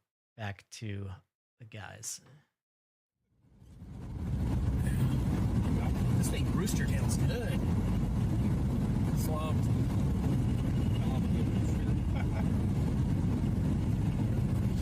The rooster. All right, everybody, you can see that base in front of us. Watch that area. That's a little developing tornado cyclone. Partial occlusion that you're seeing. The dry air wraps all the way around that. We'll have a tornado.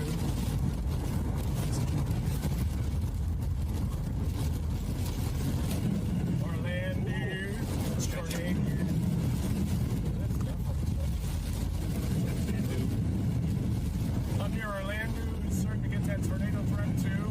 Set, if you're watching it. Grab ass. Your own.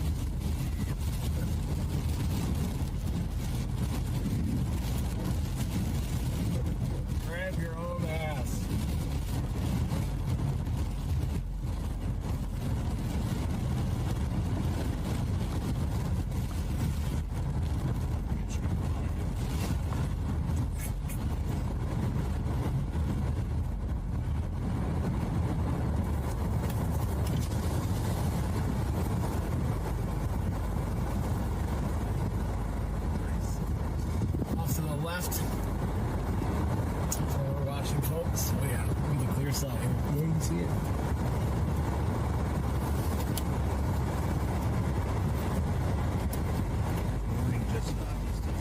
Just east, yeah, the ranch and that.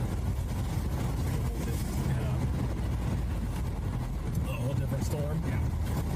See the there's not one to wrap around in there.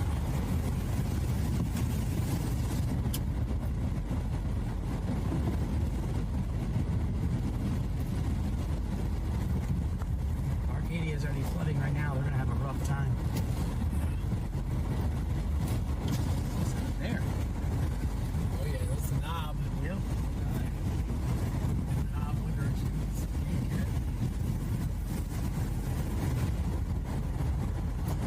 Oh, there's a little movement. Look, I think just like little tiny funnels coming down right under the window. Little guys. Reach down.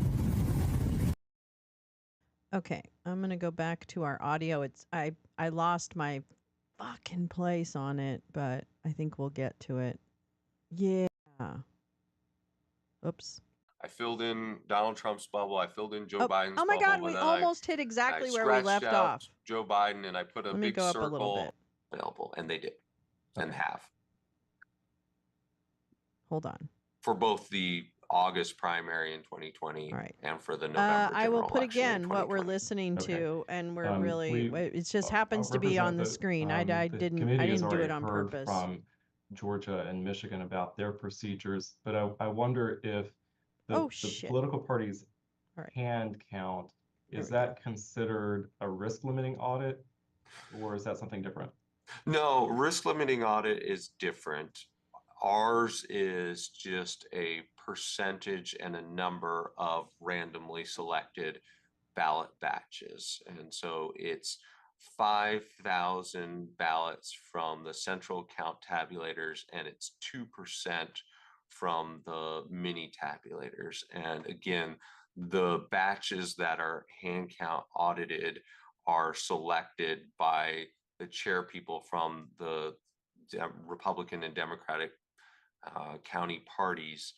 And like I said, that wound up being about 47,000 votes that were hand counted. Okay. And did Maricopa County do a risk limiting audit after the 2020 general election? No, it is our opinion that that is not authorized by state statute. Okay.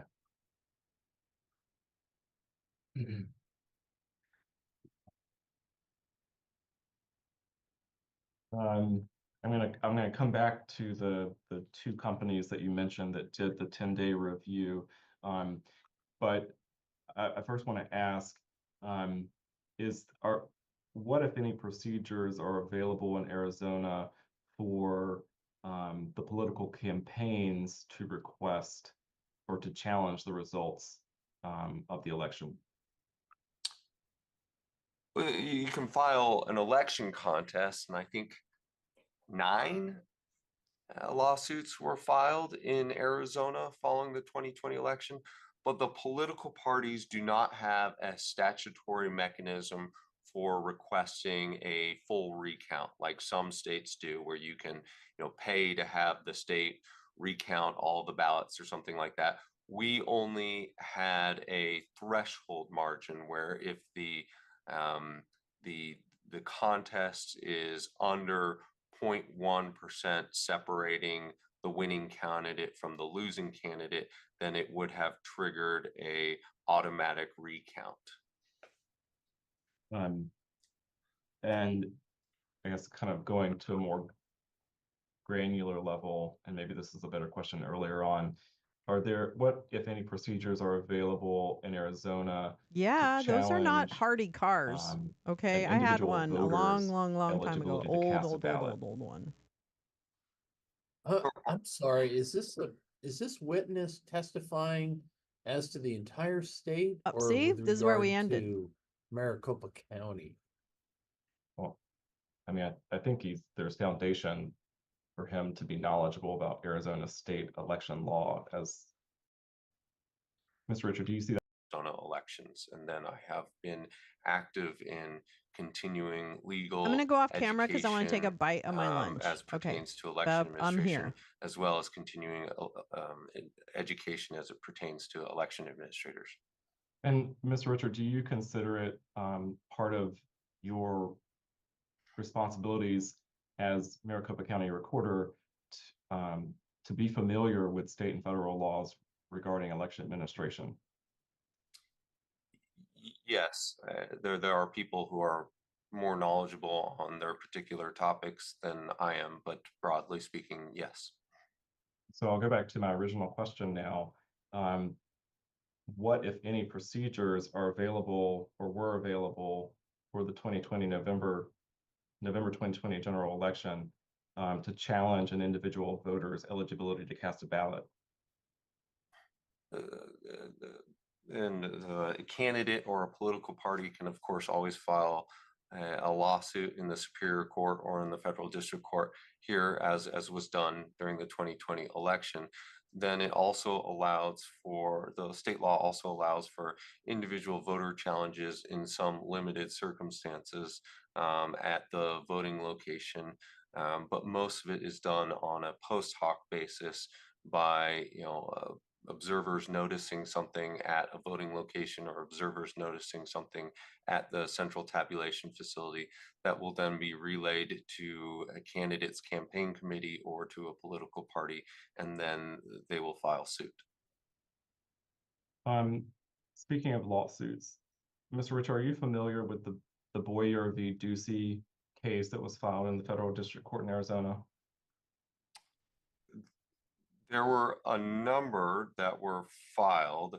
The Federal District Court case one is this the one in front of Judge Schmetwa? I don't know that off the top of my head. Let me show you. Emily, could you please pull up Disciplinary Council Exhibit 224?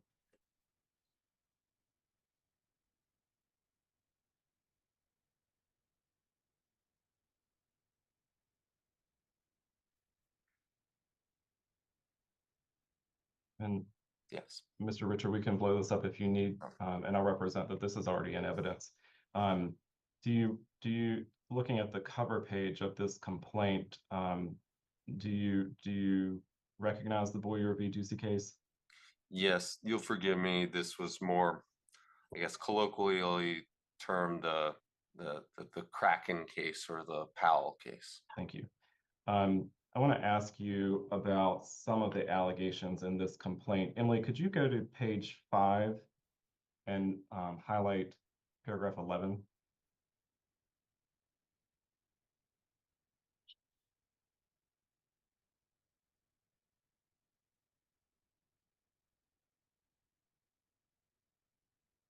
I guess if you could just blow up paragraph. There we go. Mr. Richard, do you see that paragraph on your screen? I do. The paragraph, it references the Dominion Voting Systems Democracy Suite. Do you know what Democracy Suite is? Yes, Democracy Suite is a software that it's their software that allows for both the ballot building process and for the ballot tabulation process. And they have different versions of the Democracy Suite.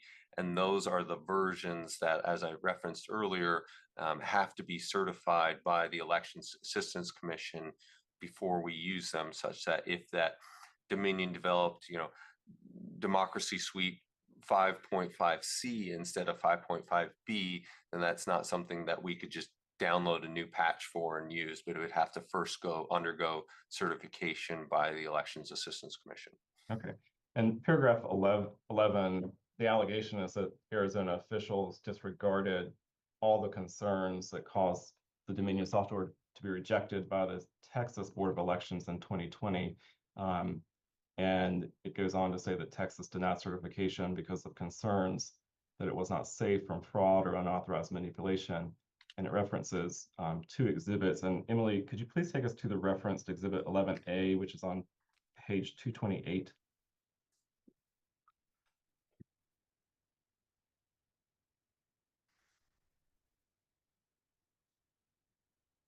And Emily, could you blow up the that first paragraph under preliminary statement?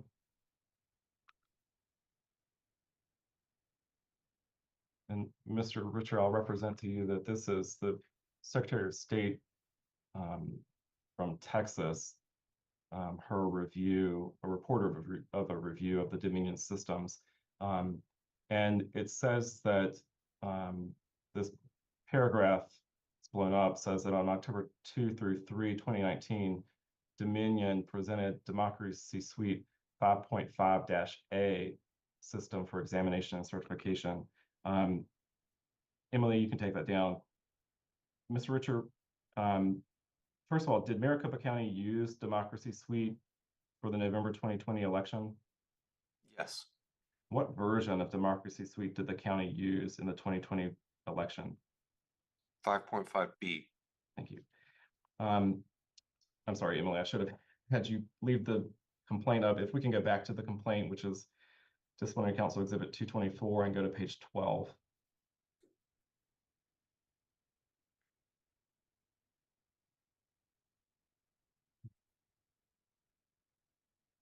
And if you could blow up paragraph 49, which consists of 3 separate paragraphs.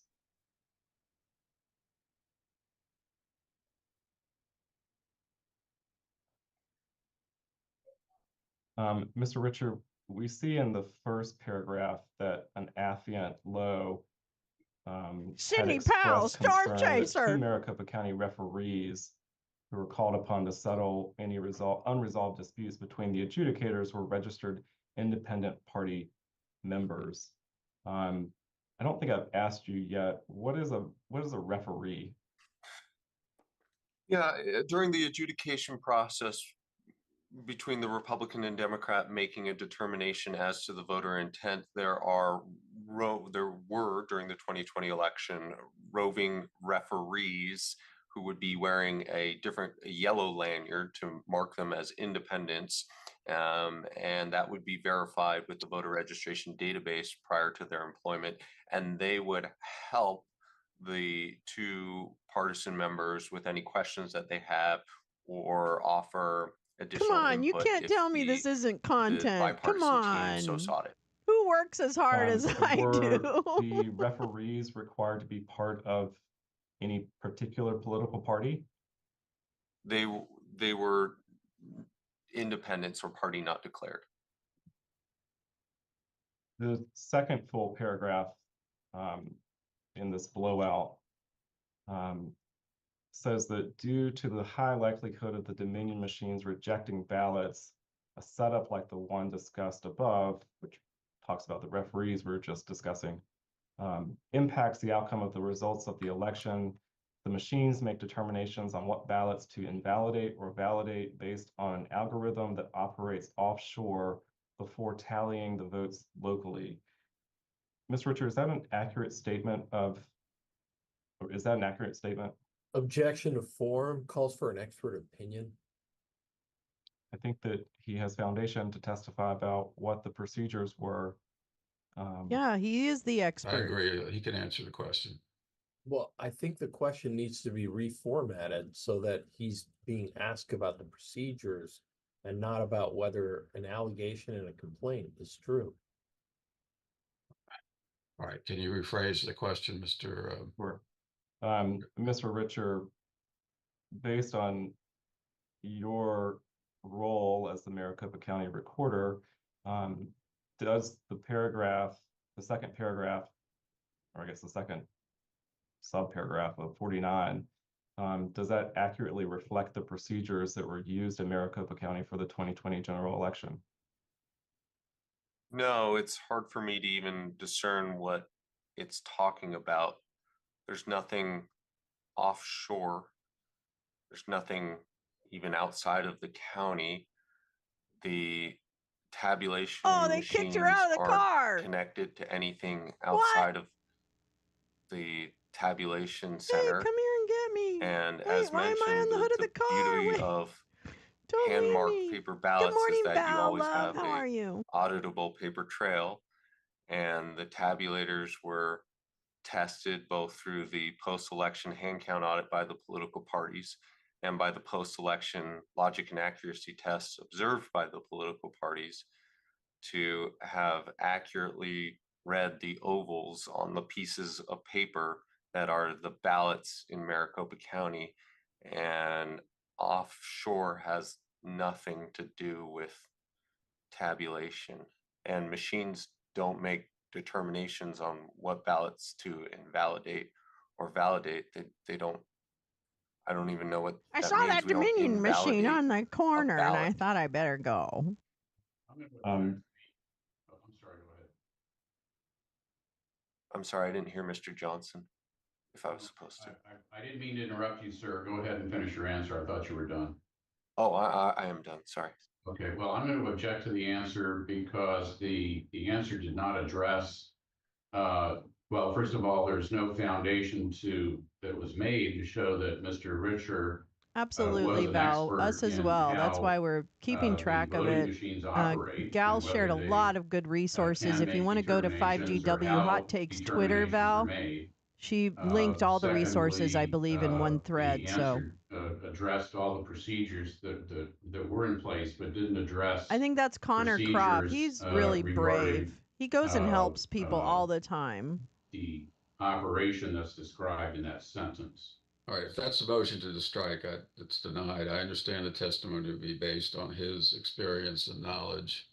I don't think he's required to be an expert to give the testimony he just did. But proceed, Mr. Horrell. Thank you. Emily, could you please go to page 13 of this exhibit? And if we could, They're trying to get her off their blow up windshield. paragraph 53 on that page. She holds on like a motherfucker.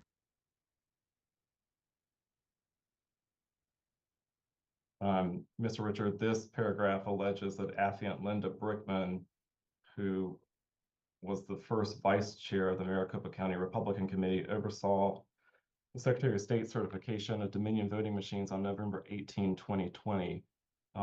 First of all, were you present at the Secretary of State's certification of the Dominion machines on November 18, Thanks for popping 2020? in. Absolutely. Ryan Holleyall is also very good to follow. And are Mike's you Weather familiar Page, with Max Linda Velocity. There's a few really good people. Yes, and Linda Brickman is a lady. I know you've got Mr. ballots Brickman, in that but storm. Linda's a lady.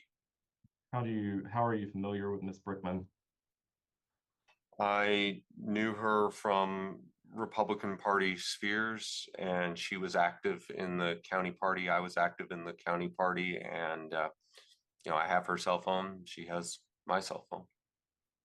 Did you badonkadonk? The paragraph 53 sets out bullet points from her referenced affidavit. The first bullet point says that signature verification standards were constantly being lowered by supervisors in order to more quickly process that higher amount of early and mail-in ballots.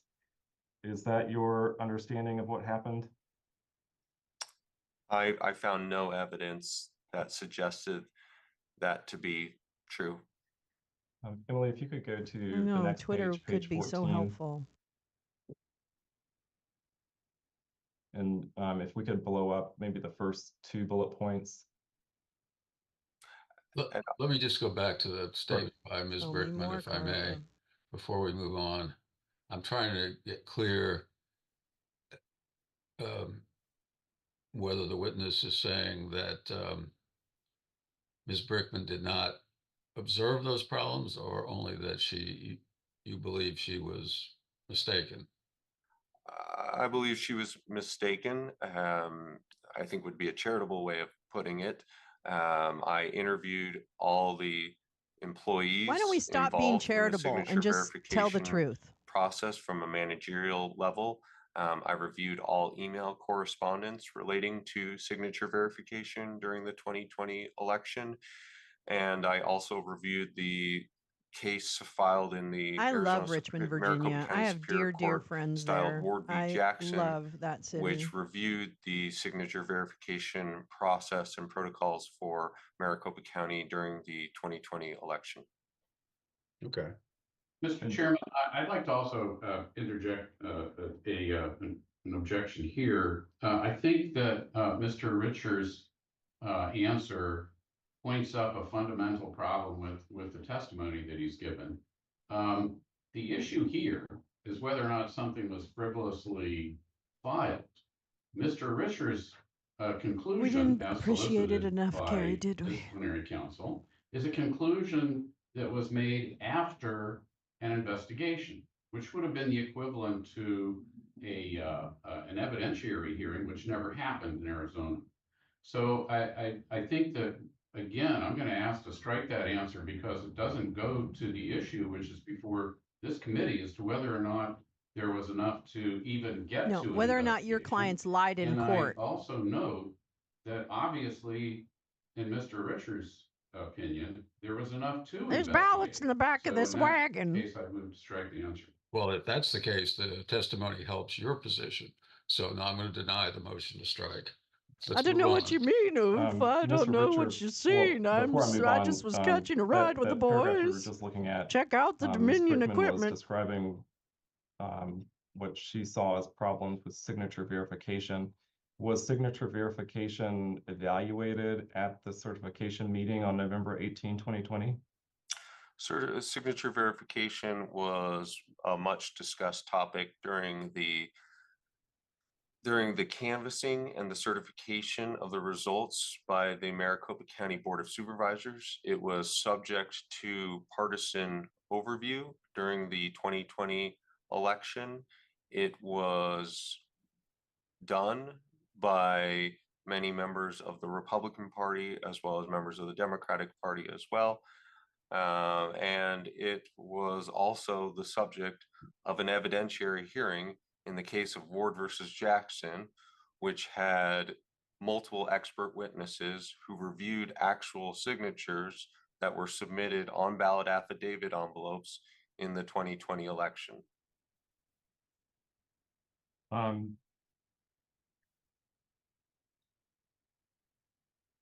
Okay. Well, Can let we me get a ask. spelling of the lawsuit? I had to he post just, that screen stated, cap Ward of that. versus Jackson. Yes, How do you Ward. spell his name?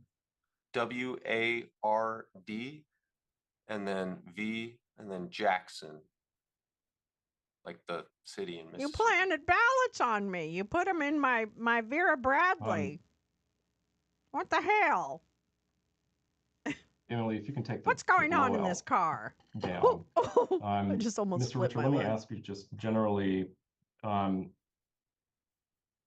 have you reviewed Ms. Brickman's full affidavit that was attached to the Boyer complaint? Sydney got me all hot and bothered. I did at the time, but you'll forgive Sydney, me. It's stop been it. some time since then. Despite the allegations made by Ms. Brickman in her affidavit, were the Dominion machines actually certified at the November 18, 2020 meeting? They made her Yes, sit on the hump. Were the post-election logic and accuracy test was signed off on.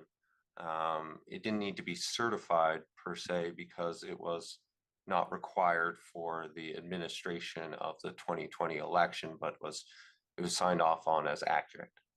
Was Ms. Brickman the only Republican Party representative present for the November 18, 2020 meeting?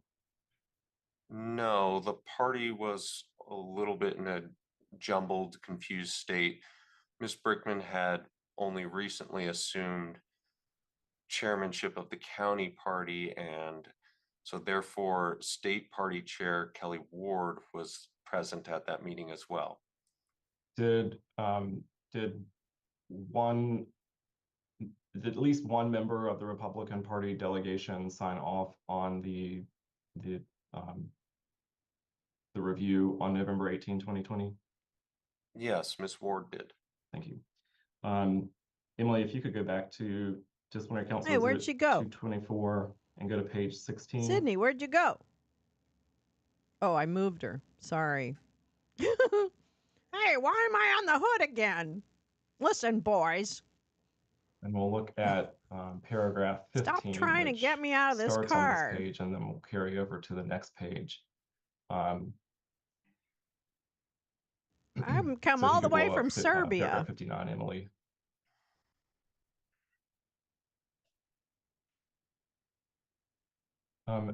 Mr. Richard, this paragraph alleges that Russell Ramsland had identified two types of statistical anomalies Oh, fucking hell. that he concluded are the results of voting fraud.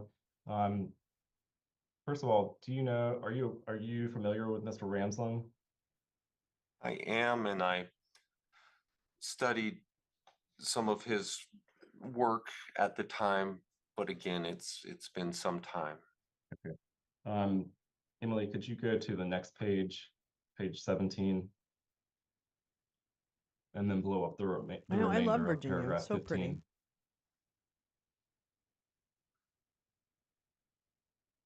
Mr. Richard, this paragraph alleges that using publicly available data, Mr. Ramsland determined some statistics about Pima County, but that also he determined that 54% of Maricopa County precincts, I mean, 300 out of 558, there can't be that many had a tapes, turnout okay? of 80% or more, and at least 30. They just can't. Some of them must be over doing it just for the 90%. fucking whatever. Based on your position as county recorder, are Oh those man, Orin, that's statistics so accurate? frightening. Those could be. I know we had turnout of 80% for the county for the general election, and while that was high, it was by no means the highest for Maricopa County historically. I think historically the highest had been 86, 87% in for a previous presidential election, I think in the 90s or in the 80s. And so it's possible those numbers are accurate. Emily, could you please go to page 17? Oh, you're on page 17, sorry. Can you blow up paragraph 60?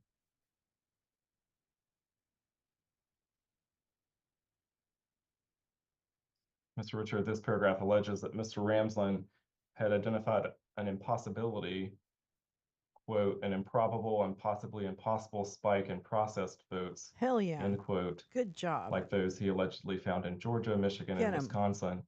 He says specifically, or the complaint alleges, specifically at 8:06:40 p.m. on November 3rd, 2020, there was a spike of 143,100 votes for Biden in Maricopa and Pima counties. Earlier, you testified that that Maricopa County was allowed to start reporting tabulated votes at 8 p.m. on election night. Is that right? Yes. Would Orin, it there was also therefore this be this surprising grocery to see store. a We large talked amount about of this votes before. I can't remember what the name come of it in was. at 8:06 p.m. on election night? I would I have think it thought was a those would have come co-op. in even at 8:01, but it's possible. I can't $3.3 remember million if those worth came because in they're at paying full 8:06, price for but those Bibles. no, and the first results would have No, been not the Food largest Lion. release Dang of it. I'll results find it. that were released It was a on at 8 co-op. p.m.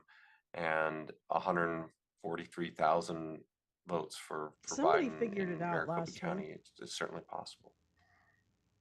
Emily, could you go to page 18? And if you could highlight paragraph 64.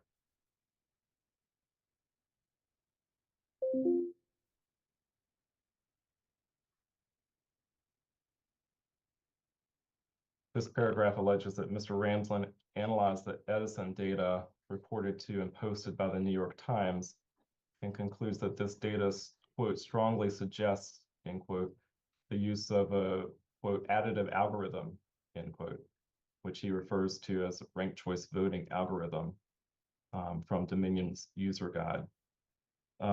First of all, Elwood Thompson's. do Elwood you know what Edison Thompson's. data is? Elwood Thompson's. It might not be a It's co-op. in the polling company. That's a guess. So let me just say no. Okay. The results that are reported to and posted by the New York Times is that considered official election results on No. election night? That's one of my No. favorite places.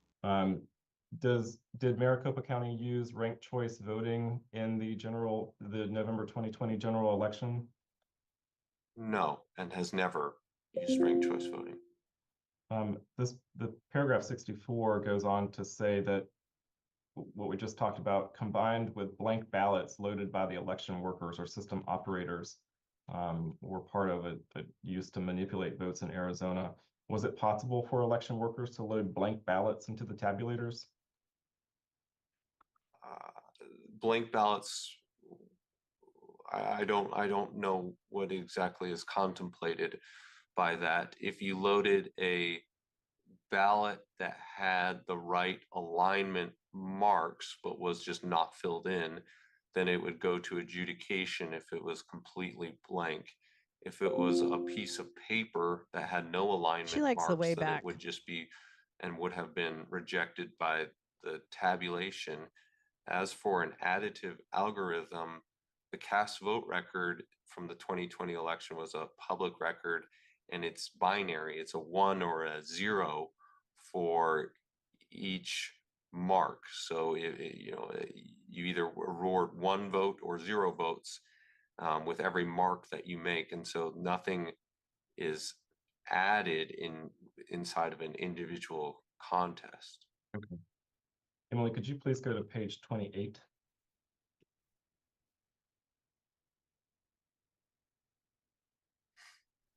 And if we can look at paragraph 80. Did he not get the memo that the Department of Education would be eradicated by The Trump or second any sentence of this Republican paragraph administration? Did he miss alleges that that one? a declarant was explaining that Dominion voting systems work I with can imagine CITL, that acronym has to be one of. SCYTL. I just can't even imagine the and that terror votes of on that. route before reporting go to CITL in foreign countries. Have you ever heard of CITL, Mr. Richard? This Only transcript, in I the need to get these context of transcripts. They're allegations so about the good. 2020 election. To your knowledge, based on your position as Maricopa County Recorder, did Maricopa County transmit any vote data to CITL in the November 2020 election? Objection to that should be to his knowledge. I said to your knowledge. No. To your knowledge, did Maricopa County transmit its votes data to any third party overseas or in foreign countries? No, it didn't. I looked at all the log files. To your knowledge, did Maricopa County transmit its vote data to any third party other than the Secretary of State in Arizona? No. Okay. Emily, you can take this down. Mr. Richard, you've mentioned the Maricopa County Board of Supervisors. I'll just have several her fly times, like a banshee for a today. minute. Following the 2020 election, did the Board of Supervisors release any public statement to inform the public about what steps were taken to ensure that the vote count was accurate? Yes. Emily, could you please pull up Disciplinary Council Exhibit 217? Or a bug on the windshield.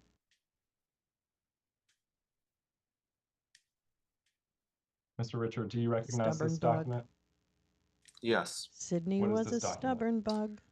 This is a letter written by Clint Hickman, who then She served tried as to pull chairman out of the the election Maricopa rug. County Board of Supervisors and represented the 4th District of the Maricopa County Board of Supervisors, the Northwest Valley I don't know. I have to of think. Maricopa God, my County. brain's not really. And he wrote Ping, this ping, letter ping. after hearing from many constituents regarding the 2020 election and allegations that the election in Maricopa County was inaccurate or insecure. What is the date of this letter from Mr. Hickman? They are November the storm 17th, chasers are 2020. currently in Mayaca And City, what Florida, does, just generally MYAKKA, speaking, what does Mr. and they're headed to Hickman, the they're headed south to the dirty inform side of the public eye. with regard to the allegations? He affirms the accuracy and integrity of the Maricopa County 2020 general election. And do you know, was this document published anywhere available? Mr. Hickman made the document available on the county's website, and he also distributed it to various media, and I believe he emailed it out as well. I'm going to object to this exhibit as reflecting nothing but hearsay compiled a mere matter of days after the election. Well, as we've said many times, hearsay is admissible in our proceedings, but in any event, it hasn't been offered yet. So let's wait till the document's offered in evidence, and we'll hear from all of the respondents. I apologize. Mr. Richard, you mentioned earlier that the letter is signed by Clint Hickman, who was the chairman of the Board of Supervisors. What is, if you know, what is Mr. Hickman's political affiliation? Mr. Hickman was and is a Republican. Mr. Chair, I would move disciplinary council exhibit 217 into evidence at this time. All right, I've heard Mr. Burns' objection. Mr. Driscoll. Just the same objection as previously. I think it's admissible, but there's no relevance yet established to my client, which has to be linked up. Right. I mean, we know that there's still further evidence to come from disciplinary counsel, so we can't exclude it based on anticipating what they will or will not provide. Mr. Joseph? My only position, I have no doubt about this witness's expertise, and I have no concern about what he's saying, but I just wish we'd be sort of more flexible in accepting expert testimony. Oh, from the people who lie? You were talking about you? expert testimony No, from thank other you. witnesses who aren't before us right now, right? Fair enough. Yes, I'm Oh, sorry. yeah, I know Mechanicsville a little I bit. don't think we've excluded any expert testimony, at least not yet. All right, well, the document will be admitted. This is, which number was it, Mr. That was 217. Disciplinary Council Exhibit 217 will be admitted, subject to Mr. Burns' objection. As we've explained before, just because we admit hearsay doesn't mean we give it the same weight as live testimony or other evidence that is not hearsay. So it's not a determination as to the weight of the document, only that it's admissible. I appreciate that, Mr. Chair, and I don't mean to make too many objections, but I just feel sometimes can help to point it out. All right. We understand your position. All right, let's continue, Mr. Horrell. Mr. Richard, earlier today, you mentioned that as part of the post-election procedures that the county, Maricopa County employed to verify the accuracy of the results, that the county hired 2 companies to do a 10-day review of the tabulation equipment. Why did the county why did your office make the decision to do that? This is still the direct Yeah, I testimony. encourage the Board of Supervisors to partner with me on this for both political reasons and for hopefully informational reasons. We had been hearing from many people the allegations that had been propagated concerning especially Dominion voting systems and their role in the 2020 election. And so while we all felt very comfortable with the results and the tests that had confirmed the results, we thought it could be I beneficial. think I went to a school to visit there for an bring after-school in program or something. third-party Can't recall. experts to do an independent assessment of the tabulation equipment. And that's exactly what we did. And we went out and we found 2 accredited laboratories accredited by the Election Assistance Commission, who had long-standing reputations within the elections community. Both had an intimate knowledge of tabulation equipment used in elections. And we asked them to investigate to the fullest extent possible 4 particular items. One, whether or not any malware was installed on the tabulators. 2, whether any of the tabulators were connected to the internet at any point during the election. 3, whether the tabulators could have engaged in vote switching. And 4, whether or not the tabulators were It's funny to think of the accurately words coming programmed out for of the that guy's 2020 mouth election to read in the the car. ovals on the pieces of paper and to tabulate the votes. Why did the county hire 2 laboratories to do this review? Thoroughness and the sense that our message was not getting through to some people. And so we hoped that by bringing in highly credentialed, highly professional, independent voices, that we could reassure members of the community as to the accuracy and the integrity of the tabulation equipment used in the 2020 election. And where did these companies perform the review process? Where did they work?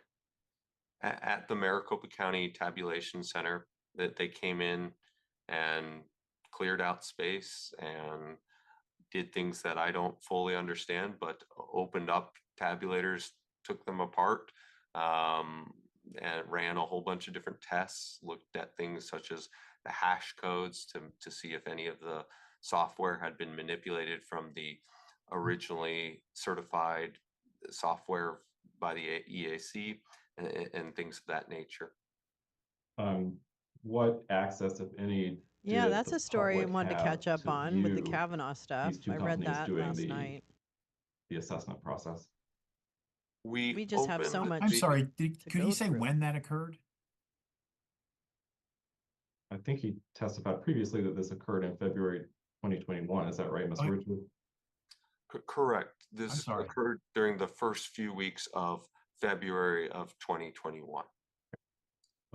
And so you were telling us about what level of access the public had to view this procedure. We invited representatives from various political entities. So the Attorney General's office, the governor's office, the state legislature, the state house, the state senate. We did not make it fully open to the public. However, we did make the presentation of the report fully open to the public, such that any member of the public could go up and ask questions after the conduction of the review. And we posted the reports to our website.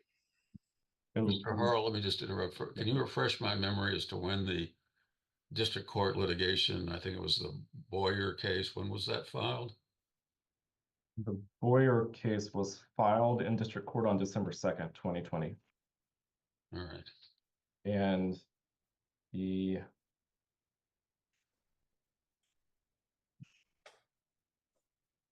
I don't have it exactly in front of me, but I was going to tell you when the case went all the way up to the U.S. Supreme Court and then was withdrawn, but I don't have that in front of me. I guess I'm curious, maybe you can enlighten me as to what is the relevance of testing done by the county in February of 2021 to whether there was justification for a lawsuit filed approximately 2 months before? Well, as we've seen, I'm speeding it up to 1.25 because these guys Georgia talk and too slow. Michigan so far, and we see in those complaints, there are numerous and similar allegations about whether the machines were hacked, whether they were connected to the internet, whether they switched votes, etc. The work that the state officials did following the election shows that those allegations have no merit. The state officials are, we contend, are the people who are most knowledgeable about these issues. We're doing the work, and as we've heard so far, none of the respondents contacted these state officials. The state officials' work following the election confirms that there was no evidence of massive fraud. And I think what you'll see is that the respondents, they have listed numerous exhibits and witnesses. I think some have already been introduced that post-date the underlying litigation by years. And I think in an attempt to show that they had a basis to allege what they alleged. And I think if they're going to show that information, then we should be able to show information that even the information they're bringing forward now had no basis. Mr. Chairman, I would submit that Mr. She's Harrell stealing their is putting cart. the cart before the horse. You guys go I get in think your car. is She's attempting to stealing it. bootstrap his expert's opinion. I'll go back to the beginning. The only allegations relevant here do not pertain to the complaint astounding statement and their experts' astounding statement that there is no evidence whatsoever. So let's go back to the beginning. Was there sufficient basis? Obviously, the respondents contend, and I believe had sufficient basis at least to file a lawsuit. Now, Mr. Harrell is saying, well, they never contacted the state officials. Well, the state officials had obviously similar issues because they engaged, as I just previously noted, in extensive investigations themselves. And this particular report or conclusion, even though it was a preliminary one, didn't come out until February of 2021. And still, that was kind of a conclusion. We'll address that later. Right, well, Mr. Byrd, I didn't mean to get into an argument. This sounds like more like an argument to have in closing argument rather than now. I just wanted to see if there's some logical connection. I think Mr. Horrell has provided some, and that he's saying you have evidence after the fact, expert evidence that you think justifies the allegations in the complaint, and they're responding to that. So let's let him proceed, and we'll certainly hear your arguments on the merits at the appropriate time. Could I clarify one thing? All right. Why are they being so mean to Patrick Byrne? Contradict their experts. He's a sexy Sweeping beast. opinion that there is no evidence even. I'd through like today. to over his I'm stock. sorry we even have to No. get through this to that point. I'd like to as I said, I'm overstock sorry we even have to look him. into it. You know what I shouldn't. mean? But that's the only reason that we're putting this stuff in. And their expert report. I heard he likes claiming redheads. that nothing exists. So I'll just leave it at that. All right. Let's proceed, Mr. Horrell. Well, we're at 12:36. How much more do you have? The court reporter has her hand up. Oh, okay. I didn't see that. Poor thing. Carmen, are you in need of a break? Just a quick break. That would be wonderful. Yeah, All right, thanks. Okay, let's see. We about can 10 speed minutes. up then. Hold That's on. sufficient. Great. Hearing will resume shortly. Hearing will resume shortly. And here we come. Make sure my stuff seems to be buzzing. Busy buzzing.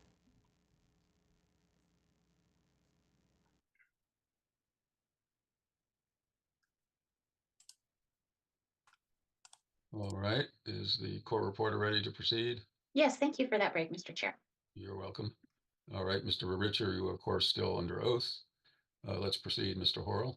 Well, let me ask, it looks virtually certain, Mr. Richer, will need The to next bring you back Wawa, I'm tomorrow jumping morning. out of this rig. What starting time would be best for you? I'm on my Is way to there a Dubai. possibility to start, say, around 11 your time? Fellas, Which we're would be 8 heading to o'clock your time. Dubai. Well, I hope could disciplinary council start with Mr. I got a booty Joseph call in at Dubai. 9:30, and then we would bring Mr. Richard back A for Dubai booty call. cross-examination, Sorry. and then resume with Mr. Joseph if any time remains, which hopefully it will.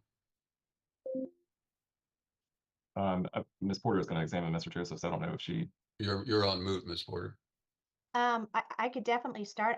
However, I think my preference would be to start and finish the direct all in one time. But if you want to use the hour and a half, I guess we can. But there's no way I can finish in an hour and a half. All right. No, I'm not expecting that you would.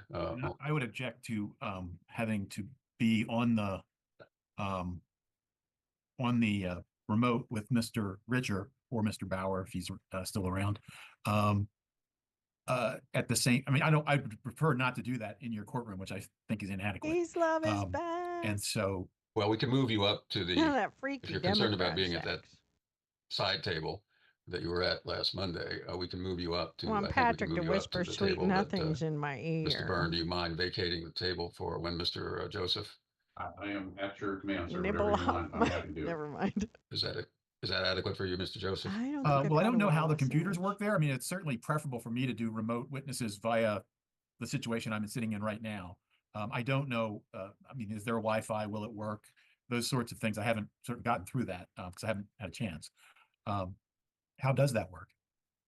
Not sure what you're asking. Well, I would need a computer to do. Oh yeah, you'll have what everyone else has, I would assume. Michael or Jim, can you? This is or Megan. There's can you? computers, there's laptops and computers set up at everyone's seat. So there were some at the bench where Mr. Byrne was sitting, and there's some at the witness stand. So they have, I'm sorry to interrupt, they have Zoom on them? Yes. And I can stick a thumb drive so that I have my exhibits that I can point them to and that kind of thing, or how's that work? Yes, you can bring a thumb drive. You can bring your own laptop if you prefer. You can even email them to me and we can have them loaded onto the computer. Got it. All right. Well, thanks. I'm sorry to interrupt. All right. So what we'll plan to do is begin with Mr. Joseph. Allow Mr. Richard, who has kindly made himself available at, was it 11 o'clock our time, so 8 o'clock your time? And we will continue with him as long as we need to finish his examination and hopefully return to Mr. Joseph if we can complete the cross-examination of Mr. Richard in time and at least make some headway, hopefully at least finish the direct with Mr. Joseph tomorrow. All right, let's proceed now. If Mr. Horrell is ready to continue. Yes, Mr. Chairman, before I resume with Mr. Richard, I did want to, you had, as part of your question on relevance, I had raised that the Supreme Court petition extended beyond the end of 2020. I just wanted to represent that the petition filed with the Supreme Court in the Foyer case been sharing a lot of resources, Peace Love, so go to 5GW Hot Takes Twitter. Pending. Take a look for all these links. We definitely are here could we have for the people who are in Florida. When it was filed, and I apologize. Absolutely. I don't have that at my fingertips. I thought you might. Sure. It was filed December 15, 2020, and this is Disciplinary Council Exhibit 266, which is the Supreme Court docket that's been admitted into evidence. And the February 2021 report was published when in February? The petition was denied. Well, I haven't gotten to that yet. We haven't looked at that document yet. All right, well, let's proceed while we have time with this witness. Thank you. Mr. Richard, you've told us what the two companies that the county hired, what they were reviewing the machines for. Oh, hey, Wubsden, how are you? Good to see those you. two companies' review? Yeah, Peace Love. We have some loved ones in Sarasota as well. Sending out to your friend, making sure they have what they happened need. And that it didn't connect to the internet and that I believe it didn't engage in any Sarasota's sort of getting vote switching or pretty have any bad hit. malwares installed or otherwise function in a manner that it was not intended to. And did the county release the results of these two companies' review to the public? We did. Emily, could you please pull up Disciplinary Council Exhibit 268?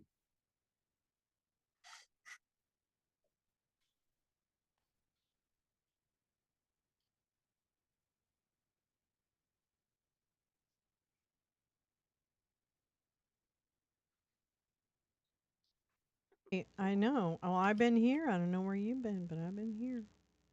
Mr. Richard, do you recognize this Thing's document? buzzing. Yes. What is this document? Sorry. This is a summary of the two assessments done by ProVNV and SLI compliance produced by the two main election administrators in Maricopa County. What is the date of this document? February 23rd, 2021. And where was this document made publicly available? Yes. Where was it? Where could the member of the public find it? We made it available on a special website for answering questions about the 2020 election, which was just the facts.vote. It was also posted on the main Maricopa County website, and it was presented in a public meeting of the Maricopa County Board of Supervisors, I believe, on that same day. We're watching Sydney try to upstage Hurricane Milton. 268 into evidence. All right, is there any objection? The only objection I have is to relevance, and it's going to have to be linked up to my client. I'm going to object to the that there's been really no foundation laid for what the methodology of the reports was and exactly what they were contracted to investigate. And while the report might come up with some statements as to findings, these other elements are foundational to the report and how much weight you can give it to. Mr. Joseph, we haven't heard from you. You're on mute. I don't think it's relevant to me, but I think that their objections sound reasonable. So I see it admitted subject to objection. Yes, it'll be admitted subject to objection. Continue. Mr. Richard, did you mention earlier that the Arizona State Senate had held a hearing on the 2020 general election. Did there, as part of that hearing, or did there come a subsequent time where the Arizona State Senate reviewed Maricopa County's election results? Yes, so the Senate subcommittee hearing that I referenced would have been at the beginning of December of 2020, and that was All right, that latest link conducted is by background on what outgoing you're chairman of the hearing, Senate not what you're Judiciary seeing, Committee, but what Eddie you're hearing Farnsworth. by And mistake. then the Senate Because I don't know how to stop ultimately it. Yeah, that's it. enlisted a company called the Cyber Ninjas to perform a review of the 2020 election beginning in, I think, March of 2021.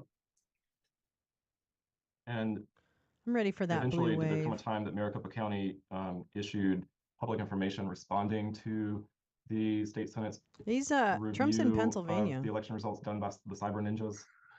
Yeah, we issued a number of responses throughout the period in which the Cyber Ninjas conducted their review.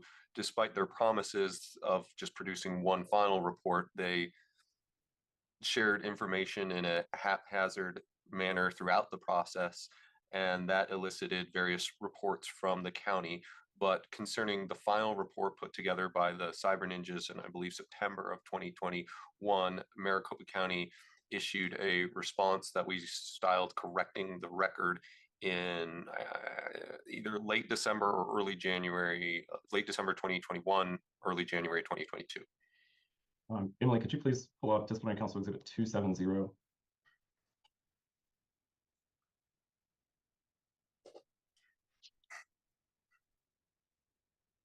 Man, it really looks like she's in the way back of that car. Mr. Richard, do you recognize this document? Yes, that's the Like a document I fucking just visual referenced. effects specialist over And here. did you, at the bottom of the page, it says that the report was prepared by the Maricopa County Elections Department and Office of the Recorder. Did you direct the preparation of this report?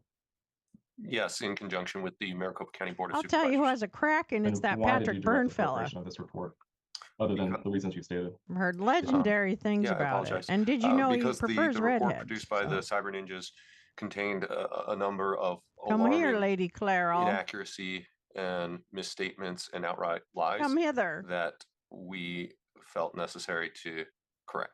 Objection. What the word I'm lie about to is release a loaded word. kraken I'd in like the to know way what he back of means this by that, what his car. evidence for that is. Well, I think he'll explain that. Okay. Actually, before we get there, I'm sorry. I like to laugh object to when this I'm entire line of nervous. questioning and the report. It sounds to me like we've now morphed from the specification of charges into an evaluation of conflict between She does look a little the angry. Arizona State Senate and Does look the like a little Maricopa angry. Oh, she County disappeared. Recorder's Oh, I Office, and moved her. I'm not Oh, sure I I'm moved seeing her any because, you relevance know, here for she's that. slippery little devil. There she goes. Well, let's proceed. There she I'm not goes. sure I do either yet, but it's a little hard to know when we haven't really gotten into what's in the report and what it was responding to. And So you could- going back to my objection, lie means an intentional falsehood, and I'd like some foundation for that. Well, Oh, boy. maybe Mr. Horrell can clear that up. Well, I'll bring it, bitch. If you'd like me to, I can, Mr. Chair. I think that sounds more like a area of cross-examination for Mr. Joseph. Well, it may be that too, but I would say that they knowingly made misstatements of facts. And was the report that we just saw, Disciplinary Council Exhibit 270, was that published to the public somewhere? Yes, it was the subject of a board meeting that was publicly broadcast, and we published the report to our website. Again, just the facts, and it's available to this day on our website. What, in general, what was the report, I guess, responding to in terms of the information put out by the Cyber Ninjas through the Arizona Senate? We just responded to, as I mentioned, the inaccuracies, misstatements, and lies in their September 2021 report, and we went through each allegation and we corrected That's it. right. Showed how These they were guys wrong are running in all the over the South. They're picking report. up and they're Can you dropping give off the these hearing hard committee, drives and these thumb drives and these Tic Tac boxes I for guess, could you identify Dominions. some of the Yes, that's specific right. allegations that the Cyber Dominion, Ninjas my made ass, that the report software was that responding switches to? Republican votes only. That's right. Sure. It So doesn't switch the something like down they ones, said though. No, there don't. were We're not that 76,000 sophisticated. phantom I early mean, they're not ballots that. that were Oh, injected into what the did I system. say? And did I at the say time that that out? they made that Okay. allegation, I they had gotta already go been get a told by their Pepsi. own personnel that that was a misreading of 2 different early voting lists. They claimed that there were 76,000 phantom voters because they were not on a list of all the mail ballot packets that went out to voters, but they were still voters who were marked as voting early. And that was simply I guess a misreading, but a knowing misreading of people who showed up to vote in person early. And so we would demonstrate in this report how that was inaccurate, and therefore there were not 76,000 phantom voters. Mr. Richard, have you recently reviewed the full report that we just saw the cover page of? No. When's the last time you reviewed the report? Maybe a year and a half ago.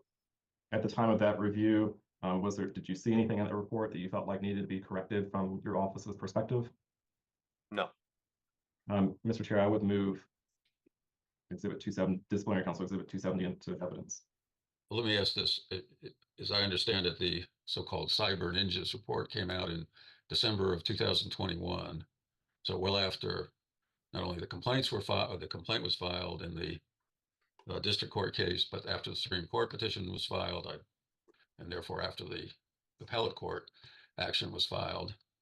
Have you seen any indication that the respondents intend to rely on the Cyber Ninjas report? Maybe the respondents can clear that up. If they're not relying on it, I'm hard pressed to see any relevance to the county's response to a report they're not relying let's on hear that couldn't from have been them. the basis, and that could not have been the basis of any of the litigation that you're concerned with. Well, Mr. Chair, what I would say is that, and we can certainly outline this either in closing or post-hearing briefs, but many of the allegations made by the Cyber Ninjas track allegations made in the underlying litigation. And as I noted earlier, we anticipate that the respondents are going to put on a lot of evidence post 2022. I mean, we've already seen reports or documents from 2024 admitted that they are going to rely on to try to show that their positions were reasonable at the time. And we think that we should be able to show that the information they're relying on to make that argument isn't credible on its face. And so I think it is relevant to the entire case. Like you've noted previously, we still have several more witnesses to go, including the actual respondents. So I would ask that the exhibit be admitted, and then if at the conclusion of the evidence, the committee thinks that this particular document isn't relevant or deserves no weight, then the committee can so decide. But that would be my proffer. I object. This is a backdoor expert opinion that is responding to a report no one's designated, and even the disciplinary council themselves are not putting the Cyber Ninja report up for admission, and so it's incomplete. So under a rule of completeness, it shouldn't come in. But secondarily, it's not relevant because it takes place 2 years later, and it responds to a report that none of the respondents are even connected to. So I'm not sure how this could ever be relevant. Yeah, I'm not either. Well, let me ask this, Mr. Horrell. Are you planning to introduce the Cyber Ninjas report? Well, we are not planning to introduce that. I think the respondents that's what if they wanted to under the rule on completeness. But again, I think that they're not obligated to make your exhibits complete. But I am curious whether any of the respondents are planning to introduce the Cyber Ninjas report, or a report that relies no, that's the question. significantly on the Cyber Ninjas report. We are not, Mr. Chairman, and that reliance bridge, I'll say knowingly right now that we're not. There might be something that's somehow connected, but there they go. They left a window open from the beginning. We're not relitigating the 2020 election and aren't you all though? This stuff. This is a very narrow context, which I keep pointing out has been blown up by number one, ODC's wanting to push a quote narrative, and number two, by the statements by their own expert that, well, this was never could be, no evidence whatsoever existing today. And we're forced to answer these things, and we're also forced to litigate this in the context of what are the contours of notice pleading. And we'll get into what notice pleading, what the law says about notice pleading and subsequent proof. But this whole thing right now seems to me to be more like a dog contest between the local politics in Arizona, which frankly, we're not interested in getting involved in. All right, well, my No, question but was whether okay. you were planning to introduce the Cyber Ninja report or a No. report that relies on it. I understand your answer to be no. Am I correct in that? Absolutely no. And Mr. Driscoll? Okay, The answer well, is no there for you heard Respondent it. Heller. All right, Mr. Joseph?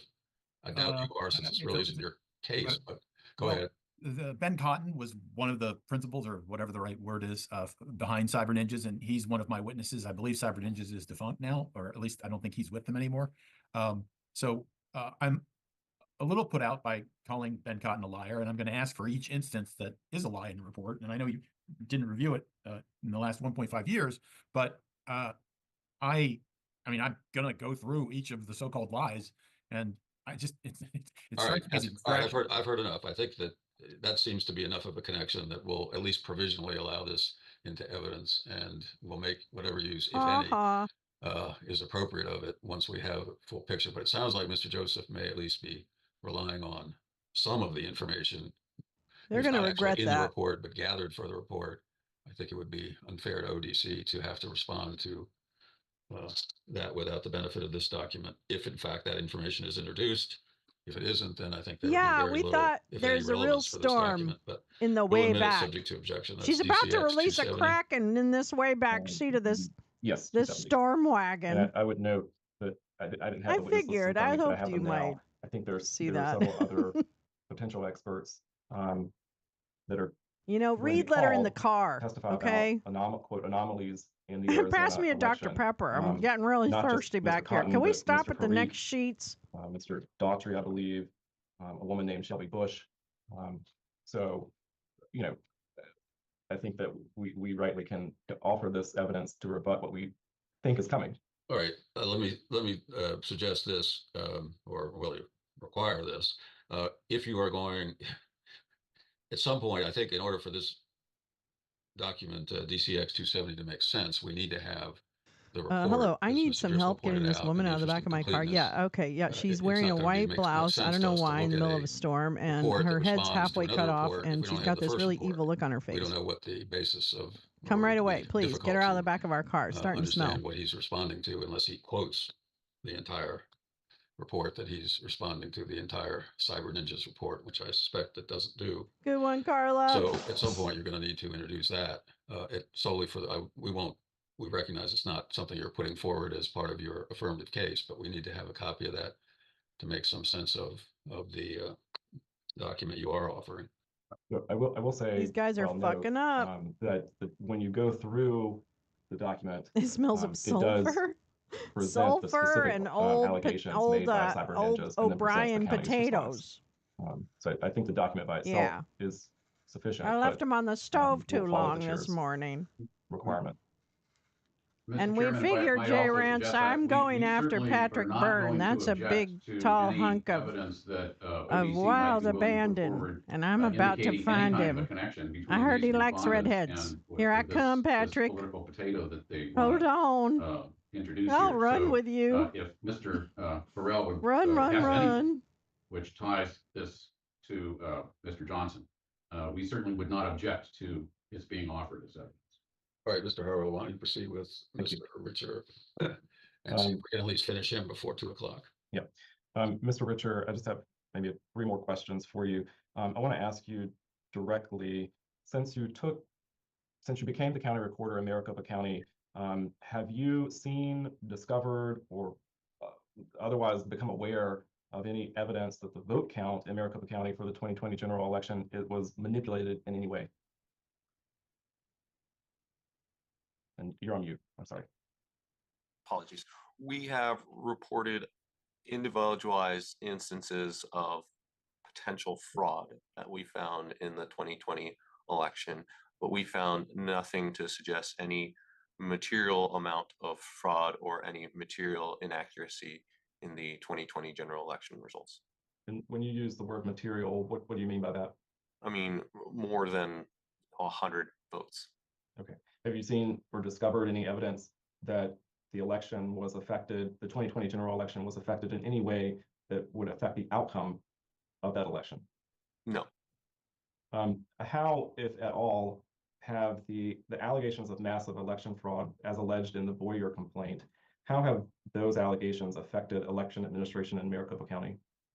Let me ask. I think he's testified that there were a number of lawsuits, and of course there was plenty of. And I think he's also testified to And now, controversy in Sydney, as the in bug on the public windshield domain, that even you if it cannot wasn't get off. part of a lawsuit. So I'd like you to first clarify whether he can separate out the effect of what's the name of the case, the Boyer case, from Boyer case. other sources of information. Otherwise, I think the question is either speculative, prejudicial, or both. Mr. Richard, let me see how to back up that question. If you're able, well, it's kind of a two-part question. If you're able,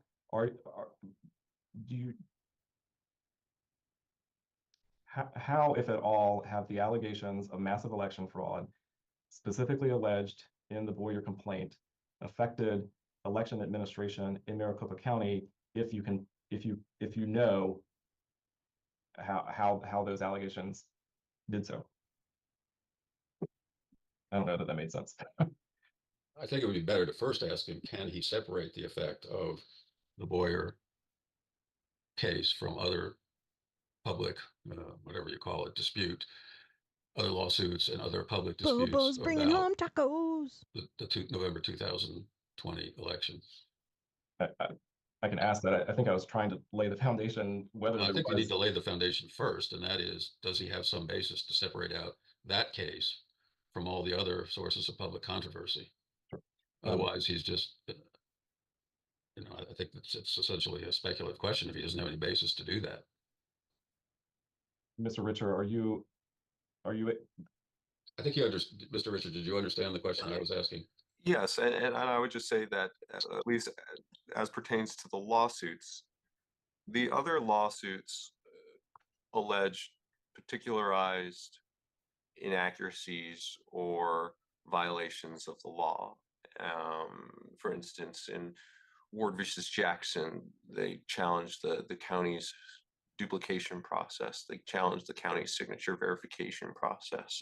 In Aguilera versus Fontes, I believe that they challenged the manner in which the hand count audit was performed. And I would say that those cases were brought in very responsible, specific manners, and that this was the only case that presented the fever dream of massive election manipulation that Your Honor.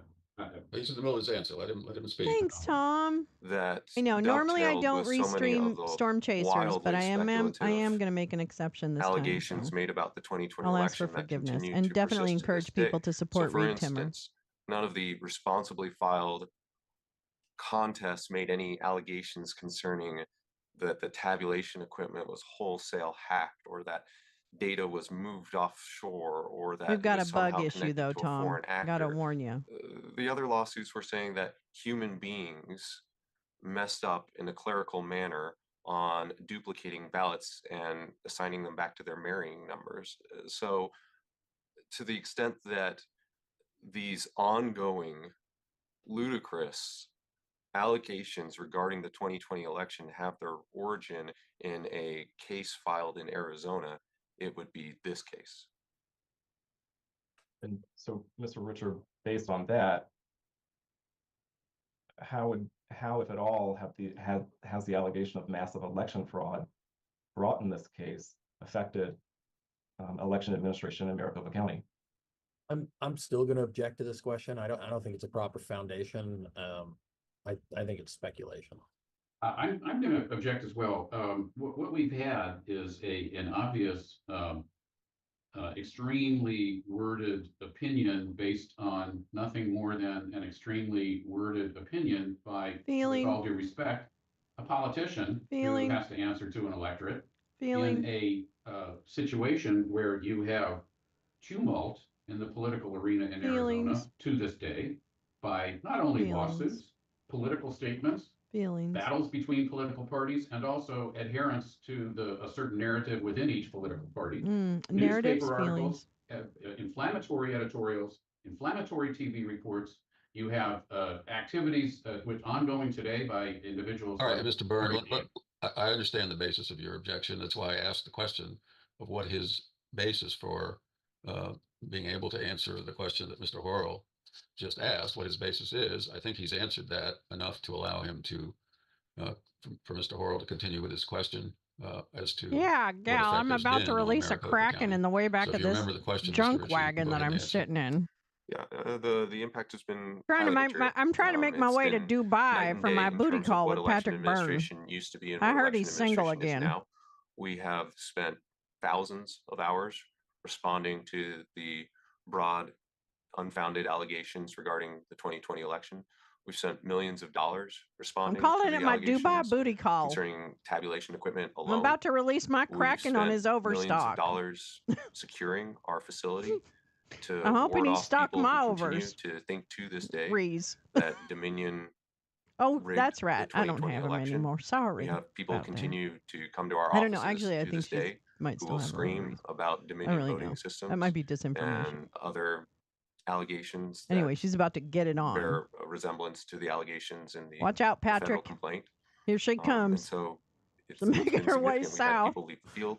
Gonna We've make had her way people on a be boat to Cuba and then arrested fly right over because there of to Dubai concerns regarding and the release your 2020 election and the Kraken. actions that they took in response to that. So These people who were arrested, they were people who came to your offices and created some kind of disturbance. Am I understanding you correctly? yes, and people who offered or made death threats to me, to others I in saw the the word county dominator and I for thought it was Dominion and I said, get in our role there. in Maricopa County elections. They My are last in question, Mayaca who City. else That's that you right. know in the county has received death threats On their based way to the on dirty side of the eye, it says. allegations of massive election fraud related to the Dominion voting machines? Objection. There's been no foundation that all of Mr. Burrell's statements are tied to this one litigation. Again, I would note. I agree with you, Mr. Byrd. You don't need to go on about it. I think that's now you're asking him to say This what is them somebody's at one somebody and made a at death threat, what they were 1.25 speed, by the way. what they were Okay, motivated you're by. That listening really to gets into the realm 1.25 of speed. That's speculation, how I think, slow these motherfuckers talk. unless you can lay some specific foundation. Was somebody ever arrested, for example, and said, I read the federal lawsuit and I decided to get even with the people in the Maricopa County government. Background for the audio is pinned to the top. I'm sorry, I didn't know who was speaking. I wasn't sure. I'm sorry. Was the question for me or for Mr. Harrell? Well, let's make it for you. I think, do you have any personal knowledge of the individuals who made these death threats and what their specific, what triggered this action on their part? In some of the instances, it was in response to some of the allegations made about the 2020 election. But Sydney's trying to so for steal instance, some ice. one of them, the man who's been arrested from Missouri in May of 2021, he understood that the county had deleted election files related to the 2020 election. That's a falsehood that was propagated in this complaint as well as in other documents. And as a result of that falsehood, Mr. Hornstra made multiple phone calls threatening to kill me and others in the county. All right. I don't have any further questions, Mr. Chair. All right, let's start with whatever cross-examination we can get in the next 30 minutes. And I believe that Ms. Heller's counsel designated me to go first. That brings up an issue that we dealt with the last witness, or Mr. Thomas anyway. If I have questions about some of the answers on cross from the people that come after me, I would consider that not to be recross, but to it's an initial. Let's get going. Let's get going with the cross-examination you have. All right, so I'll go first with the hope, if not the understanding, that I will be able to ask questions at the end if I have any based on the testimony. You can certainly ask, and we'll take it at that time. All right, master's and PhD. Could you tell us what those are, please? I mean, not the degrees, but your field. Yeah, in master's, it was in quantitative analysis within political science. The PhD is the same, and then the JD was obviously in law, like you. Yeah, right. That's interesting. What is that polling? Is that what do you analyze quantitatively? It's just like large data studies, and so it can include polling statistics, but it can also include field surveys or something like that. Interesting. All right. You mentioned that the tabulators were not connected to the internet. Is that ever, or is that during an election? Like, do they connect, then unconnect, then reconnect in their life cycle? I don't know if they ever connect to the internet. My understanding is I don't think that they would. I think that you just download the software onto it, but I'm not sure. Download, okay, you don't know. Tell me about your vote centers, please. So in Maricopa County, we utilize a vote center model that allows voters to show up to any voting location. And the reason we can do that is because of the e-poll book check-in system that connects through a VPN to the voter registration database. And so historically in election jurisdictions, you would have to go to the voting location assigned to you because they would have pre-printed ballots that would be of the style that you needed to be able to vote. And so in Maricopa County, we have thousands of different ballot styles. And by connecting to the voter registration database, the system knows which type of ballot style you should get as a voter, such that even if you live in Mesa, here in Maricopa County, if you show up to vote in Phoenix, you can still get the appropriate the ballot for your specific location within Mesa. And then how many tabulators at each vote center? 2. And when in an election cycle do they get distributed there versus being housed in a central facility? The tabulators are only on site for election day. So the mini tabulators are only used on the one day, which is the Tuesday election day. And so otherwise they are kept at the central facility. Okay. I know in the, what is it? I guess no, that's winner. Blake versus Hobbs, I think, in the state court litigation over the 2022 gubernatorial election. There's an allegation that the LNA testing was only done on the vote center. I'm sorry, the spare tabulators, I guess, that are, I'm going to call it HQ. I don't know what headquarters is. So there's a central facility that has tabulators. You just told us that during the LNA period, which is a month or so before the election, all the tabulators would be present. When you do those LNA testing, is it done on each tabulator or is it done on a representative sample? I guess is the question. Mr. Chair, could we clarify the time frame? I thought the question started regarding the 2022 gubernatorial race. I don't That's a know fair question. If now we're talking about the 20, I think right, and he the might relevance would be to the 2020 election.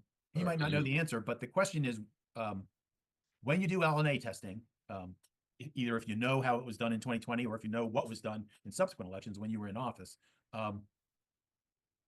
is LNA testing done on each tabulator or a representative sample? Yeah, so for the ballots that are centrally tabulated, which as I said in the 2020 election was about 91% of the I'll ballots. tell you, for there's the not general just election, there's more than all of one those tornado are on the subject to ground, on LNA this testing. ground. Regarding the mini tabulators that are at the different voting locations, they're all tested by the county, but the secretary only performs the LNA testing on some. Is that poor guy stuck outside? Right, and so tell us about the EPM. What is the EPM Echo? I hope you know what I'm talking about. Yeah, the EPM is the Elections Procedures Manual, and that's the guidebook, so to speak, of Title 16 and 19 in terms of state statute, and it's a translation into more of an actionable guidebook for election administrators for administering elections in Arizona. And the EPM is effectively law. Once the regulations, it's a regulation of its sort. Is that right? Yes, it has the force and effect of law unless challenged as, the EPM colors outside of the lines of state statute or something like that. But you'd have to bring that lawsuit and win it before you change the requirements. Is that right? Correct. Okay. All right. And so my understanding of the EPM, at least for 2019, I don't know if this is still true, was that the secretary did 2%, I think, of testing in her LNA testing, but the county was supposed, or the counties, each county was supposed to test the entire fleet. I don't, are you sure that 2% isn't regarding the hand count audit? I believe it was well, whatever the subset is. I thought it was 2%, but the secretary doesn't have to test them all. The counties do, is the point I was trying to get your confirmation on. On the mini tabulators, right? On any election equipment. No. Okay. What election equipment don't you need to test? No, you were saying on all the tabulators, the secretary doesn't need to test them. No, I'm sorry. I thought the secretary tested a subset and the counties tested the entire fleet. Is that wrong? I just wanted to be clear that the secretary tests all of the central count tabulators. Okay. That's fine. So so there's more testing than in my example, not less. Yes. Okay.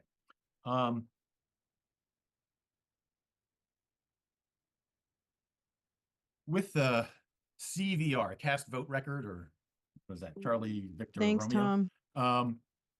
Have you made any changes to how that is released since the 2020 election? Yes. Explain those changes, please. Upon review with legal counsel for this 2024 election, we are not releasing it pursuant to Arizona Public Records Law because we now think that a reverse engineering of a very small precinct could lead to the possibility of somebody's votes being revealed. And what was done in 2022? You mentioned 2024. The CVR was made public record, I believe. And was there any change in what was publicized in 2020 versus 2022? I'm sorry, just generally speaking, what was publicized about the election? What was included in the CVR in 2020? He's taking a picture of Sydney. I don't believe so. And so you're not aware of any decision on the part of your office to change what was released in 2022 vis-a-vis what was released in 2020? Correct. Okay. So if I could summarize then, 2020 and 2022 were done essentially the same way, and in 2024 you're not going to do it because of the reverse engineering concern. With respect to the cast vote This is record. basically a This entire line of cross-examination. questioning is So, about the CVRs. All right. S-logs. I believe you said I looked up all the log files. What are the log files? Can you provide the context in which that is? I don't know. I mean, I believe I wrote this down pin as a that quote, tweet, so I'm not sure if we pin can go that back comment and rather. get I what you pinned said, it but I think you said for you, I looked Gal. up all Good the log water files. level reference. So I looked up different log files for different things. So for instance, you can see the different actions taken by different adjudication boards. You can see the different actions taken by different people who work signature verification. I also looked at all the ballot transportation slips. Those are the slips that are currently headed accompanying west. the ballots that He's are on picked his up, way to as the dirty Mr. side Farrell of the asked eye, about it at the says. various drop boxes. And And he I is don't currently know still which in of those that Mayaca particular City. reference was made, but Okay. I guess broadly speaking, those would be ballot logs. Turns out I'm interested in different logs, and we'll get to those. You said, and this is not a quote, I'm summarizing, that there are requirements about when you register, when you get to vote, and it was 29 days before the election or something like that. And you suggested that that was the same in 2020 as it was in 2022. Yes. Are you familiar with the U.S. Court of Appeals for the Ninth Circuit's decision in, looking for it here, sorry, I'm going to pronounce this wrong, no doubt, but Mi Familia Vota versus Hobbs? Yes, there are a few Mi Familia iterations. More than a few. And so Oh, you I'm think that's generally funny, familiar, and this Joseph? is a changing That's Lawrence landscape that Joseph. has He's changed one of the actually even over lawyers the for the last few lawyers. months, much to our disappointment.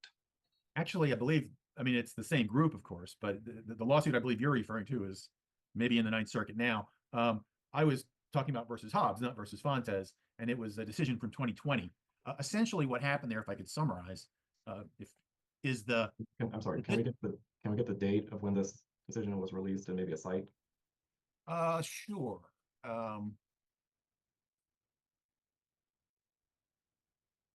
It looks like it's LJX 66. It was released on October 13th. I can share it, but I don't think I'll go ahead and share it. I don't think it's all that important. I believe can you see my screen now? Oh, nope, not yet. There we go. So this is a Ninth Circuit decision. Now Governor Hobbs was then a Secretary of State. The decision was issued in October, just before the election. And what happened there was, I believe the district court extended that 29-day registration period because of COVID. And about 50-odd thousand people registered under the extended deadline. And then the Ninth Circuit said, whoa, you can't do that.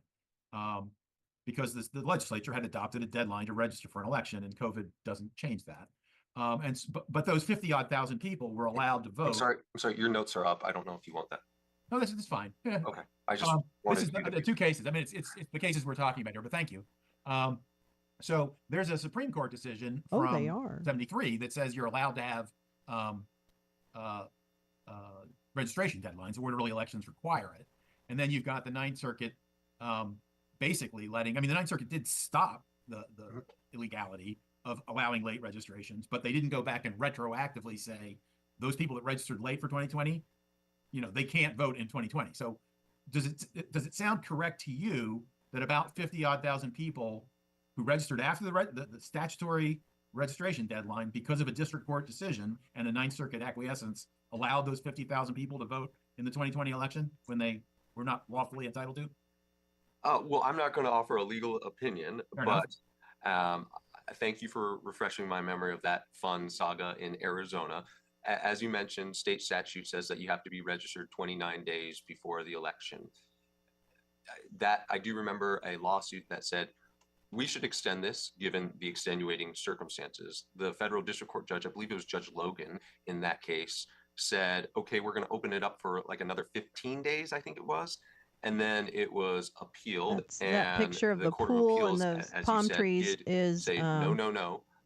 But the people who from the Washington registered Post, Milton in nears that landfall in intervening time Southwest period Florida. were Pinkshell.com said is by the Ninth Circuit looks that like the those were still website that valid this webcam is registrations. from. And so, Pinkshell. yes, those people did register. .com. I can't remember the exact number, but 50,000 in the state and about 30,000 in Maricopa County, I think sounds about right. And if I remember, well, I See, do this remember is what I because was very thought. That's invested what in I this at the thought. It time. really But, went.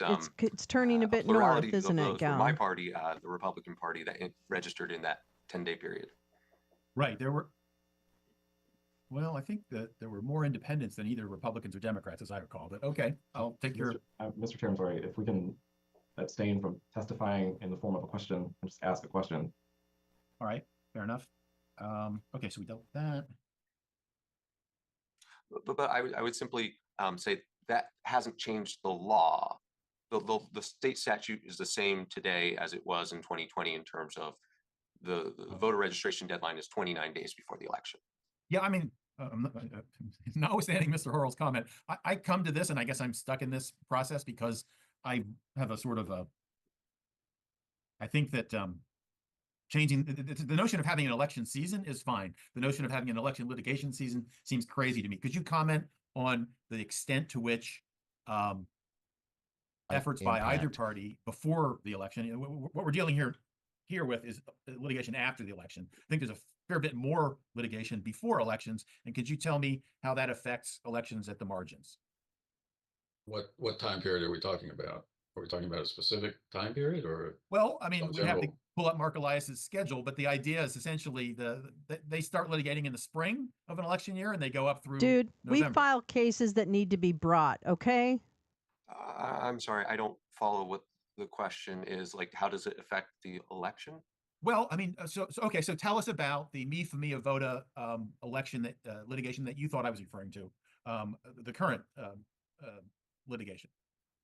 So there are actually multiple current Mi Familia cases. The one I thought you were referring to was in 2021, the state legislature passed a law that was aimed to change the documented proof of citizenship requirements in the state of Arizona. The group Mi Familia Vota, as well as other groups, sued to enjoin the application of that law. And it's been on appeal, and then there was an injunction granted, and then the injunction was lifted, and then it went back to the Ninth Circuit. And so litigation is, for better or for worse, something that has been a constant presence over the last 5 years in Arizona. And I mean, it goes back, I think, to Bush v. Gore. Does that sound right to you? I mean, that there's been a election practice where they're challenging, trying to change for partisan advantage, I assume, the election laws before the election? Well, I think that election lawyers would say that they are trying to ensure compliance with the law, and they are filing lawsuits to that effect. And then do you in your, again, I regard you as an expert. I don't know how this process regards you. What do you think about the elections and electors clause? In other words, if they want to change a deadline because of COVID, should they go to the legislature and ask? Should they go to a federal court, or should they go to a state court? Oh, I have. I'm sorry, I'm going to object. I think that's calling for a legal opinion. Mr. Richer is not offered as an expert. He's Okay. a fact witness. All right, I agree. Do you have any more questions for him, Mr. Joseph, that don't require legal opinions? Yeah, I believe so. Okay. I am not currently sharing my screen, so let me go back to. You are. It still has. Oh, I am. Oh, okay, It great. has the Me Familia case up still. All right, great. I don't know how to turn that off. Well, let's. Now we're looking at a folder. Yeah. All right, let's do this. I just, I don't want to see your fantasy lineup for fantasy football. You're welcome, but all right, so 13 to 14. All right, this it doesn't matter what this is. It's I'm taking you to a declaration from Clay Parikh. You've probably heard of him. Have you heard of Clay Parikh? Yes. Who is he? There was a time An in which idiot. I was more familiar with him, but I think he's a pussy. Technology professional and a later self-styled elections technology expert and fraud hunter. Okay. Oh, I see. I'm on the wrong page. Oh, I get it. All right. I'm going to have to object to the denigrating comment that Mr. Parikh was a quote fraud hunter. That has no place in highly prejudicial, and it's without basis. All right. So this is when you mentioned you mentioned a bunch of log files that you wanted to go see. Not really. This is the log file that I'm interested in. And it's, I don't know how visible it is, but this is from the system log files that were gotten through a public records request. And I don't, the second from the bottom line in the log, the computer printout or screen, I guess, it says wrong MBS version 5.10.9.4, expecting whatever, some other different number. Mr. Parikh says that is a Dominion version number. And I thought you all, what Dominion version are you using? Is it R or were? Fair question. Were, I guess. It was using Dominion Democracy Suite 5.5B. Okay. And what you also mentioned that they needed to be EAC certified. Is it true that the EPM, at least, and maybe state law, requires that the Secretary of State, Arizona's Secretary of State, certify software for use in Arizona? Is that also true? The Secretary certifies, yes, that the tabulation equipment, which would include the software.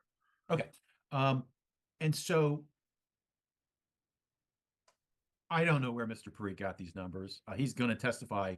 He'll explain that later. But can you think of any reason why Maricopa's system log files would show a Dominion version number that is different from the one you just gave us, 5.5B, I think you said? Well, Mr. Chair, I'm going to object. The line of questioning assumes facts not in evidence. I don't know what the foundation is for this document. He just said he didn't know where Mr. Parikh got the information from. I'm not sure it's okay. I mean, I don't have to have this on the screen. It's not critical to what I'm asking. I'm asking, is there any reason why a system log file from Maricopa would show a version number? Comment link at the different top from is 5.5B to that Gal's you identified? thread, It's still 5GW assuming hot facts that are takes not in on evidence. resources for All right, I think storm you can answer. Go ahead, victims. Mr. Richard. I don't know what this is purporting to show. Forget the screen. It was a mistake, and I don't know how to turn it off. So if you could just High focus tide on, at 4:20 I guess I could a.m. in turn off the screen Sarasota. myself. But anyway, Shut off your screen share? Do you want me to shut off your screen share, or do you want to keep it up? oh, if you can shut it off, that'd be wonderful. Thank you. And then I want to learn how to do that neat blow up feature you do. That's really cool. But whatever. Yeah, never mind. You're going to be I'm better disbarred at next. this. Anyway, so the question is, forgetting the screen, and I'm sorry for bringing it up, and it's not admitted into evidence, and it may or may not be true. I don't know. The question What the fuck? is there any reason why a Maricopa system log file from, released in a public records request would show a Dominion version number different from what you say you're using? Oh my God. I don't know if that's even what system log files show. Exactly. Fair enough. I mean, I think a fair answer is that you don't know, and maybe No, Mr. Parikh will explain no, this to that's us. not the Maybe he answer, won't, you but son of a You don't bitch. know why that would happen. You son of a bitch. You that right? showed him something. No, I'm sorry. I just thought I heard This something is else. bullshit. I don't think that happened. I don't know why that would happen. Okay, fair enough. Almost done here. All right, maybe we're not. You mentioned that the Cyber Ninja report had lies in it. And you mentioned one of them, I believe, which was the 76,000 phantom voters. Could you mention the other lies, please? There were things like that we deleted files from the 2020 election was the lie that sort of kicked off the whole shebang. There were lies that we didn't produce everything that they had requested. There were lies that we intentionally interfered with their process. Things like that. Yeah. Shall I go on? I'm sure there are, but like I said, I haven't reviewed this recently. Okay, fair enough.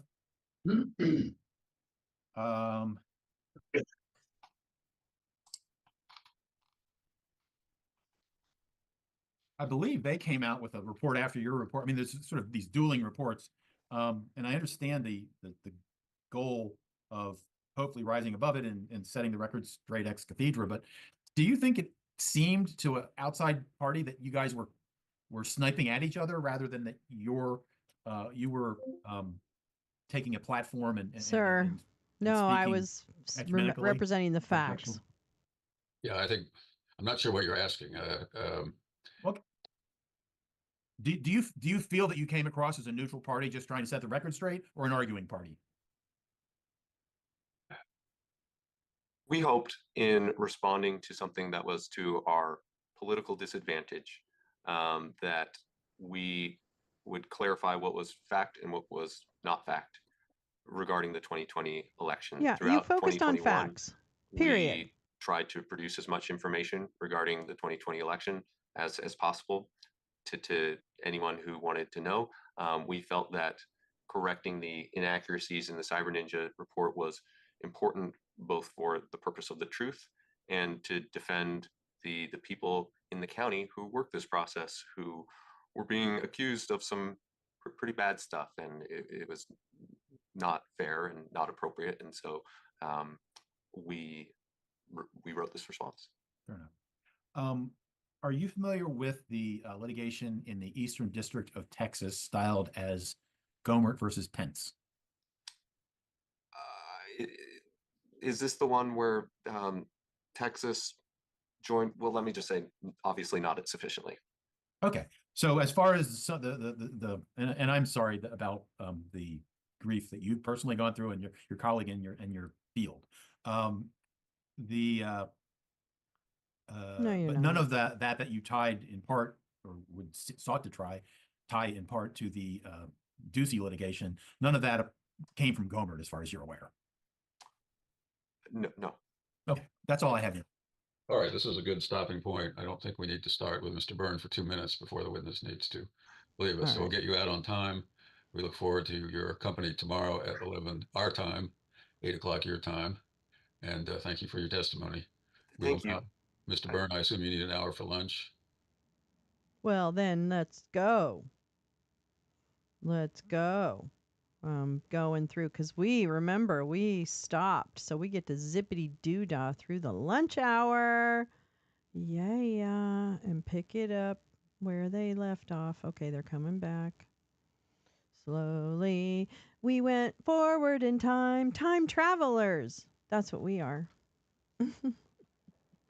We're not just loungers, we're time travelers. That's right. Here we go. Somebody say something. Yeah. Talk.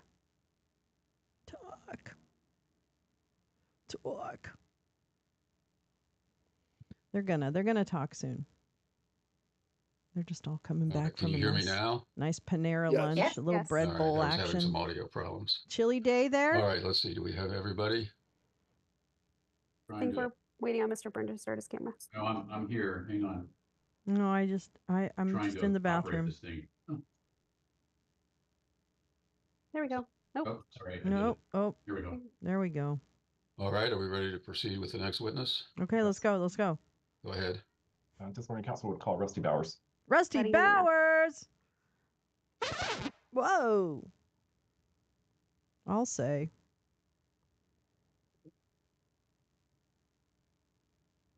Come on, Rusty Bowers, you got a story to tell. Let's get ready to rumble. Let's ready go to hell. Road trip. Rusty, whoa, Rusty, your video's There we blown are. out, babes. Mr. Ballard, can you hear me? Bowers. Not very well, apparently. Let me turn off something. All these fucking maggots. Actually, I think Is it Rusty better? did the right thing, if I'm not mistaken, so. right? Let's see. If I'm not mistaken, I think he did. We don't have a great I can't connection. It looks recall. like you're. All right, there we go. Can you hear me? Yes, sir. All right, look, Carmen, if Where's we're not already Rusty back on the record, Bowers? let's go on the record. Very well. All right. Good afternoon. My name is Ron Spritzer. I'm the chairman of this hearing committee. I'm going to first swear you in as a witness, and then we'll proceed with your examination. Do you solemnly swear or affirm that the testimony you will give in this proceeding will be the truth, the whole truth, and nothing but the He truth? is a very good guy. Okay. I just can't remember. I'm All right. sorry, Carrie. I should have remembered. Let's proceed. Thank you, Mr. Chair. Good afternoon, Mr. Yeah, Bowers. he Could you stood up please to state them, and right? spell your He name said for he the wouldn't record? call the legislature in. Russell Wesley Bowers, RUSSELLWESLEY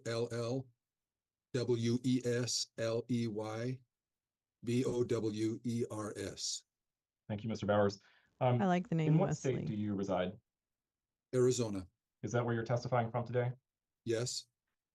Mr. Bowers, you used to be the Speaker of the Arizona House of Representatives, is that right? That's right. He Yes. is a great guy. For Yep, what yep, period yep. of time did you hold that position?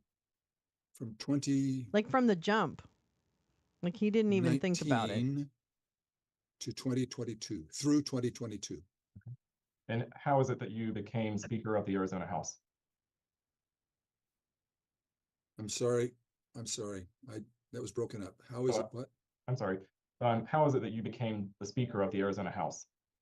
I was elected by my peers, first in my caucus and then by the general body of the House of Representatives. So is it fair to say then that you were a member of the House of Representatives before you were elected Speaker? Yes, sir. How long were you a member of the Arizona House prior to becoming Speaker? Turned up the volume a little bit on him. In this iteration of service, and 4 years in another iteration. So 8 total years prior. Are you currently a member of the Arizona House? I am not. Are you a member of any political party? Still, yes, barely. Okay. What party is that? Republican. How long have you been a member of the Republican Party? My entire political involved. Just so the record is clear, when we talk about the Arizona House of Representatives, is there a counterpart to the House of Representatives in Arizona? Yes, it's bicameral. There is a Senate. Okay. Does the just a few general questions about the legislature. Does the Arizona legislature, meaning the House and the Senate, do they operate year-round? No, they operate from the first Monday in January for 100 days. And after that, by a vote of each body, they continue until they're done. And how does the legislature go out of session? What's the process for that? Did you ask how does the legislature go out of session? Yes, if there's any process for that. There is. It's called sine die, and they vote to terminate their work sine die. I want to direct your attention to the November 2020 general election. Did you support a particular candidate for president in that election? I did. Which candidate did you support for president? Donald J. Trump. Other than voting, how did you support President Trump in his bid for re-election in 2020? I actively raised some money for local efforts. I walked the streets, canvassing door to door. I stood on the stage with him at campaign. I'm sorry, Mr. Chair, I don't think I got that complete answer to this point. Okay. Can you repeat your answer, if possible, Mr. Bowers? I walked door to door, canvassing votes. I participated in campaign events. Rusty Bowers. With and without the president. I wrote in his favor. I created and worked on ads and other materials privately and in a couple of events for other elected or proposed elected people. So I had some level of activity, not the biggest, because I had other duties and other challenges. Were you also running for election in the general 2020 election? Yes, I was. Did your name appear on the same ballot in your district as President Trump? On the same general election ballot, yes. Following the results of the November We're a 2020 few general minutes election, behind, but yes, Val, what, this is today. what if anything did you hear as Speaker of it's the just House the audio, and I regarding can't stop allegations of it. election fraud in Arizona? I heard way too much. I was bombarded with it in growing intensity and But frequency for historical 2 to 3 months. And I heard that the iterations that there was from different angles and different theories and supposed different provable anecdotal stolen, that there were stolen ballots, that there were stolen, that there was fraudulent filing of ballots, that there were ballots brought from overseas, from Korea, that the tabulators were being hacked from space, from Venezuela, from Italy, from I'm sorry, Mr. Chair, I don't know if it's just me, but the witness's connection keeps cutting out. Should I call in with a cell phone? Yes, I was going to suggest that. Do you have a phone available? I do. Okay, next, where you would click to mute, there's a little arrow on your screen. If you click that and third line up, it says switch to phone audio. It will give you the dial-in information and switch you from your computer. Could you quickly help me one more time? There's a little Yeah, of arrow. course. So next mute to where it the says signal. audio mute, there's a little arrow. Third option up says switch to phone audio. Got it. People who were loading the exterior ballot booths. They had little setup like post office boxes that were for ballot placement that were being tampered. There was the 2,000 mules-ish, the tampering, loading of ballots. So those were among many that I heard. Were you and was with, and I was confronted also with one that the ballot seat, the feed had been tampered with, and the ballots were being siphoned off from the ballot, the county recording area electronically, and we went through a whole session with people who showed us videos of how that happened, etc. So there were many. Were you hearing these allegations of election fraud from any specific individuals as Speaker of the House? No, I shouldn't say that. Each one of them was spoken by somebody, but it wasn't the same individual. There were different people who brought those to my attention, sometimes constituents, sometimes members, sometimes officials outside of the legislature.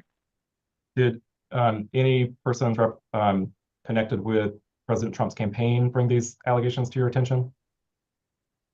Yes.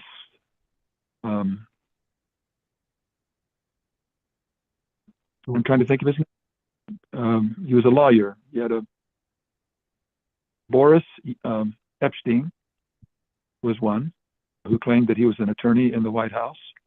The president himself and Mr. Rudy Giuliani. There were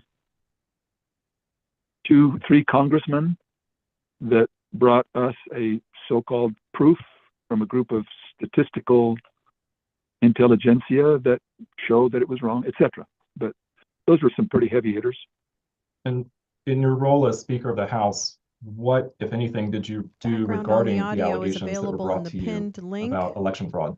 If in the YouTube chat, I consistently asked you can see for proof, what the background is for the audio. Korean Airlines, where, when, why, how, etc. How I went to the tabulation area on I think 2 occasions, my staff, no, I only went on 1 occasion personally and was in, no, I'm sorry, I take that back. I went twice. I went to hear one of the reports of the audits. And I'm sorry, could you, what was the question I got thinking of? Sure. I'd ask, in your role as speaker, what, if anything, did you do in response to hearing these allegations? Generally asking for proof from the president and Mr. Giuliani. What? Through my Congressman, Mr. Biggs, and Mr. Gosar, to school board You're members not there, who brought them, to be clear. You're not at constituents your who brought home them. that it is in Florida, but I you're asked them, can you indicating that bring you me know any a proof tornado is currently and hitting your that home could in be Florida. of a tenor Oh, or quality that would be passable and acceptable in a court of law? I didn't always give them that diatribe, but I said, I need proof. I need numbers. I need something that we can evaluate to be safe. and submit. I'm under the same obligation either way. As well. If I have proof, I have an obligation to examine it. Without proof, I have an obligation to deny it. And in your role as speaker, were you ever provided proof that you found sufficient to do anything with? No. In your role as speaker, what, if anything, were you being asked to do by others regarding the allegations of fraud? So irrespective of what you thought the proof was, what, if anything, were other people asking you to do as speaker? Well, from the bassist, I received my assistants, Shannon Rivington and Jan Molyneux, fielded, according to them, over 20,000 emails a day, 10,000 voicemails, thousands of texts. My texts were let out by other unfriendly members. And those from constituents, etc., always said, call the committee, call off this election, but just generally, as if I had a power to do that. Wow. The president and his team, the president did not ask me to hold the committee, but on the same phone call with the president, Mr. Giuliani asked me to hold a legislative committee where his evidence could be presented, and others reiterated that request to hold a committee. And I'm just going to guess hundreds, perhaps thousands of times. So there was kind of a networking thing that went out, it seemed to me. But to call the legislature back into session, which I cannot do, those were some. I don't think of any others, but mostly that I would, of my own, call off the election, to holding a committee to give some type of imprimatur of legitimacy to the evidence, to cause doubt specifically, to see if there was sufficient doubt that could be raised that would justify the use of a power that I do not believe that we held, that the legislature could call off and to retract the position or the legitimacy of the electors for President Biden and to replace them with electors for President Trump. That was kind of the main gist later on. Okay. I want to break down that answer just a little bit. You said that, I think you said that President Trump and Mr. Giuliani were asking for you to hold hearings where Mr. Giuliani could present evidence of election fraud. What, if anything, did Mr. Giuliani say about the type of evidence he had of election fraud in Arizona that would be presented to the legislature? First, he said in conversation, the president referred to him to tell me what type of evidence or what they were looking at. He said that there were 4,000 stolen military ballots cast. There was 14,000 dead people that had cast ballots. There were 200,000 illegal ballots. I understood it that would be cast from illegal presence in the country, but it might be just some illegality. There was 200,000+ people that moved illegally, which is not illegal in Arizona. After you vote, you can move. And then thousands and thousands of other the DOJ is listening things. to this? I said, do you have names of the dead people? Yes. Do you have names of the people whose ballots were stolen in the military? Yes. Do you have names of the 200,000 illegal ballots cast? Yes. I said, then I want those names. I want that evidence on my desk. Can you bring that to me? And he said, yes. And I said, well, I mean, it was a bigger conversation than just that, but I said, I want that evidence. I want it on my desk. You bring it. And so that was that. In that case of those individuals, that was the kind of the gist. And then I asked, to what end? To what end? Why? What are we going to do? And then they asked, they being Giuliani with the president's presence, they asked that I would hold the committees, and that there was an arcane law in Arizona that allowed the legislature to hold the electors of Biden and to replace them with Mr. Trump's. And I said, I have never heard of any such thing. And I have some very good lawyers, and you are an attorney. He said, well, I'm not really expert in Arizona law, but that's what I'm given by a high source in the Republican legislature. And I thought, well, I'm kind of a high source in the Republican legislature, and I've never heard of that. And I just said, you have to bring those to me. In fact, I'll give you the number of my lawyer if I can right now, which ended up in me disconnecting the call, but that's something for the grandkids to hear someday. And so you said that you told Mr. Giuliani and the president that you wanted the evidence of their allegations on your desk. Did Mr. Giuliani, the president, or anyone else deliver that evidence to you at the state capitol? No, Mr. Giuliani did not. The president did not. But a year and a half-ish later, Mr. Epstein, as he called to ask me to hear a bill of Mr. Fincham's that would put a proposal to the general public to vote one more time to throw out the 2020 election. That was the gist of the bill. And I said I wasn't going to do it because you guys had never given me any evidence of anything. And he said he would provide it. And he said he'd get Mr. Fincham to bring it. A couple of days later, on my desk was a stack of documents that contained nothing of what I asked for, no names. But I mean, it would be a very low-level pile of evidence that, in my view, was laughable. But that was as close to a documentation of evidence, aside from photographs of a Korean Airlines plane and some photographs of supposed duffel bags full of ballots coming from Korea that proved to be false. That was all that I've ever received. Can you tell the hearing committee, a little bit more about the Korean Airlines duffel bag of ballots allegation, what that was, and what it is that you did to investigate it? I received a phone call from a member of the Gilbert School Board. I don't recall her name, but I could probably look it up in my journal. She gave me the story that a cousin of the Koch brothers, who was a security guard at Sky Harbor, saw a Korean Airlines plane land at the Arizona National Guard Air Terminal and offload 2 pallets of duffel bags. And that as he got close, he could see that there were ballots in them and that they were put onto a closed box truck and taken to the counting center. I mean, at its face, I had a lot of questions. So did he follow the truck to the counting center? I kind of in my mind went through it all. I thanked her and I said, are you sure about this? Oh, yes. I have some people who've made this.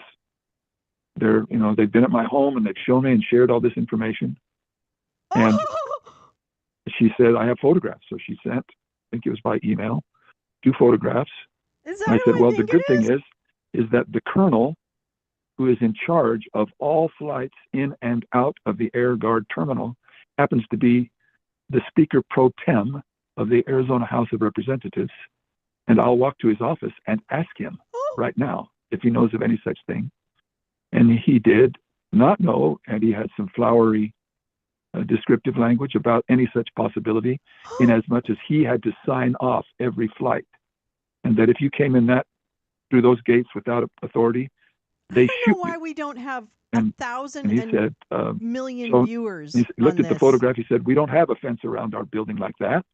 And we have no such confirmation or instruction of our of our campus like that. That's not even our facility. And so I thanked her, and over the following year, I received a couple of other calls from her, the ultimate being that she was blackmailed into making that presentation by some people, and it was a farce. We in my know view. who that is. You We know who said that you is. testified earlier that there were calls I for don't want you to talk about to it. bring the legislature back into session. But if you know, you know. At the time of the election in 2020, was the legislature in or out of session? They were not in session. They had been out of session for some time. And following, correct? I'm sorry. I was just going to clarify. And so when would be the next time the legislature would normally come back into session after the 2020 general election? The following January. So 2 months later-ish, plus a few days, they would come back into the building and vote to come into session by the casting of their presence with the roll call. And so we were not in any official session, and the legislature can't take action without being in session. And you said that you didn't have the power to call the legislature back into session. How would the legislature come back into session if it felt like it needed to? Well, the legislature can call itself into session. A consent of both the Senate and the House leadership to call a day and invite the members to come, and then they would vote themselves into session. And there are rules governing how the legislative special sessions are constructed and what they can entertain as far as legislative action. And then this governor can also call the legislature into session simply by writing a letter and giving that order. And there are reasons for which the governor could do that, which that gets into the politics of why you do either of those things. But alone, a Senate president or a House speaker cannot call the legislature into session. The House cannot call the legislature into session. It has to be both bodies voting in majority all the session. And we were 31 Republicans and 29 Democrats in the House, and 16 and 14 of the same orientation, partisan orientation in the Senate. And you need a supermajority of 2/3 of those present to vote in order to call into session. So we didn't have the partisan makeup to call ourselves into session. And given the tenor of the discussion, I highly doubted that Democrats would want to call themselves into session with us. And what was your understanding of why there were calls for you to bring the legislature back into session? That we, as a legislature then, in session, I could call or name either select committee, a special committee, or a standing committee to hear the evidence that they wanted us to hear. And then as a body, we could vote using this, quote, arcane law, unquote, that would allow the legislature to have, quote, plenary authority, unquote, to negate this guy and better stay change safe, the electors. okay? Because we got and send a Arizona new coming slate. up. Did there come a He time better that stay you safe. as speaker made a public statement regarding the legislature's ability to change the results of the election? I did. I sent out an official news release on the 4th of December of 2020 to that effect, that we did not have neither evidentiary support nor authority to do any such thing. Emily, could you please pull up Disciplinary Council Exhibit 272? That's right. You didn't. Really hope all of this shit comes out. Mr. Bowers, are you able to see the document on your screen? I am, sir. Do you recognize this document? Yes, sir. What is that? This Is the document?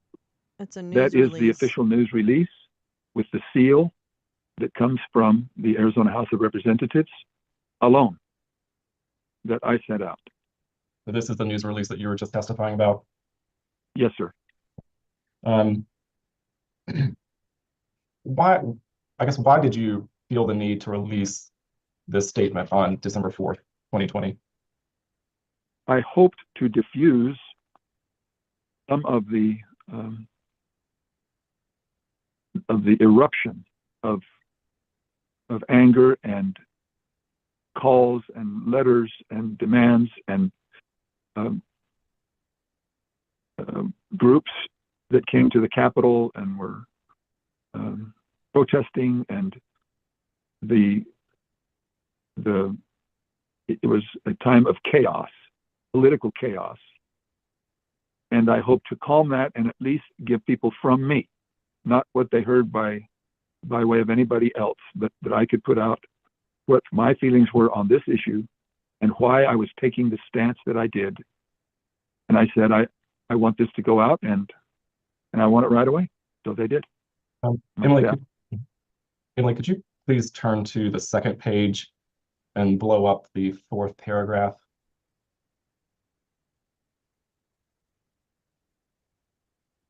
Mr. Bowers, this paragraph reads that you and your fellow legislators swore an oath to support the U.S. Constitution and the Constitution of the law and laws of the state of Arizona.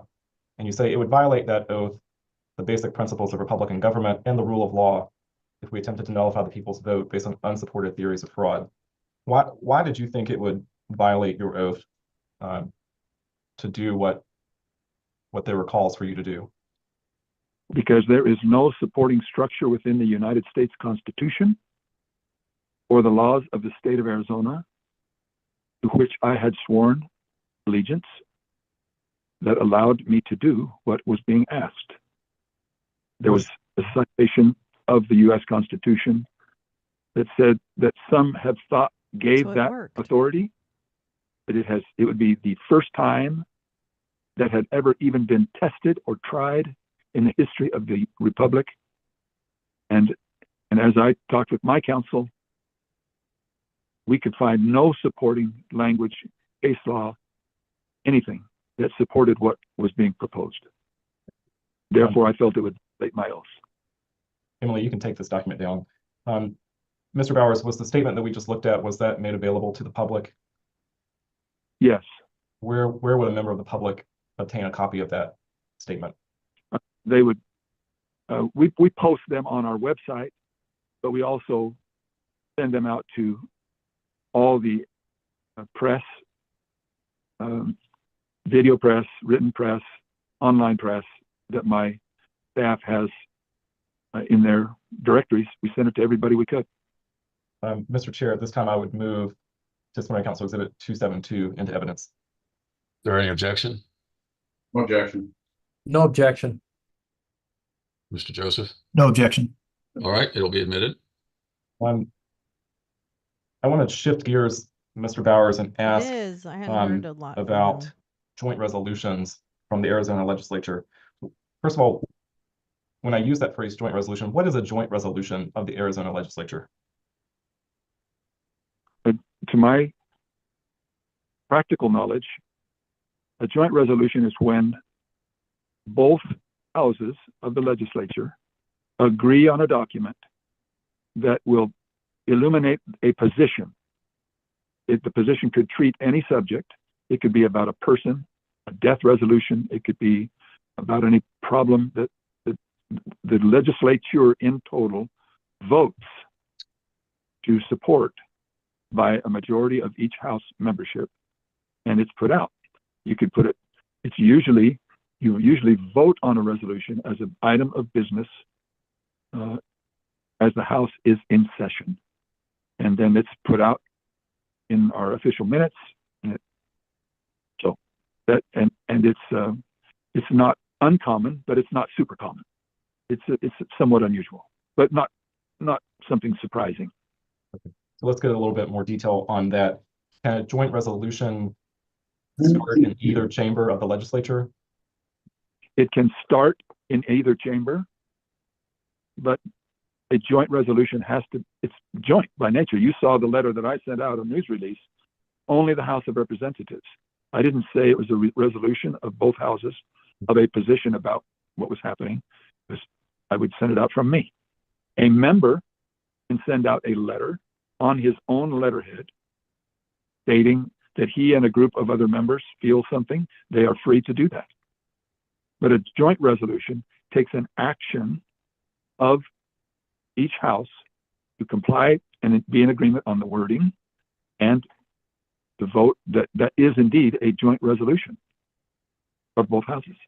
There's a joint resolution, and I guess specific to the House, since you were the speaker, does a joint resolution, particularly one that's going to be that might have been passed in 2020, would that go through the normal channels of legislation, such as going through a particular committee before it advances to the floor of the House? A 2020 resolution going forward and having like authority over the following session? Is that what you mean? Well, if the legislature was in session during 2020 while you were speaker, just in general, how would a joint resolution get to the floor for a vote? A member could, I'm sorry, a member could bring a proposal for a joint resolution. Let me give an example. X member dies in office or dies after leaving office. We would like to have a joint resolution honoring member X. And they would bring that to us. We would put it on the green sheet, write it up in some type of proposal that the members can read. It would go on the green sheet and it would be a perfunctory vote as you go through the business of the day. And that would become a joint resolution. There are, and usually it is an offering of language to the resolution end or outcome, whatever suggestion or honoration that it would extend, or be it resolved that we support this position. It can cover a lot of topics.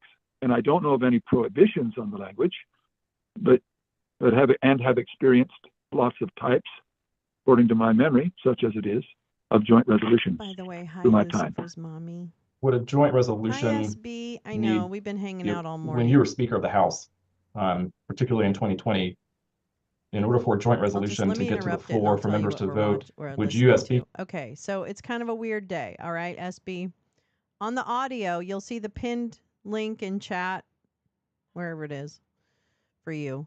Go to the link and it gives you background of what you're hearing, not what you're seeing. What we have on screen is storm recovery resources, as well as some live feeds, because we have so many people we love in Florida, we are compelled to watch. And what we're listening to is accidental,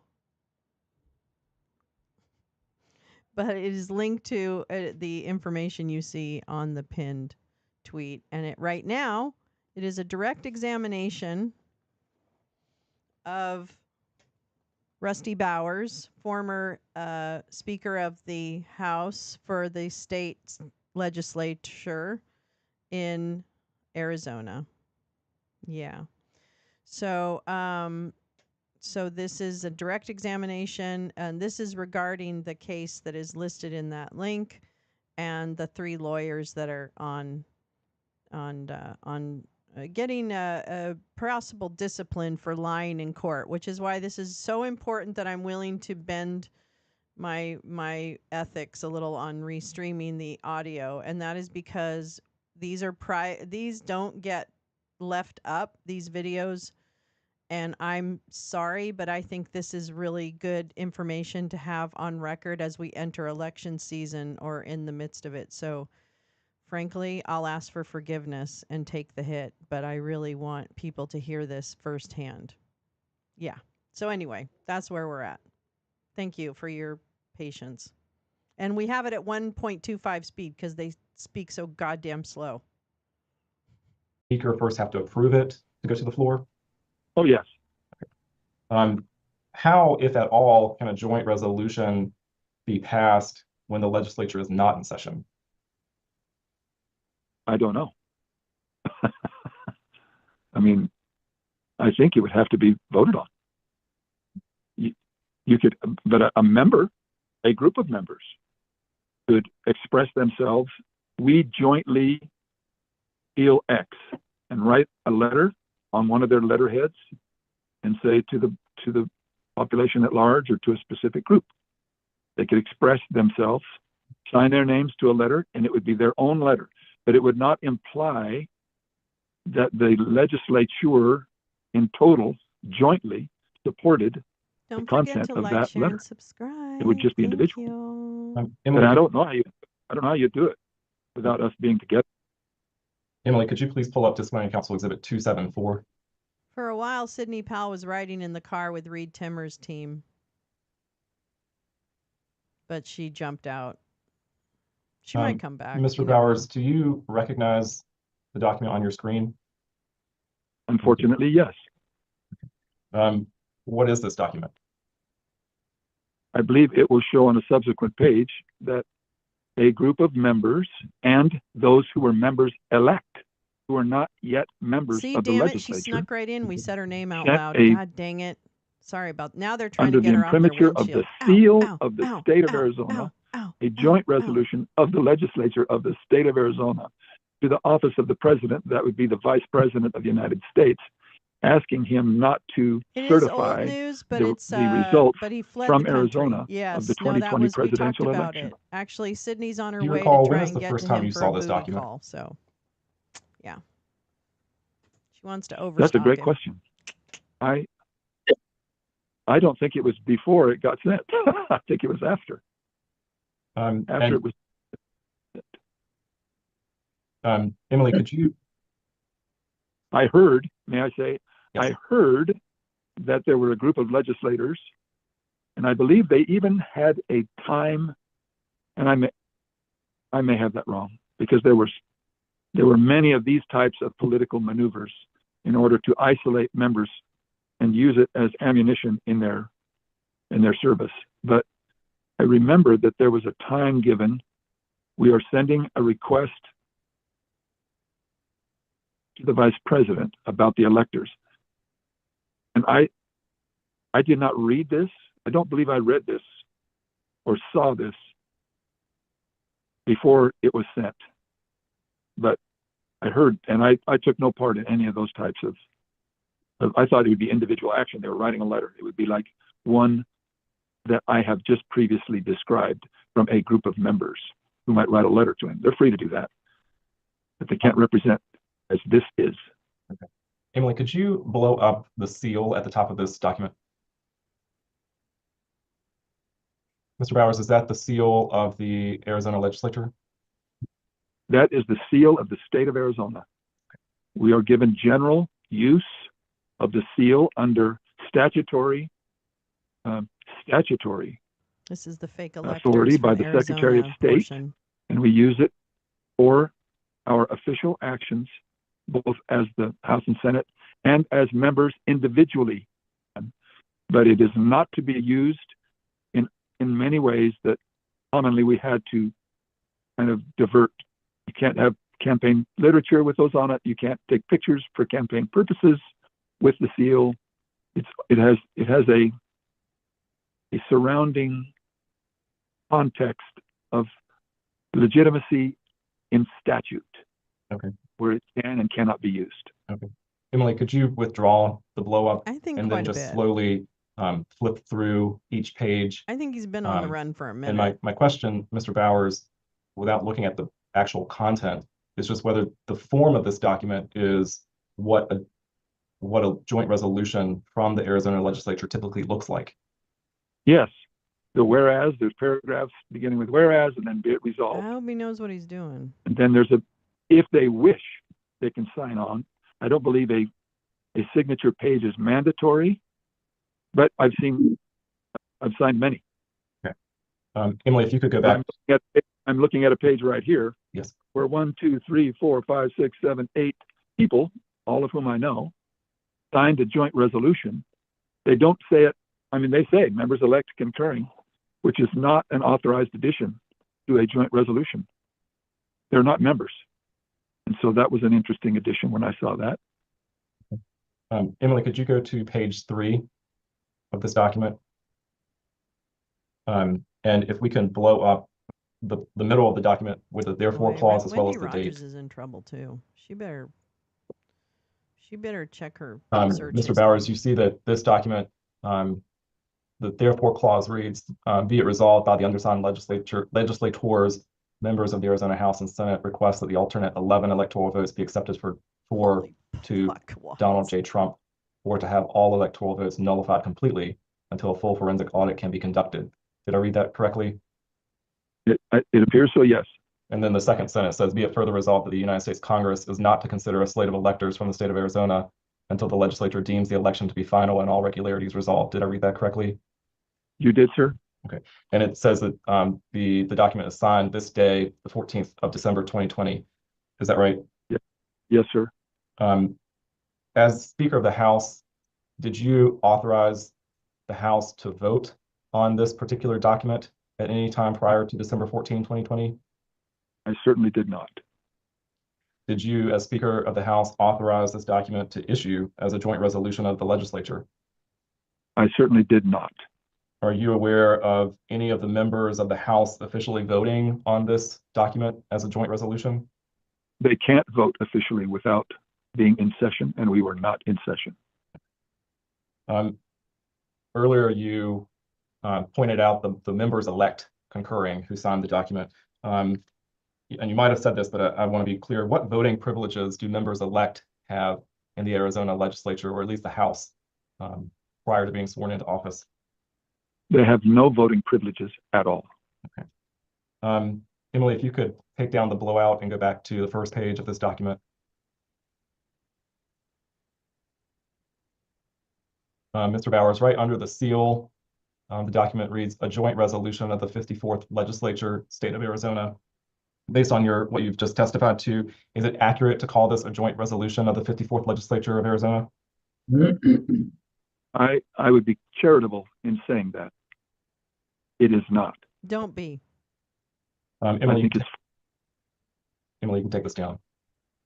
Mr. Chair. But before you do that, Mr. Horrell, I do have one question about this document for the witness. If we could go to the signature, and I don't know whether he can answer this question or not, but I'll ask it anyway.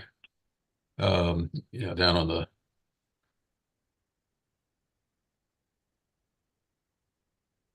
Mr. Bowers, as far as you know, are these actual signatures of the people who purport to sign it?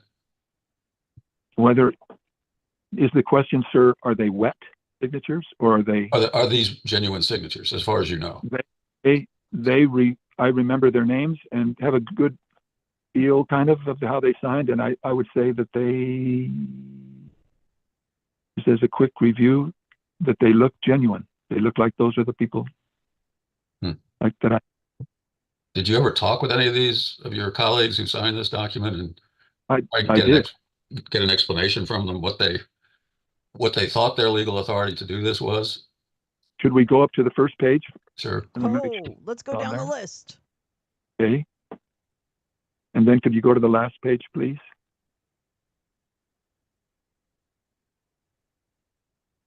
This is one more page.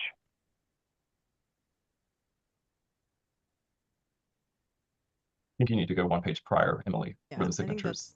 Well, I was thinking of the signatures of the Those are them down at the. Oh no, you did. This is it. Thank you. Oh. I did talk to, I believe, 3 of them, and they said that they were. One said it's just a piece of paper. It means nothing. The other 2 said that there was a kind of they felt duress, and not that they had been physically intimidated, but in the context of the election and the use of these documents, plural, that this is not the only document that was generated by some of these individuals who would then take it to others and say, we need your name on this. And they told me that they felt that they had to do it, or that in other future elections that it would be held against them, that they did not ask for this Rusty. Backing out this removal of the electors, and that it could be hard for them. So they signed it. They felt duress in signing it, including one of the members elect. Okay, thank you. Yes, sir. Emily, we can take that down. Mr. Chair, I would move in Disciplinary Council 274. Is there any objection? No objection. Let's, No objection. No. Maybe you should All break right, for it'll be business. admitted. Mr. Bowers, based on your experience as Speaker of the House and as a state legislator prior to that, are you aware of how presidential electors are selected in Arizona? Yes, How are they selected? they're selected by the popular vote for some decades. That authority was given to the citizenry of the state of Arizona. That with their vote of the winning candidate receives all of the electors for the state. And do the presidential electors appear on the ballot, or did they appear on the ballot in 2020, or is it the candidate's name? My memory is that I saw them on some type of ballot. I think, and that's just a memory, but I couldn't say for certain. I thought that I had seen the names, the Republican electors' names associated with a given candidate, but I don't remember. I just remember the candidates' names mostly. But that would not be a firm yes. I don't know if I get that. To your knowledge, following the November 2020 general election, was there an alternate slate of electors appointed in Arizona? Yes. I don't know what legal appointment process they followed, but I was told that. I didn't know it ahead of time. I was told it afterwards. Based on your understanding based on your experience as Speaker and as a legislator, was your understanding that the alternative slate of electors had legitimacy?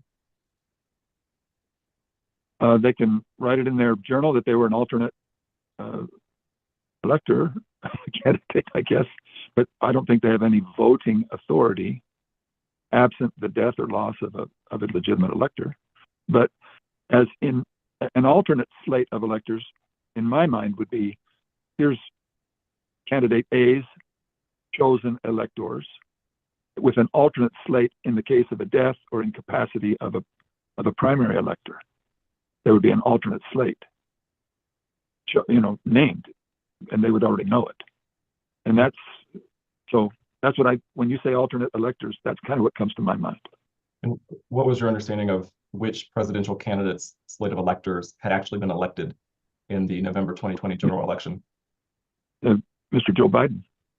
And what was your understanding of whether the slate of electors assigned to President Trump had the authority to cast ballots for Arizona in the Electoral College? They have no authority. After the certification, I think the state has a certification event, and then it's sent to the vice president for counting. But there would be no legitimate alternate elector. Unless that there was litigation that halted the process somewhere. I mean, it's totally foreign for me because it's up to this point that had never even been requested. But they have no authority. They were not elected. You know, based on your experience as Speaker and as a legislator, where on the day that the Electoral College meets, which was December 14, 2020, where in Arizona do the slate of electors that have been elected by the popular vote, where do they meet to cast their ballots in the Electoral College? I don't have certain knowledge, but I believe it's in the Secretary of State's office or in the rotunda in the Capitol area with the Secretary of State as a witness. As the Speaker of the House, did you ever provide permission to the Trump slate of electors to meet in the legislature on December 14, 2020 to cast votes in the Electoral College? No, I did not. I don't have any further questions, Mr. Chair. All right. How do you feel, Mr. Bowers? Do you need a break, or are you able to proceed to cross-examination? I'm fine, sir. All right. Do we have any cross-examination? And if so, who's going to go first? As you may know, Mr. Bowers, we have 3 respondents, so they're each going to get to ask you some questions. We get cross-examination, Mr. Chairman, but I'm willing to defer if the others want to go first, or I don't think we've discussed any order. perhaps the others could indicate their preference, Whose fault is that? You want to go in a breakout room for a minute or two and figure out what? Yeah, orders? could we go to a breakout room? All right, can you do that, Megan? Yep, give me 1 second, I'll put you all together. Time traveling. We're time traveling. We went through their break. All right, Carmen, let's go back on the Yeah, record. baby. Back on the record. Have respondents agreed on the We're order of zooming through this zone. cross-examination? I'm going to go first. I know that. That's Mr. Joseph? Yes, I'm sorry. All right, why don't you go ahead? All right. Thank you for being here, Mr. Bauer. You mentioned, I think, 2,000 mules. Could you explain that expression, please? The associated conspiracy where people told me that they had evidence that drop boxes of ballots had been stuffed. It's illegal in Arizona to harvest or to take multiple ballots from people unless and that was kind of the theory of a movie that came out of highlighting one of the election fraud theories of ballot stuffing in those drop boxes. So that's what I was referring to. Sure. I don't recall whether the movie had video from Arizona. Do you?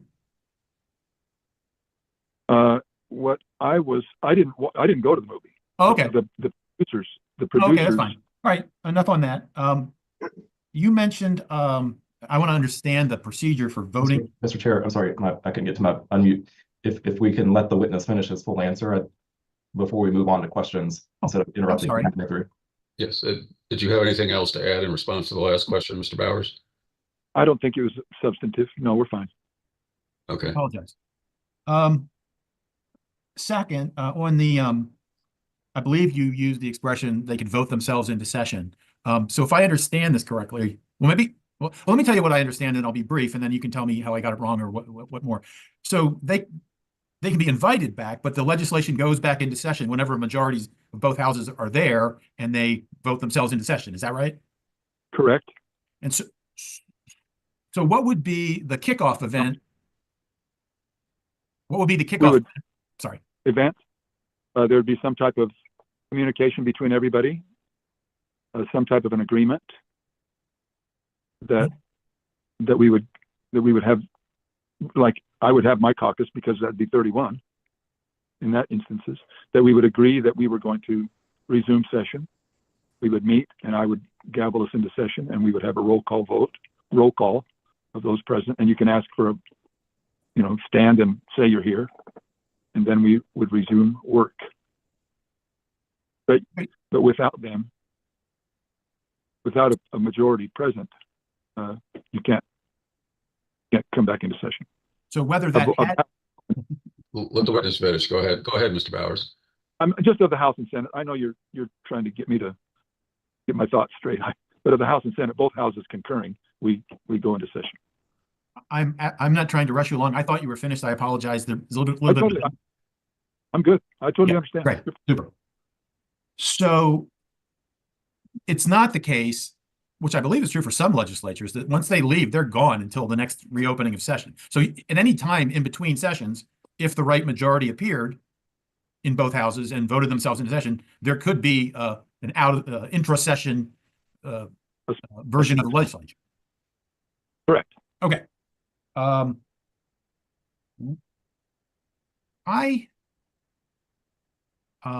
don't know Arizona procedure at all, legislative procedure or civil procedure. Would a joint resolution initiate or begin in one house, let's say the Senate, and then be voted on under its Senate number in the House, in the other house, or would they have different? How would the numbering work? I think the numbering is the house of origination. A joint resolution, I believe, can start in either house. Okay, and so let's say it started. For example, at the death of a member, a resolution concerning that. A senator might be a close friend of that person. So someone might defer, let's let Senator so-and-so be the prime sponsor of the joint resolution. So it'll start with a 1. If it starts in the House, it starts with a 2. They don't get sound bites either because this plays and then one it would and proceed from there, done. whatever the number might be. it might be a 1005 or The one, Board of 2010, Professional but Responsibility does a not deference care might be given about to their a sound senator or a bites. House member as to who would be the prime, and that's all. It proceeds from there. It's heard. What little I know is from the federal legislature, and so they would vote like it would be H-Res House Resolution X, and if it passed the House, it would go to the Senate, and the Senate would vote on H-Res X. Correct. Okay. Yeah. So it's similar, and then it would have a number, right? Yes. Okay. It would be HR or a SR. Great. Senate resolution, House resolution, or it could be a JR, joint resolution. Oh, okay. So tell me about a JR. I think a joint JR is that it's a joint resolution. So it would start in what, both houses, or how would that work?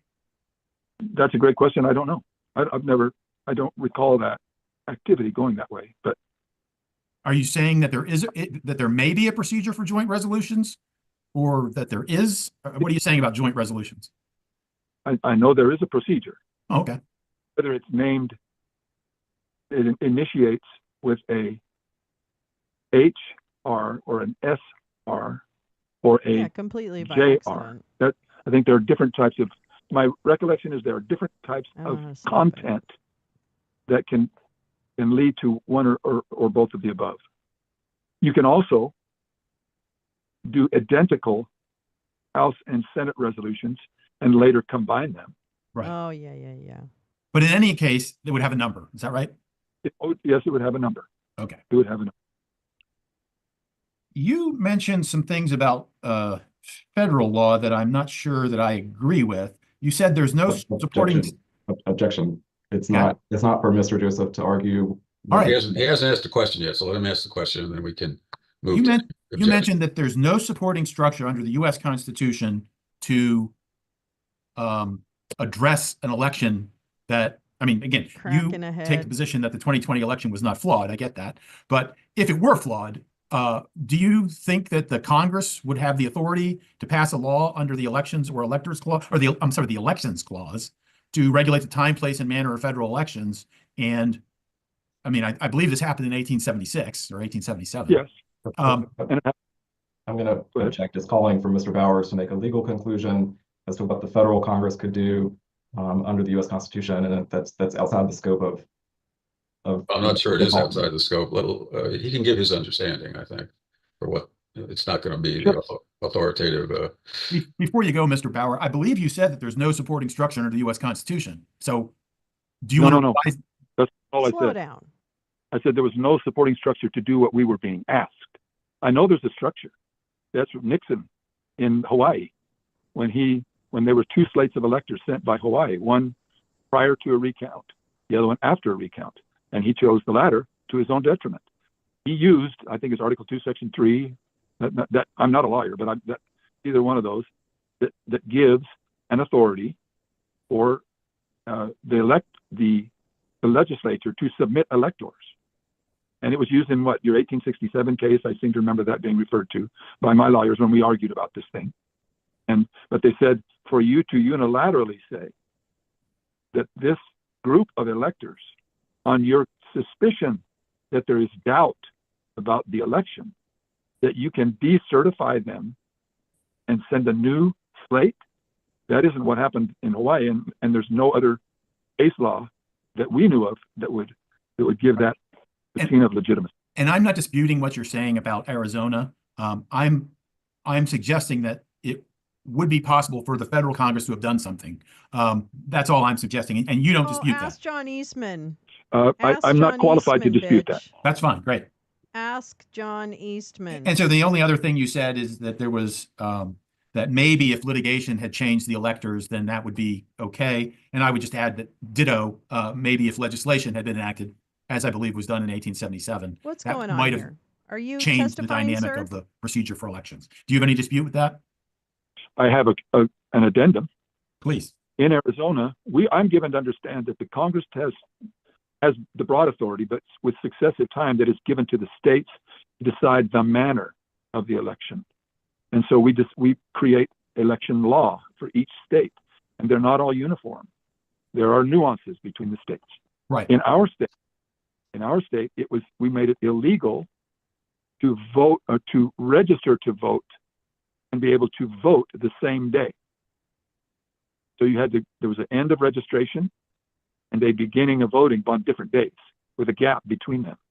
And there was a federal lawsuit filed, and at the basic level, I don't know if it's district court or it wasn't on appeal, it was overturned, but that allowed a judge to stay the state law requiring an end to registration. The judge opened it and allowed further registration to occur, which went over the top of the day when voting could occur. I hold that broke the deal. That broke the deal. They used a judge overcame or denied our statutory ability to decide the matter. But, and that was brought up by one of the congressmen who was trying to talk me into this whole thing, this whole scenario. And I said, that's true, but I'm given to understand that only X amount of votes were even cast, or because X amount of people registered beyond our law, beyond their legal authority by Arizona law, and that wasn't sufficient, even if they all voted in lockstep. Yes, good advice, to overcome the Orrin. gap Thank you. between Mr. Biden's vote tally and Mr. Trump's vote tally. So I said, I'm not going to do it because Okay, I know it's I'm gonna object. Wait. Let him finish his answer. He has to finish his answer. Go ahead, Mr. You know what? Bowers. I say do it. That particular objection, where the state's manner was not respected by a federal judge, the results of that objection were still, had the votes been able to be parsed to the people who voted or registered too late, it still would not have been enough if they had all voted the same to overcome the gap between the two. I believe so. Yeah, that was it. I believe the gap was what, 17,000 or 11,000 or something like that. 10,547. Okay, and then I believe the number of late registrants that were allowed to vote illegally, I would argue, was about 52,000. Okay, well, that's a no, feeling. Mr. Chair, That's a I'm feeling. going to object. Yeah, that's you'll have your chance to testify, Mr. Joseph. Fair enough. This is not it. Stop fair doing enough. it, stupid. I mean, for your grandkids, I think the arcane law that someone was referring to was not a law at all, but a federal Supreme Court case that said that states have the plenary authority to take back the authority. But it's long enough ago that perhaps whoever was talking to you about arcane laws was confusing a Supreme Court decision with an arcane statute. Thank you for your time. Are you finished, Mr. Joseph? And all right, who's next? I just have a few questions for him, sir. All right. Good afternoon, Mr. Bowers. Good afternoon, sir. This is Thank you cross number 2. for coming today. I know you've been through quite a bit here. Are you aware of who Brandon Johnson is? I am not. I know by the name that was shown on the screen and was mentioned that he's one of the 3 attorneys affected by today's discussions. You never heard of him. You never heard of him before this proceeding, did you? I've ever heard of that name. I know Johnson's and I know Brandon's, but I don't know that particular combination. Okay, and you have no idea sitting here today why anyone would say he was related to any of this, do you? I do not. Okay. I mean, nothing that I would know on my own. Right, perfect. So could you tell me, when were you first contacted by someone from the District of Columbia Office of Disciplinary Counsel to participate in today's proceeding?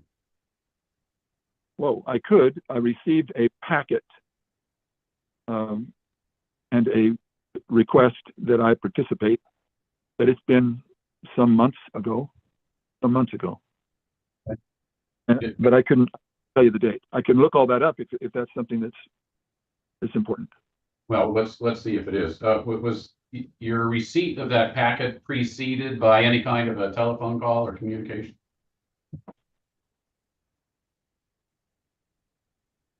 I don't know if it preceded it Were or you colluded was an with antecedent. to I don't know. launch this? I can't remember. Okay, that's all right. Do you remember what was defamation in of this my packet? clients? It was a description of the rationale for the Man, disciplinary she's sitting her action ass being right on the contemplated. horizon. I That's really my know recollection. that position. But I kept the packet, and then Fortunately, I cleaned this room, but I could probably dig it up. If you want to take a short recess, maybe I could find it.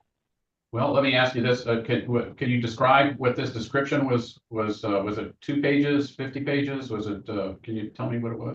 It was not 50. I would guess the total package might have been 10 to 15 pages. Okay. The New York Times is header and reporting that introduction the and Kamala et cetera. Harris campaign has raised Okay. $1 billion Well, why in the don't last we, 3 we months. can take a break at the appropriate moment, but let's ask 1 or 2 questions more and then maybe we'll see what that packet was. Okay. Hope I can right. find it. I want to take you back to the time when you were describing all of the emails and the texts and everything that you were receiving, the thousands of emails and texts concerning the election results. Is it fair to say that the citizens of Arizona were upset about the election? It's fair to say that I received emails from people in Arizona and across the country and across the world. And there were many, I mean, that claimed to be Arizonans, and I don't know if they were. I would guess they were because I certainly met them, a lot of them in person, and had interesting involvement with a lot of citizens. I know a lot of people were upset. Stretch. Hold on. Which would, the numbers of the emails would support that. And even people in responsible positions like your fellow Arizonans, Congressman Biggs and Gosart, they had concerns about the election, did they? Yes, they did. And these are not stupid people. Would you say Congressman Biggs was intelligent? I wouldn't call any of my colleagues stupid. Okay. They have intelligence. And did you perceive that they were sincere in their concerns? Yes, I believe they were sincere. Okay. Now, you're not an attorney, are you? I am not, sir. And what was your formal education? I have a baccalaureate degree in fine arts. Do a stretch break Okay. if you're sitting. I mean, maybe you're postgrad work. I am. Okay. So it's okay. I'm gonna go. You're for a walk aware after this. that as a politician in Arizona, you're aware that there are different use of forums surge to available describe to workforce strength resolve and planned disputes, isn't that right? hurricane response. Yes, sir. And depending on the right, and the courts are one forum, right? correct. And the political process through legislative hearings is another forum, right? Yes, I would hope so. Now, you were asked to hold some hearings on the election, were you not? A hearing, yes. Okay. And your colleagues in the Senate held a hearing, didn't they?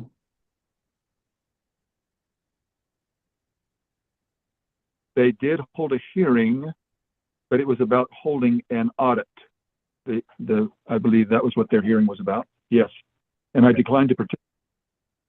Okay. Well, you had the option to hold a hearing, did you not, about any aspect of the 2020 election that you thought was pertinent? Any member can hold a meeting. Whether they hold it in the Senate or House, they do that with the permission of the president or speaker. And I had an option that I could have given a standing committee or created a ad hoc committee or a special committee to hold a hearing on a given subject. That is correct. Okay. But it's not a reference hearing. There's a difference. I understand. Now, you're aware that after the 2020 election, some lawsuits were filed, are you not? I'm very aware. Okay. That they were filed. Did you read the complaints in those those lawsuits? I reviewed some of them, but not all of them. No, as of January 1st, let's say 2021, have you reviewed or read any of the complaints in any of the lawsuits filed in Arizona? No. Okay. So you were unaware of what the basis for those lawsuits might have been, weren't you? No, I was not unaware. And I was told by counsel and others what the basis were, and it was widely public knowledge, declaring and made so by the plaintiffs of what they were suing about. So there was general knowledge, but not specific as to reading the wording in a complaint. Well, is it fair to say that there was general knowledge that people were contesting the election, but as far as you were concerned, you were unaware of what the legal bases were listed in the complaints too far to away, support the complaint? Gus is there. I was unaware of the wording of their listing. Yes.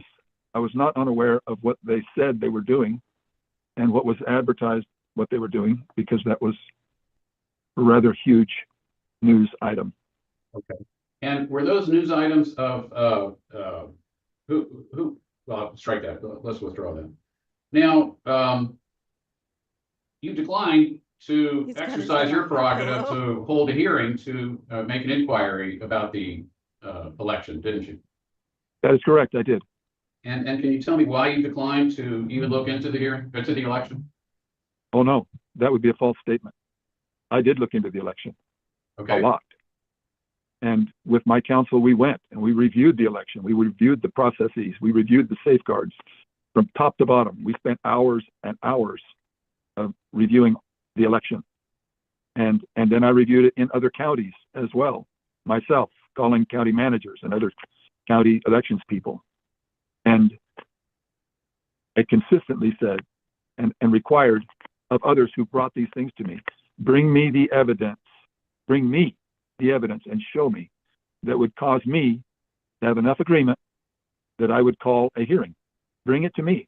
I have just as much duty. He's sitting on his lap. If I see something that's evidentiary of a strength that needs to be reviewed by law enforcement or by the courts or by us as a legislature, I would like to see that and bring it to me.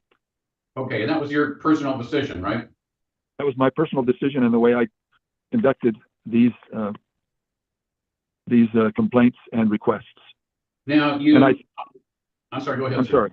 I also have, I feel I have a duty because these meetings were in the context of a very organized,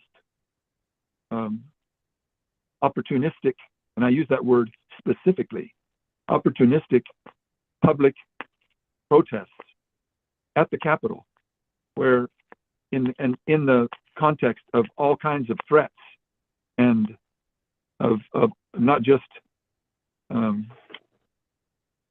political violence, but actual violence and guillotines and people with weapons, and that I did not want the House.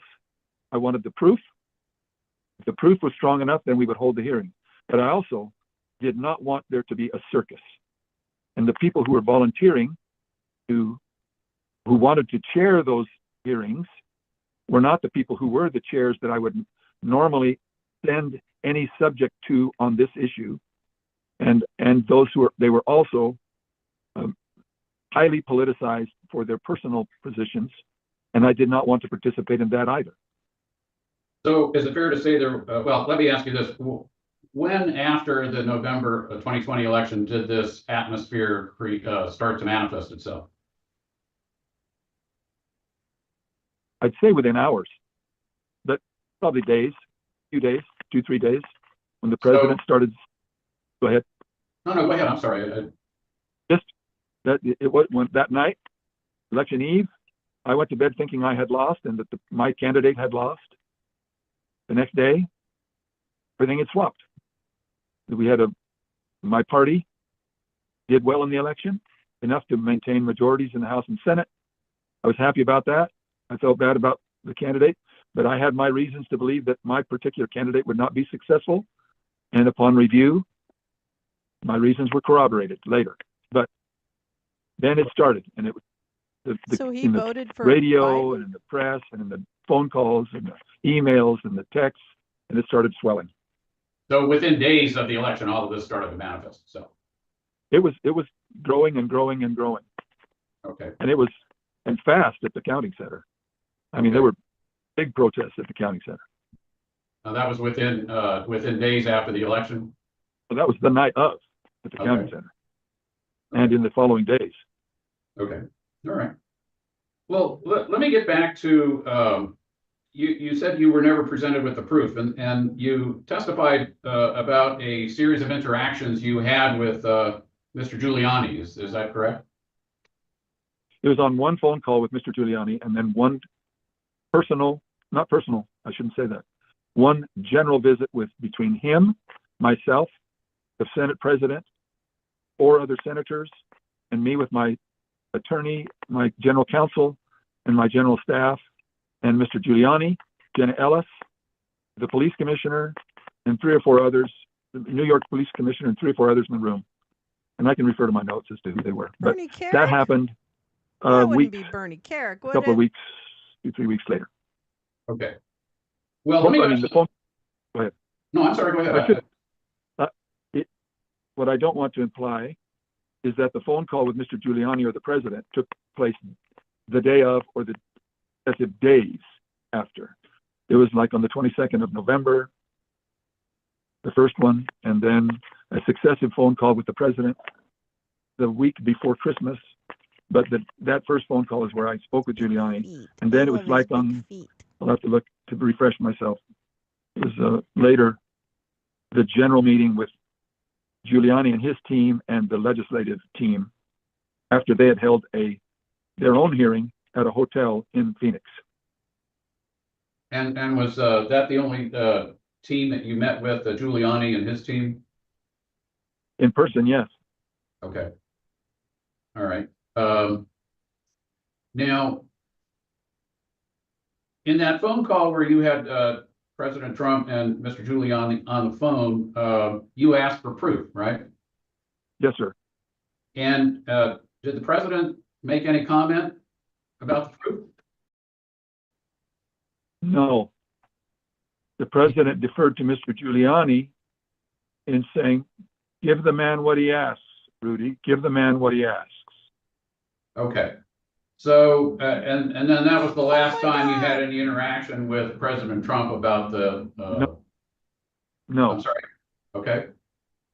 I mean, he was in the phone call until I hung up by trying to get my attorney on the line, and that disconnected us. And then I got back on the line with Mr. Giuliani, but that in a successive phone call the week before Christmas, the president called me, and it was only the president. Okay. Well, initially then, when Giuliani was supposed to give you the evidence, he never did. That was your testimony, right? That is correct. Okay. And then, who was it that provided you the Korean Airlines paper?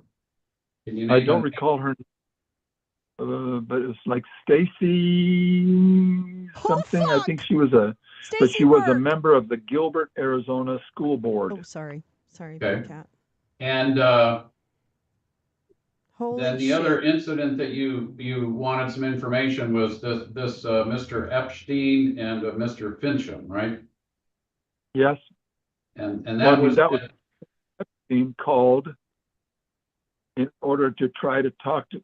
I had talked to Mr. Epstein once before, but I did not recall that communication. Boris Epstein. Okay. And that was in But 2021? It was much later. It was the successive year. I think it would be in 2022. Might have been, yeah. That a bill was introduced by Mr. Fincham to refer to the ballot a ballot measure that would allow no, he didn't. Well, he didn't really public Ted Cruz vote it. He in he's the in of Pennsylvania the 2020 campaigning. election to refer that back to a public vote.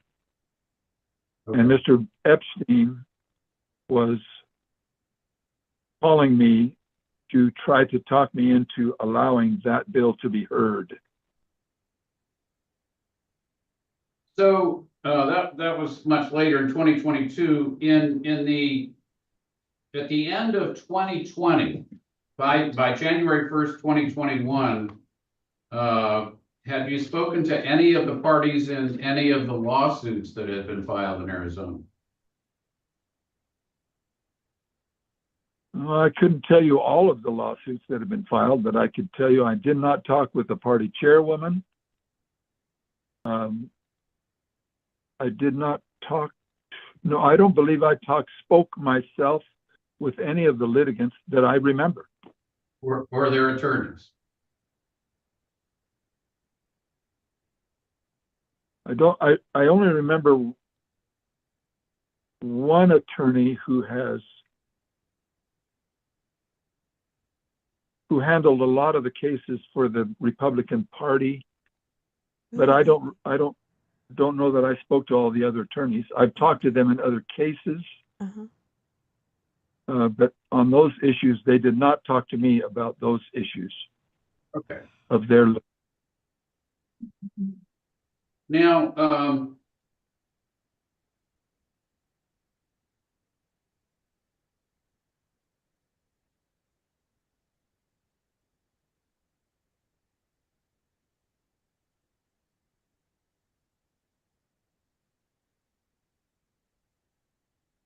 like it better there. I have to not knock it over. did you at one point you referred the hearing or the matter of the 2020 election to just about every committee in the Arizona House, right? Yes. And why'd you do that? There's a bill from Mr. Fillmore. I think it was 2496.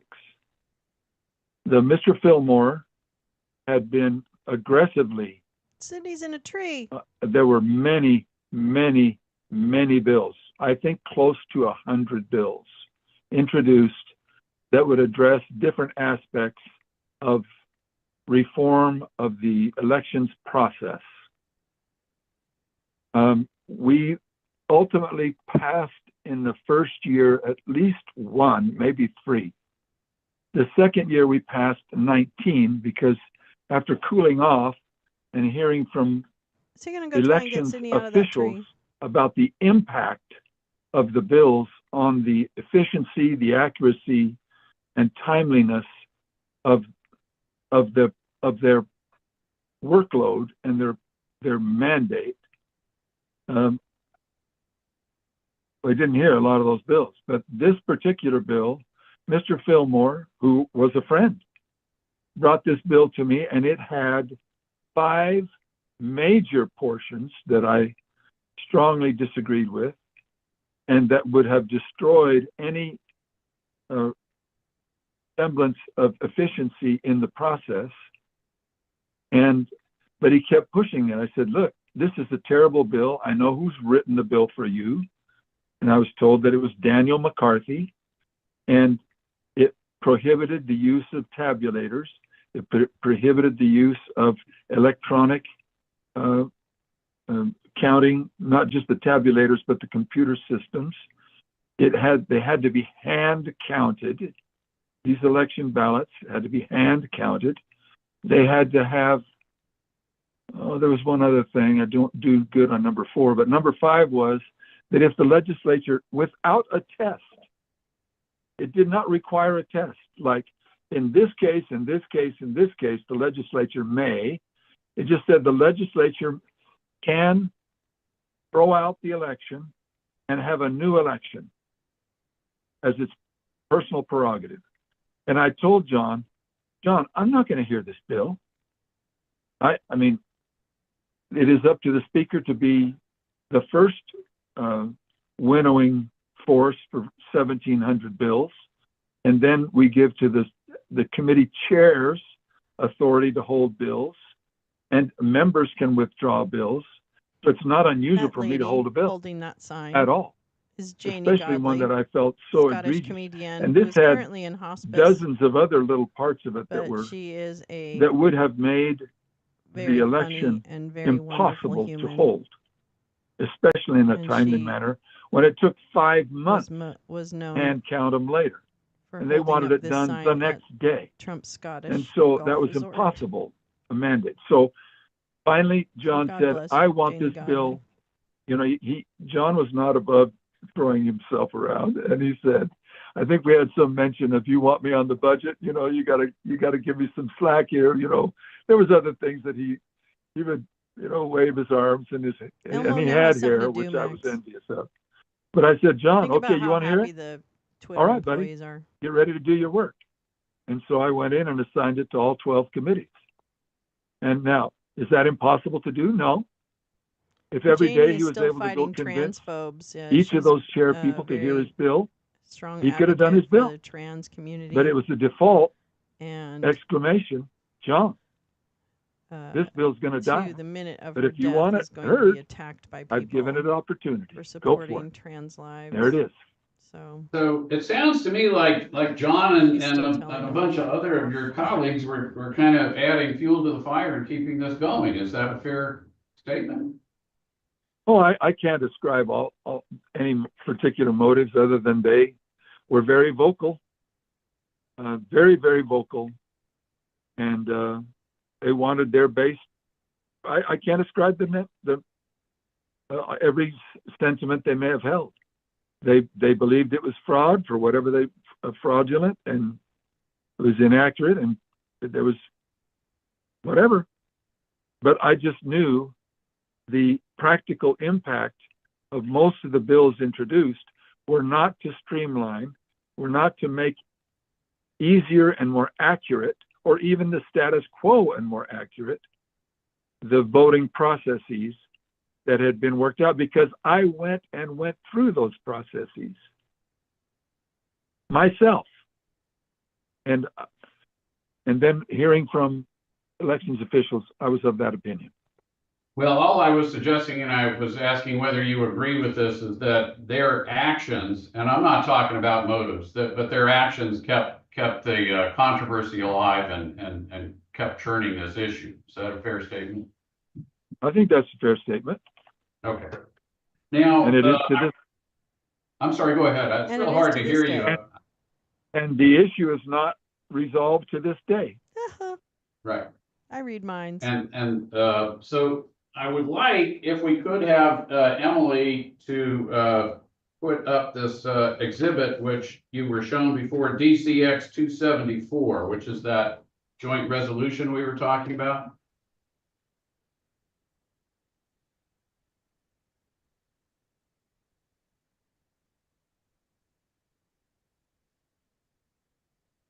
So who was it, if anybody in particular first brought this to your attention?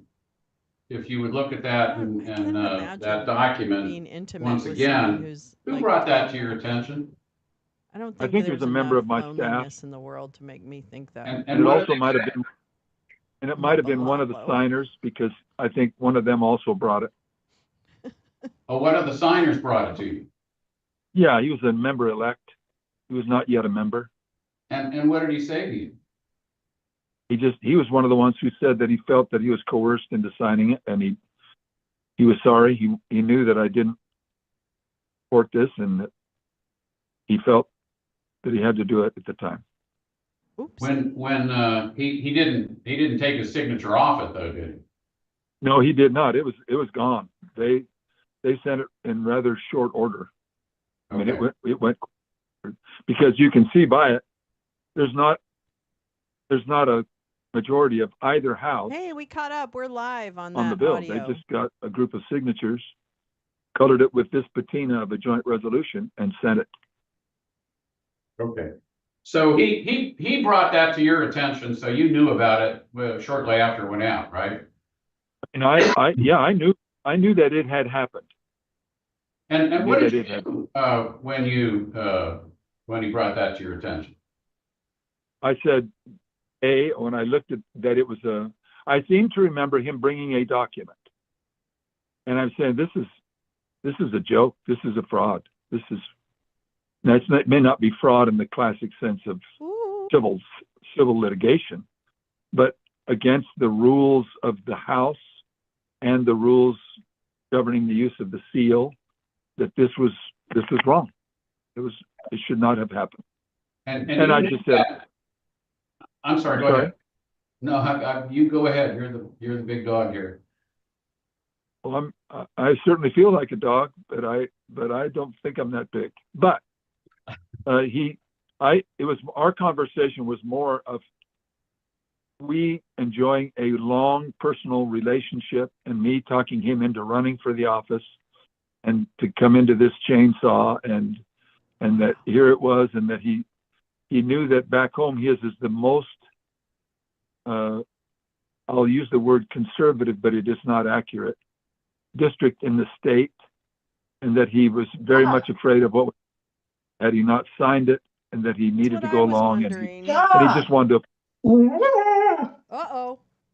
Who's making noise?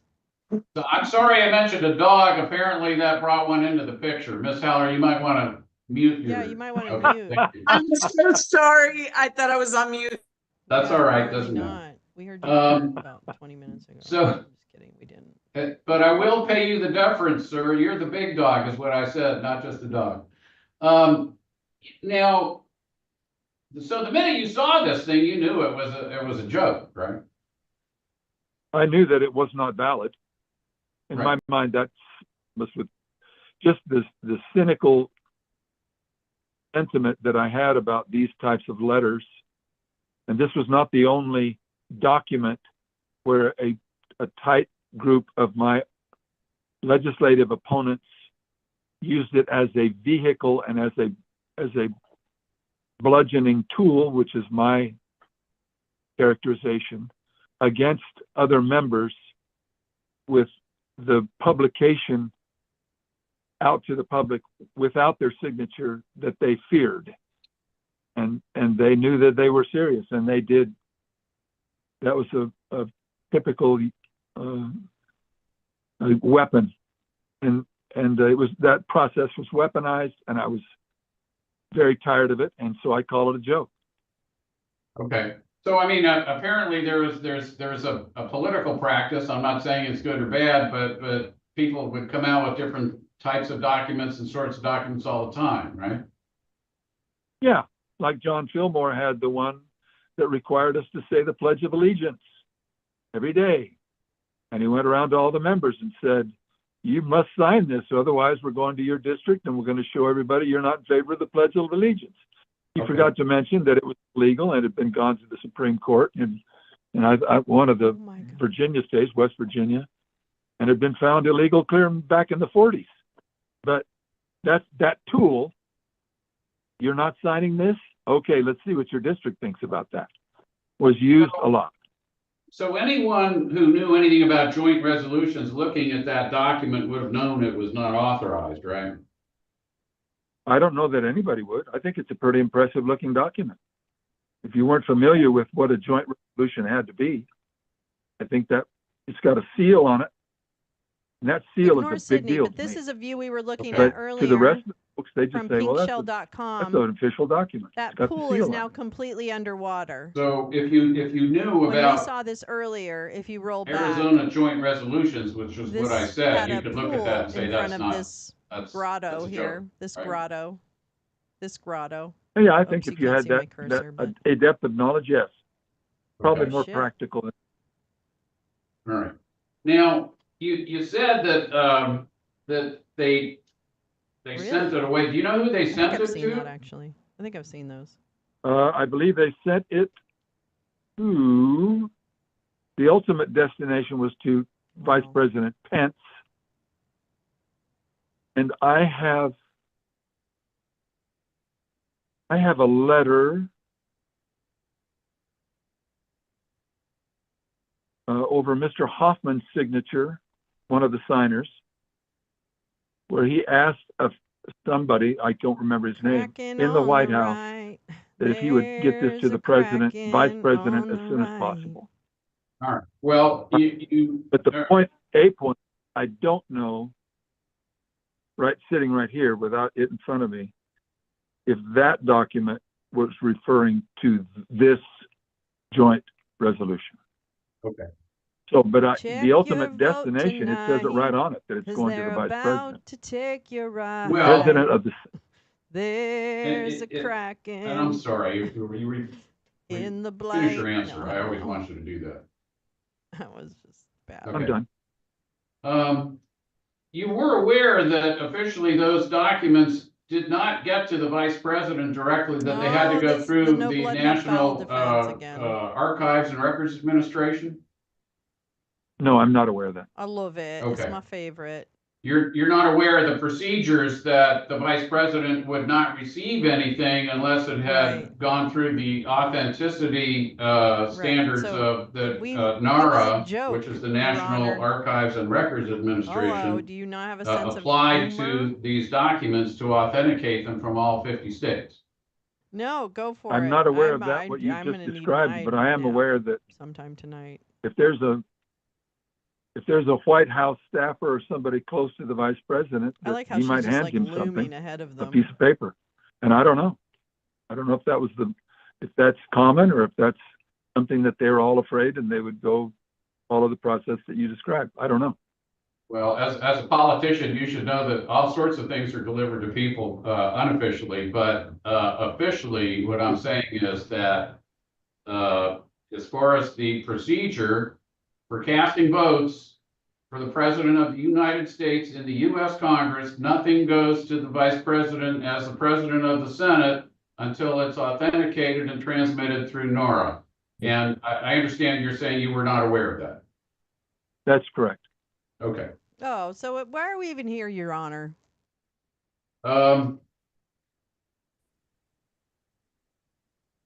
Could we take a 2-minute or however, just a short break? If you could get that, see if you have that packet of documents. I'm unable to identify exactly what it was that you were sent. So I think that's important to know the basis of your testimony. And Mr. Chairman, if I could ask for a short recess so we could know what the heck it was he received.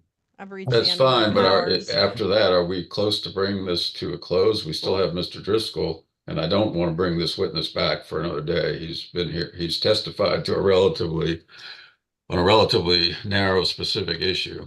I think the pleasure of your hearing that I would be through after that might be too much to bear, but Mr. Driscoll, I'm sure can be ready. 8 All right. hours.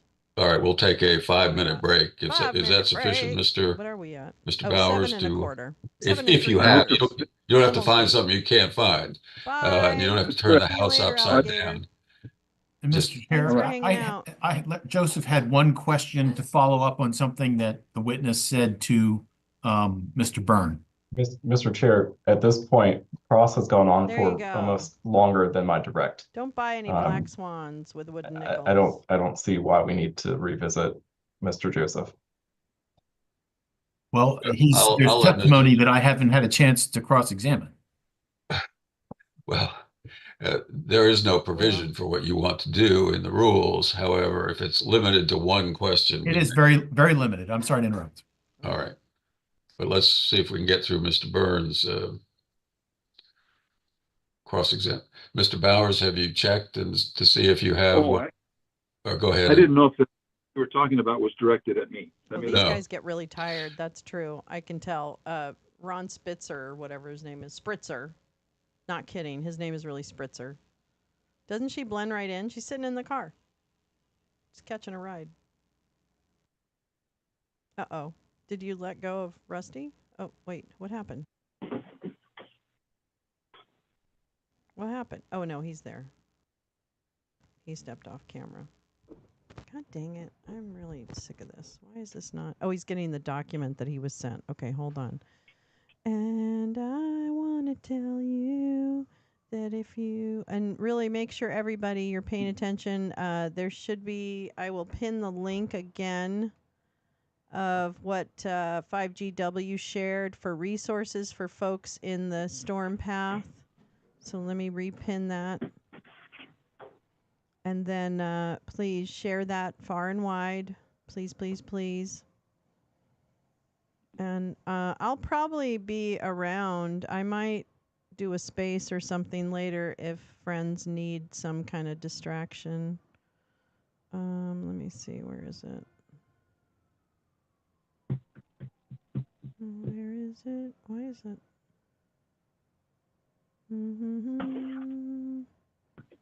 Fernando.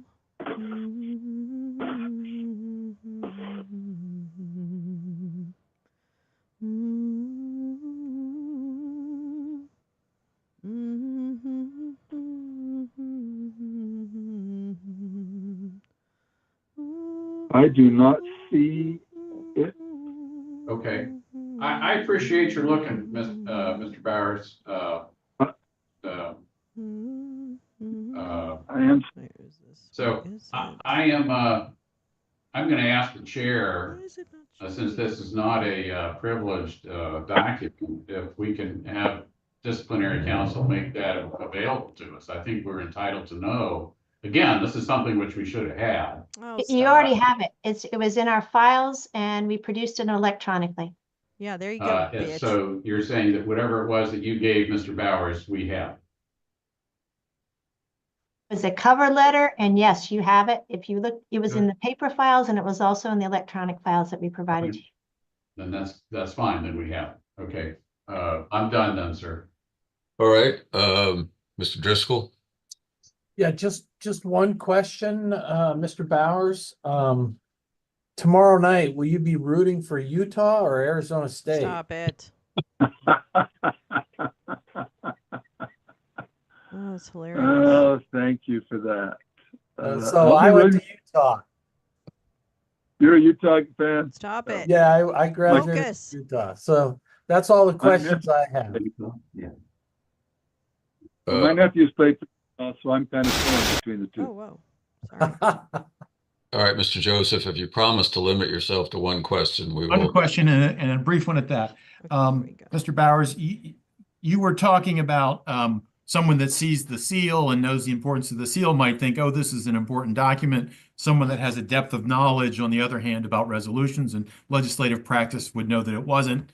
I would submit that flipping past the first page, someone with an 8th grade civics background would probably know from the fact that there were just a few members and members-elect included that it was a bogus document. In other words, the seal might be real, but what comes after is sort of self-disqualifying. I mean, you don't have legislative resolutions with members-elect. Is that right? I don't agree. Oh, okay. I think that's right. I mean, you're describing, but to me, if I just walked to somebody in the street and handed them that document and said, does that look like an official document to you? They would say, yeah. And they could look, they don't know those people in there. Right. I have a test about how much people know about legislators that I review to them often. But most people don't. They probably couldn't tell you there were 60 members of the House or Senate. They wouldn't know what the majority was of each. They wouldn't, it's just, it's got a bunch of signatures. That was important. Make a bunch of people sign that thing. The more signatures, the better. Follow-up question, last one, I promise. And if the audience was a federal judge, do you think the same would be true? I think the judge should have, you should be able to look at that and open it and look and just counting, but they may not know state by state. And I've talked to some that I don't know that they know the laws and the makeup of each camera of the states. I don't know. But it looks very members-elect voting? Or that's pretty weird. Well, I would think that they would say, members-elect, what are you doing on this document? I mean, that would be. Thank you. Mr. Chairman, I apologize. I have just one and I promise one question. Follow up then. All right. Mr. Speaker, when this letter came to your attention, what did you do anything in relation to that letter? What did you do? What document are we referring to? What letter are you talking about? The joint resolution? I'm sorry, the joint resolution. Thank you for clarifying. In the atmosphere at the time, with the very, very heightened aggression that was happening everywhere, I didn't sit and say, now what should we do about this? It is a constant. It was a constant in my administration that we consistently asked members never use the seal for anything other than official business and never represent the seal as being more than what you're using it for. And that was I expected that of people, and this particular group of people consistently tested and pushed me and pushed me and pushed me. And I say, oh, you know, okay, but this is fraud. I mean, it doesn't mean anything. And everybody would just look at it and say, okay, here comes the next fake shot. You know, I don't want to be cavalier and say it didn't merit a response, but what response would I give if it's a statutory infraction? The Secretary of State would make a complaint, which it is, but they probably thought, oh, brother, there they go. Or if it was a House rule, then you need a full ethics investigation. You know, I just said, you know, you shouldn't assign it. It was in the context of somebody bringing it to me and another series of disappointing activities from some of the members of my caucus. So no, I didn't do anything. Okay. All right. Thank you. All right, Mr. Bowers, thank you for your testimony. I guess this to some extent has been reliving a rather unpleasant experience, but thank you for doing that for us. And you're excused. Thank you. Thank you. All right, sir.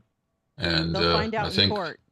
it is now 5:21, so we will not, Well, I'm not sure we even have another witness we could bring on at this point. All Mr. right. Portal is shaking his They're gonna head. let So us we will hang adjourn right at to this 8 point hours. and reconvene at 9:30 tomorrow in Well, the guess where we'll courtroom be. in the DC Court of Appeals building. And Mr. Chair, if I might, I'm going to be filing the document which we discussed yesterday regarding the second amended witness list, and I'm including. That's one of the I'm defense not including counsels. all the emails. That wouldn't be fair, but I'm including enough emails that I think it would make the point. So I'll be filing that with Megan in just a few minutes. All right, these are the emails that were produced to you on, I think it was September 9th. Yes, sir. And I will repeat, I repeat it here. This was not a close call. This was an issue where I was not provided information and was not told I was not provided information, and only found out about it because I had the temerity to ask in August. So that's kind of the genesis of this. But I'll be filing it just shortly.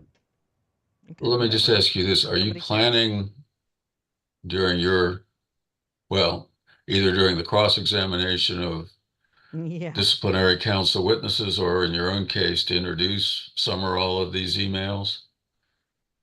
And my plan, well, certainly with Mr. Sanderson, and but I I mean, if I want to use them wherever they can, but also the expert witnesses to put a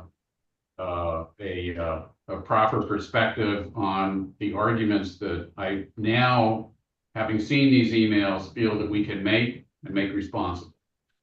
All right. We will certainly look over them Just now? when we get them. We've been doing this for a few days, All right. by the way. Thank you. We'll see you tomorrow Are at we 9:30. remote tomorrow, Mr. Chair? Or are we going to show up? What's the story? I confess confusion. How are we going to do this? Really? Well, we're going to be in the courtroom tomorrow at 9:30. Is that what you're asking? Oh, happy birthday Mr. Johnson has very real concerns. We heard today a witness who basically is blaming him and the other respondents for death threats, and he's been the subject of a lot of harassment as well. So he's feeling that showing up in the courtroom announced like that might engender some exposure, and I think it's well founded. But he's not going to be testifying tomorrow, so I'm not sure that the issue is totally joined. I don't know if he can be remote, but the person who's going to be testifying is Mr. Joseph, so he's the most important one, I guess. Yes, Mr. Joseph needs to be with us. Yes, does anyone have any objection to Mr. Johnson attending remotely? No objection. And I would also ask, if we're going to be in session after the election, that maybe some arrangements be made now if we want to have the respondents in the courtroom that we have access to the secure entry to the courthouse, at least so that they can enter. Maybe you guys The shouldn't entire crime. courthouse is I'm just always kidding. secure. You have to go through a metal detector. Yeah, so just shut up. Well, that's fine. This is not, They he's wanna willing go to do through whatever, they but don't wanna it's get yelled not at. a situation of his making. So I'm just asking, and I don't know that you're the isn't it one, though? whoever, Mr. Phelan or whoever is Aren't running we that here because of courthouse your client's can actions, sir? accommodate and make some I think so. accommodations for that. I think so. Well, I'm sorry. This is Megan. That's the only entrance into the building. Yeah, so the other fuck ones are you. just exits. Is there not an underground a garage entrance? This is Jim Phelan. If in the interim, I think we could talk with security if any of the respondents Oh my have concerns God. about entering the How building ridiculous. and find out what the court security officers Nobody even knows believe who is these appropriate. people are. I appreciate that, Mr. Phelan. Thank you for that. There that is courtesy. literally, let me tell you how many people If are I can watching chime this in, stream. you Their actually stream can speak is with being watched by 18 security, people. and they can. We can Nobody probably is paying the fuck attention. get him access, I know I secure love lazy access, kitties too. and Gus, then Gus, maybe Gus. we can probably He's even showing have me a his big security paws 'cause he's very person proud assigned of in the them. courtroom. That'd be great. And I'm just, if we could do, if it's okay to do remote tomorrow, and then, but I wanted to raise it now so you'd have plenty of time to, make those arrangements and have notice. Great. All right, are we done? well, he's not. Let me back up. Is he coming to the courthouse tomorrow, or is he going to be remote? Well, I thought we said tomorrow remote was Yeah, you okay. did. Now, Just make a For him, decision. yes. Are you going to be remote also, or not? I should be with my client. If you direct me to show up, I will, but. You know what? I have a good idea. Don't crime. I'm He wants to fine be with remote because he's questioning actually been the Mr. cause Joseph, of other people getting threatened. So remote. understandably. I don't have any problem with that. What is disciplinary counsel's view? As long as Mr. Johnson is there for his own testimony in person, if he wants to view the rest of the proceedings Just remotely, south of that's fine with Orchid disciplinary Island. counsel. Well, if we have, and I appreciate the accommodation, I feel like I've given plenty of notice, so anything in November, as long as we have secure entrances when everybody's together, we'll certainly want to be there and maintain that protocol. But tomorrow is kind of short notice, so that would be fine remotely, and I appreciate Yeah, just everybody's do the remote, blah, accommodation. blah, blah, blah, blah. Okay. Yeah, exactly. And Accountability I just sucks. want to make sure it's clear that, balls. we can ask the court security Don't crime. officers, but we don't Thank you, control Teresa. courthouse security. I will certainly raise the concern with them and, find out what's possible and report back. Okay. Yeah, I appreciate that, even if it's just for the day after the election. Okay, they're literally not going to talk about anything else than boring old timing stuff. We reached 8 hours, which is great. I didn't even mean to, but nice to have a fulsome stream. So yes, technically I'm breaking the rules a little bit because I really need this information to be in at least some brains. And I could never do it justice just listening to it and trying regurgitating it, trust me. So this is so critically important that we hear from the people on the front lines about these election lies that are still to this day plaguing us, and I would argue even greater than they did in 2020 and 2021. I think it is a bigger issue now than it used to be, frankly, and does not bode well for our certification this fall, but, there it is. Knowledge is power. So I choose to listen to this hearing where 3 lawyers, and somewhere in the comments is a connecting document, and I'll put it in the description, about these 3 lawyers who represented the Trump campaign in multiple lawsuits and basically are being now brought up for potential admonishment and sanction or whatever, discipline. So the disciplinary board is looking at them in terms of what discipline they may receive if proven that they lied in court about the 2020 election, because that is what is at the heart of this particular hearing that you've endured for the last 8 hours. So we will continue with it tomorrow. So I'll probably start a little bit early tomorrow, like a few minutes early. So check your schedules and hit the bell and make it solid so you get notifications however you get those. Wow, this has been a very interesting day. Our hearts and our minds and our eyes are on Florida. And I really encourage people to share the pinned message on YouTube. The pinned message is Gal's 5GW put out a series, all of the resources that we've shared throughout today. She put in one thread, great thread to share widely. So please do that. Please hold everyone in your heart for this storm to be less than we imagined, hopefully. And you know, I don't know. I'll just have to hope everyone is okay. Special thoughts rather go to Jay Rance and Paulina and Jim Nalgren, who has a home there, and other people who have friends and family in the area. So, and Oomph talked about a family that is located. It's just really, everyone is touched by this. It really is. And I just really think it's important that we share as much information as we can so people have a place to turn. All right. Okay. Thank you again. Wow, what a good little marathon we did here. But thanks for the time that you could step in or put us in the background. Thank you so much. And I will be live tomorrow morning, so please come back. Let's see where we're at. Tomorrow morning, we'll probably have a similar composition on the screen. Yeah, thank you, everyone. Thank you for sharing about all the information that people shared today. It was really another wonderful stream with wonderful people. Yeah. All right. Love you guys. Take care. Be safe and be well and take